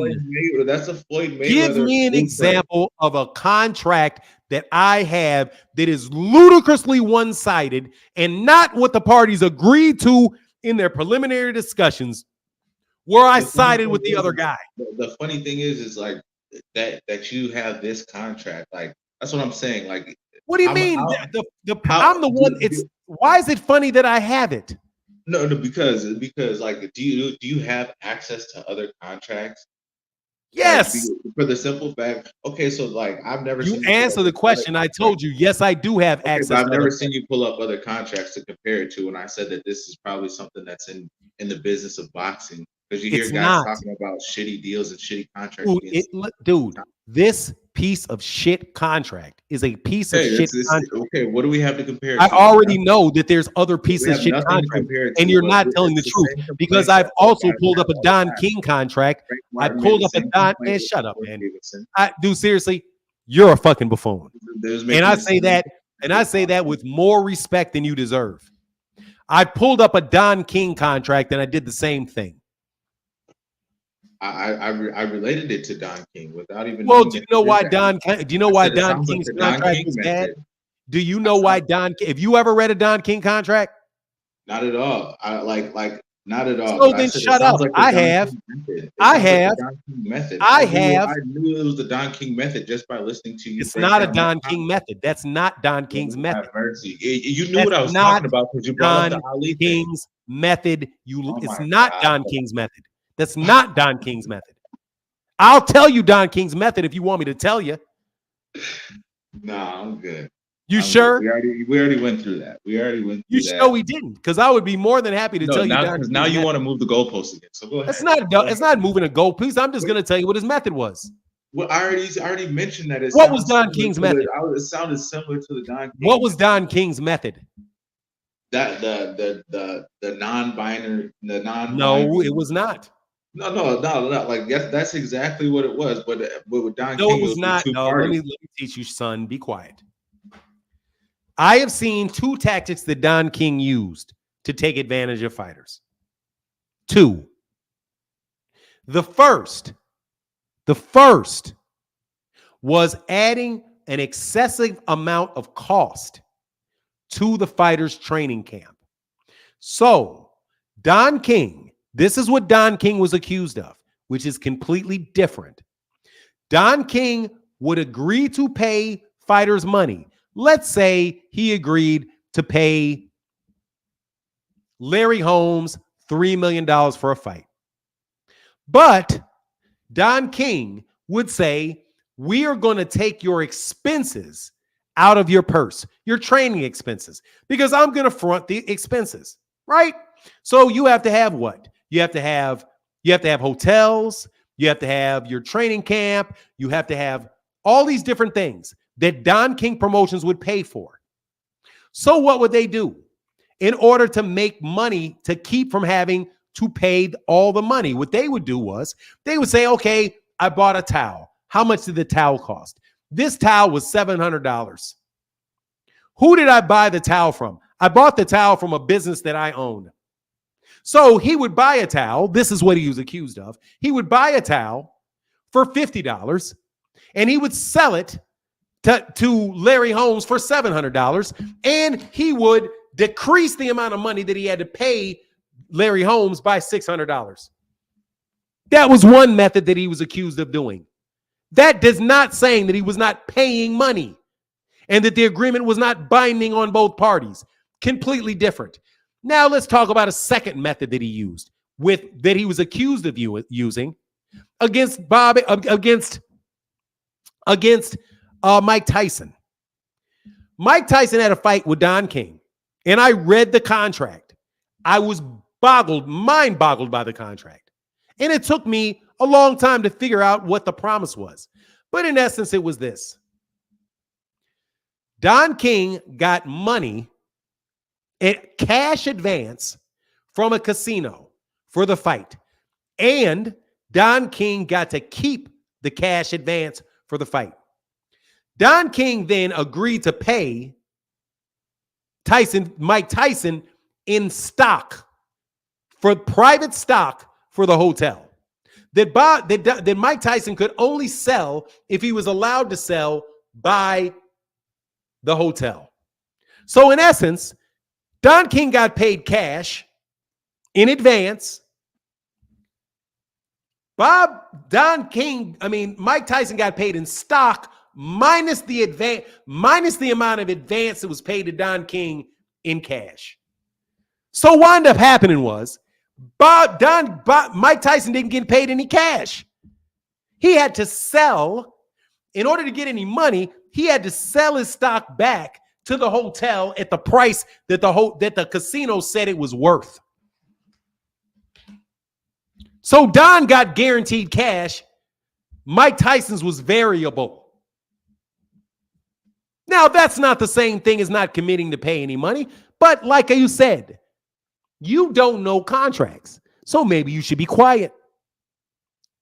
Is there any other questions you'd like to ask me, son? 30-year-old son? They signed those contracts. What are you talking about? Signing doesn't mean anything unless you're dealing with real property. They're non-binding agreements then. No, they're not non-binding agreements. So then what are we talking about? Are there contracts or are they not contracts? Do you know what a contract is? Break it down, because you keep moving the goalposts. I'm not moving the goalposts. Once the signature's there, then they're legally obligated. I'm not moving any goalposts. Your head is just spinning around in a circle because you don't understand. Stop it, bro. Like, what is there not to understand about that part? Obviously, the fact that you think that those contracts have to be writing to be a contract, or just because there's a signature on it makes it a contract. Just because you sign something doesn't make it a contract. I'm done with you for that. I'm done, bro. It doesn't. I appreciate you. Let me ask you a question. If you sign, watch this. I'm about to get if you take a piece of paper, let me explain this to you for everybody else that knows. I'm going to teach a class something, son. Go ahead, teach your class. I'll be in the comments. Bro. Yeah. Let me ask you a question. Is this a contract? I negotiate with you, dumbass, to buy your child for $150. You agree that I can buy your child for $150. I sign it and you sign it. Is that a contract? Is that a contract? Guess what, dummy? That's not a contract. I am not wasting my time. I'm having a blast, Benjamin Davis. I am going to dig a hole so deep for you Devin Haney fans that everybody will understand this shit at some point in time.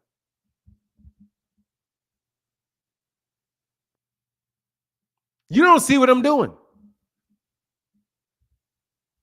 You don't know what I'm doing.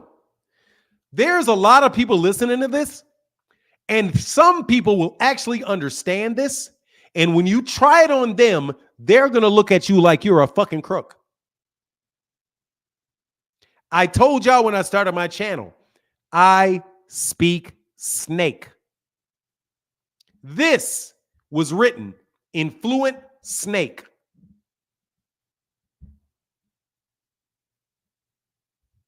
No, you do not need verifications via witnesses for one either. No, you do not. No, you do not. That's why I say go hire a lawyer. That's why I say go hire a lawyer. Real quick. Ringside with LCD said, funny how North moves the goalposts again and again while Fanon busting his ass. First thought, none in business taking him serious. Correction, none after 5 minutes hearing him talk will take him serious. I mean, it's ridiculous, bro. You guys think just because you put your signature on a piece of paper that it's a contract? No. Or thinking that because you didn't put your name on a piece of paper that it's not one? Yeah. After 1,000 years of people doing business, nobody caught on to that one. Nobody can see that coming. What happens if you're illiterate and you promise something? You don't think you can hold an illiterate person to their contract? You don't think two illiterate people can have a binding agreement? Think about it, young man. He outright lied. He said he outright lied multiple times. You don't know shit, just saying shit. This too funny needs to play nothing back because we all watching. Heard what Fanon said. Damn, y'all, all my snack money gone now. Hey, bro, thank y'all for the support. And thank you for allowing me to fry y'all to make a more profitable channel. Hey, listening to this guy making up BS now. I need a strong drink. Hey, man, for real, for real. I click show. What do you mean you click show? This is a link right there. Look, man. Only certain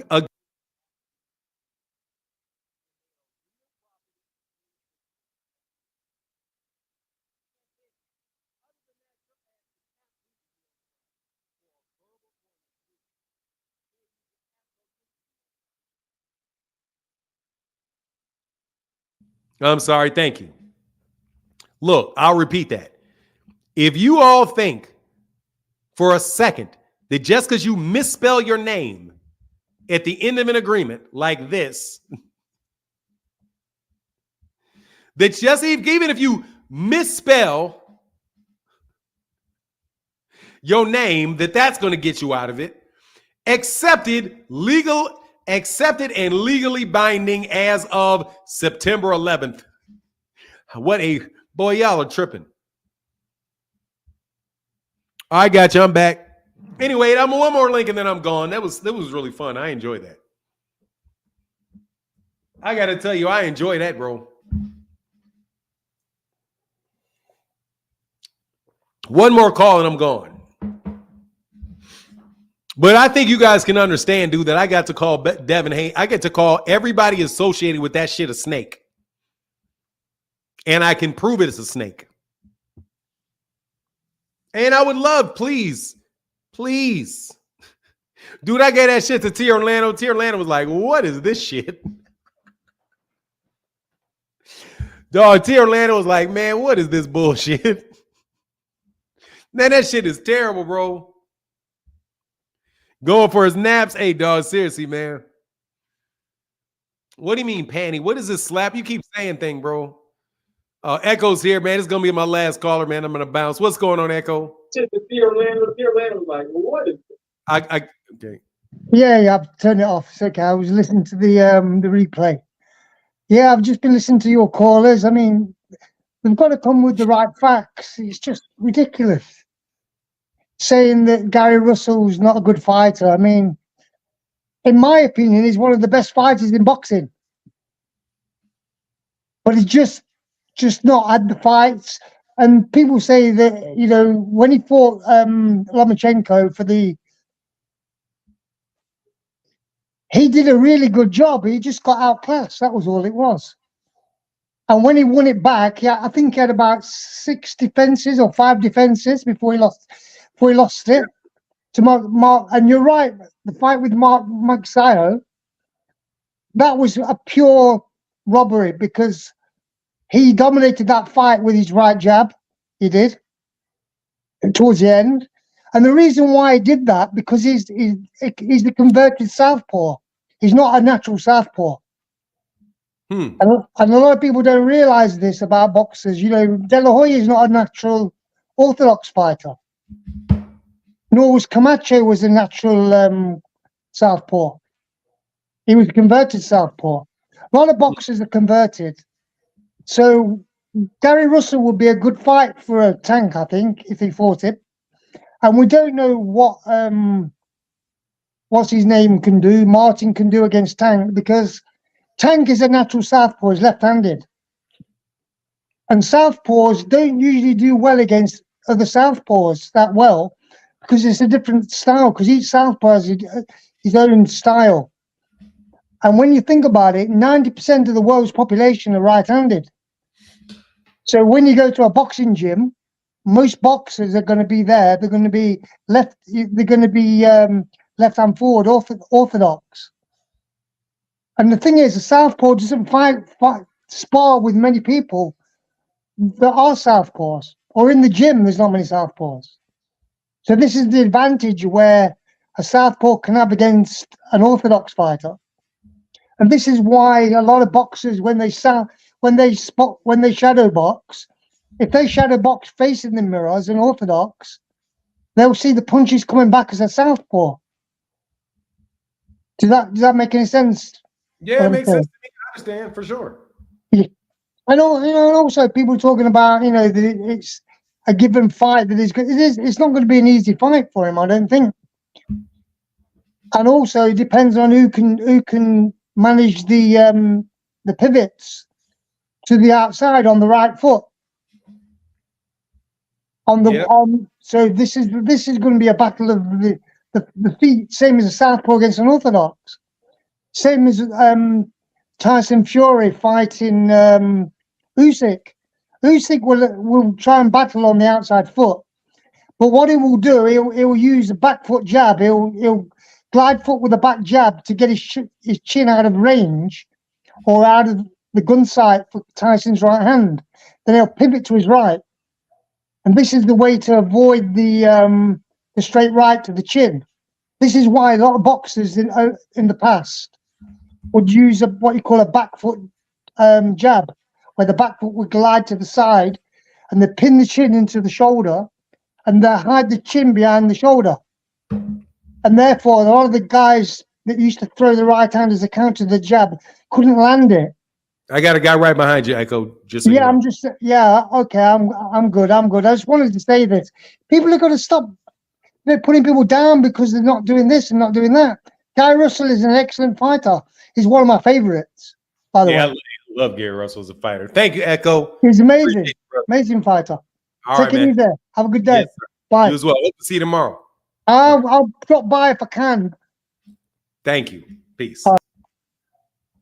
Real quick, I see you, Antonio King. Big Super Lou in the building said for the donations. Thank you, brother. Thank you for keeping the channel going, man. Thank you to everybody that helped out on the Super Chat Thursday. My guy, Super Lou in the building. Antonio King, how can I help you? Phenom, what's going on, sir? Man, I just want to speak on that contract situation you just talking about, because when I went through my divorce, and me and my ex-wife, we both signed on a written piece of paper saying that she was going to take over the house, and that that she was giving me my car back because she was trying to hold my car in hostage, and we did a notary. But even through all of that that we did, when it came down to that situation with that house, I'm still reliable. I'm still reliable because that didn't mean not one hill of beans. You say you still liable for the payment of the house? I'm still reliable for the situation. Yeah, with the house. I mean, as long as she continued to make her payments to the house, but my name is still on that house. Okay. And, my name is still on that house, but from time to time, if something go on, if she don't pay that bill, I get a call. So I'm still reliable. Yeah, cool. Yeah, responsible for it. Thanks, bro. I appreciate you, man. Thank you, Antonio. All right, brother. Yes, sir. All right. Yep. I think that is a case of, I don't know. If you're still, you meant liable. Responsible, liable means, hell no, I'm not bored, man. I wasn't bored. I was trying to make sense of it. When did this turn into? Yeah, I can't even speak on it. When did this turn into divorce court? Not me, because I'm gonna tell you right now, I can't even speak on it. I cannot. I can't even speak. T. Orlando, you saw it, dog. I'm like, you're still liable for it. Like if you own it, your name is on it, but she keeps getting. Yeah, you know. I don't think that's a direct. That was a little loose. Wait, a B-Dub didn't hold up in a bar of the agreement. Yeah, you know. Maybe they are testing your fight back. No, I get that he was, but I'm saying I just, you know, I think there's a lot about that situation that I don't know. So, and then how that relates to what to the divorce court and what the divorce court says, you know, at the end of the day, the divorce court is going to make the ruling. But he's saying that if his name is still on the house, she was going to take over ownership of the house. That would mean he was supposed to get his name off the house so he wouldn't have any financial liability.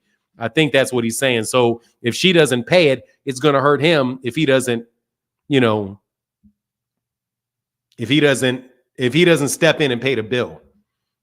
But yeah, but anyway, like I said, man, you know, that's way more complicated than anything that I would be willing to speak about. Because number one, never dealt with divorces. I've never been divorced, and I don't know the facts of it. Okay, it's the last caller. Easy Cash, how can I help you? Hey, nah, man. I just wanted to just have a response to the other guy real quick. If you ever wanted to sell your share of the house, man, just let me know. You can give me a text or email or call. It's Isaiah.stover@outlook.com. But I'm in real estate, so sometimes I just wanted to say that. I didn't mean to use your platform as a plug. Oh, no worries. Just like, shit, you trying to sell that portion of your house. I'll take it. Yeah. You know, I've done it put before. that I man's bought a wife house on like the that. street, So man. before. No. She'll end up selling her part too at some point. That's how it works. All right, man. I appreciate you, brother. Nah. Like what? All right, man. I'll get back. Yeah. Thank you, Easy Cash. All right, brother. I'm sorry. I put you off too quick. My bad. Get back, All right, man. man. I'll let you. All right. Yes, sir. Hey, man, you know how Rollo tried to stick somebody? You remember Rollo tried to catch somebody in some sharecropping deal? Man, Rollo, what did you just offer? It's like, yeah, man, you know, you can sleep on this couch and you can work for me and pay your rent off. Like, man, boy, if you don't you don't take your sharecropping ass. Fuck out my face. You know what I mean? Oh, the court testing his fight back. Hey, man, look. That's why I say it's cheaper to keep her till at least you get the kids out the house. Woo-wee. No. You married with kids, you need to stay there till they grown. Anyway, Rollo the sharecropper. Yeah, he's on that sharecropping shit. But anyway, man, I'm out of here. Much love to everybody in the chat, everybody in the super chat. Thank y'all so much. It means an immense amount. Thank you. Oh, Jamar, what's up, man? I'm sorry. Cat's still supporting. Fanan, salute. Did you see Fury sold out 23K in Saudi Arabia? He's a global excellency confirmed. He is set to make 150. Man, will you stop fucking lying? He sold out 23,000 tickets in Saudi Arabia, and he's set to make 150. Now, dude, let me tell you something. Thank you for your money. Man, I'm taking that shit off the screen as fast as I can, King. He's set to make 150 million. But you can't find 200, but you can't find 200 million for Canelo. You can't find Canelo. Man, please. 150. He gonna make that fight's gonna make $1 billion. Thank you, brother. Though, hey, I appreciate you, King. Put it in the super chat and it'll get read. Hell yeah, that's King. Of course it is. Because he's getting money to promote this shit. So you got to put the money up to get it said and to get it talked about, man. Like I said, man. You out there getting that Rick Glazer steps, you getting them Rick Glazer kickbacks, you better kick something up before we start talking about spreading your lies and misconceptions. Rick got to pay up. No freebie, I got a 15-minute Don't worry about it, Rick. I can get a 15-minute conversation in anything you want to lie about. What you need me to lie about? What you need me to lie about? I need for you to pay to lie. Pay to lie.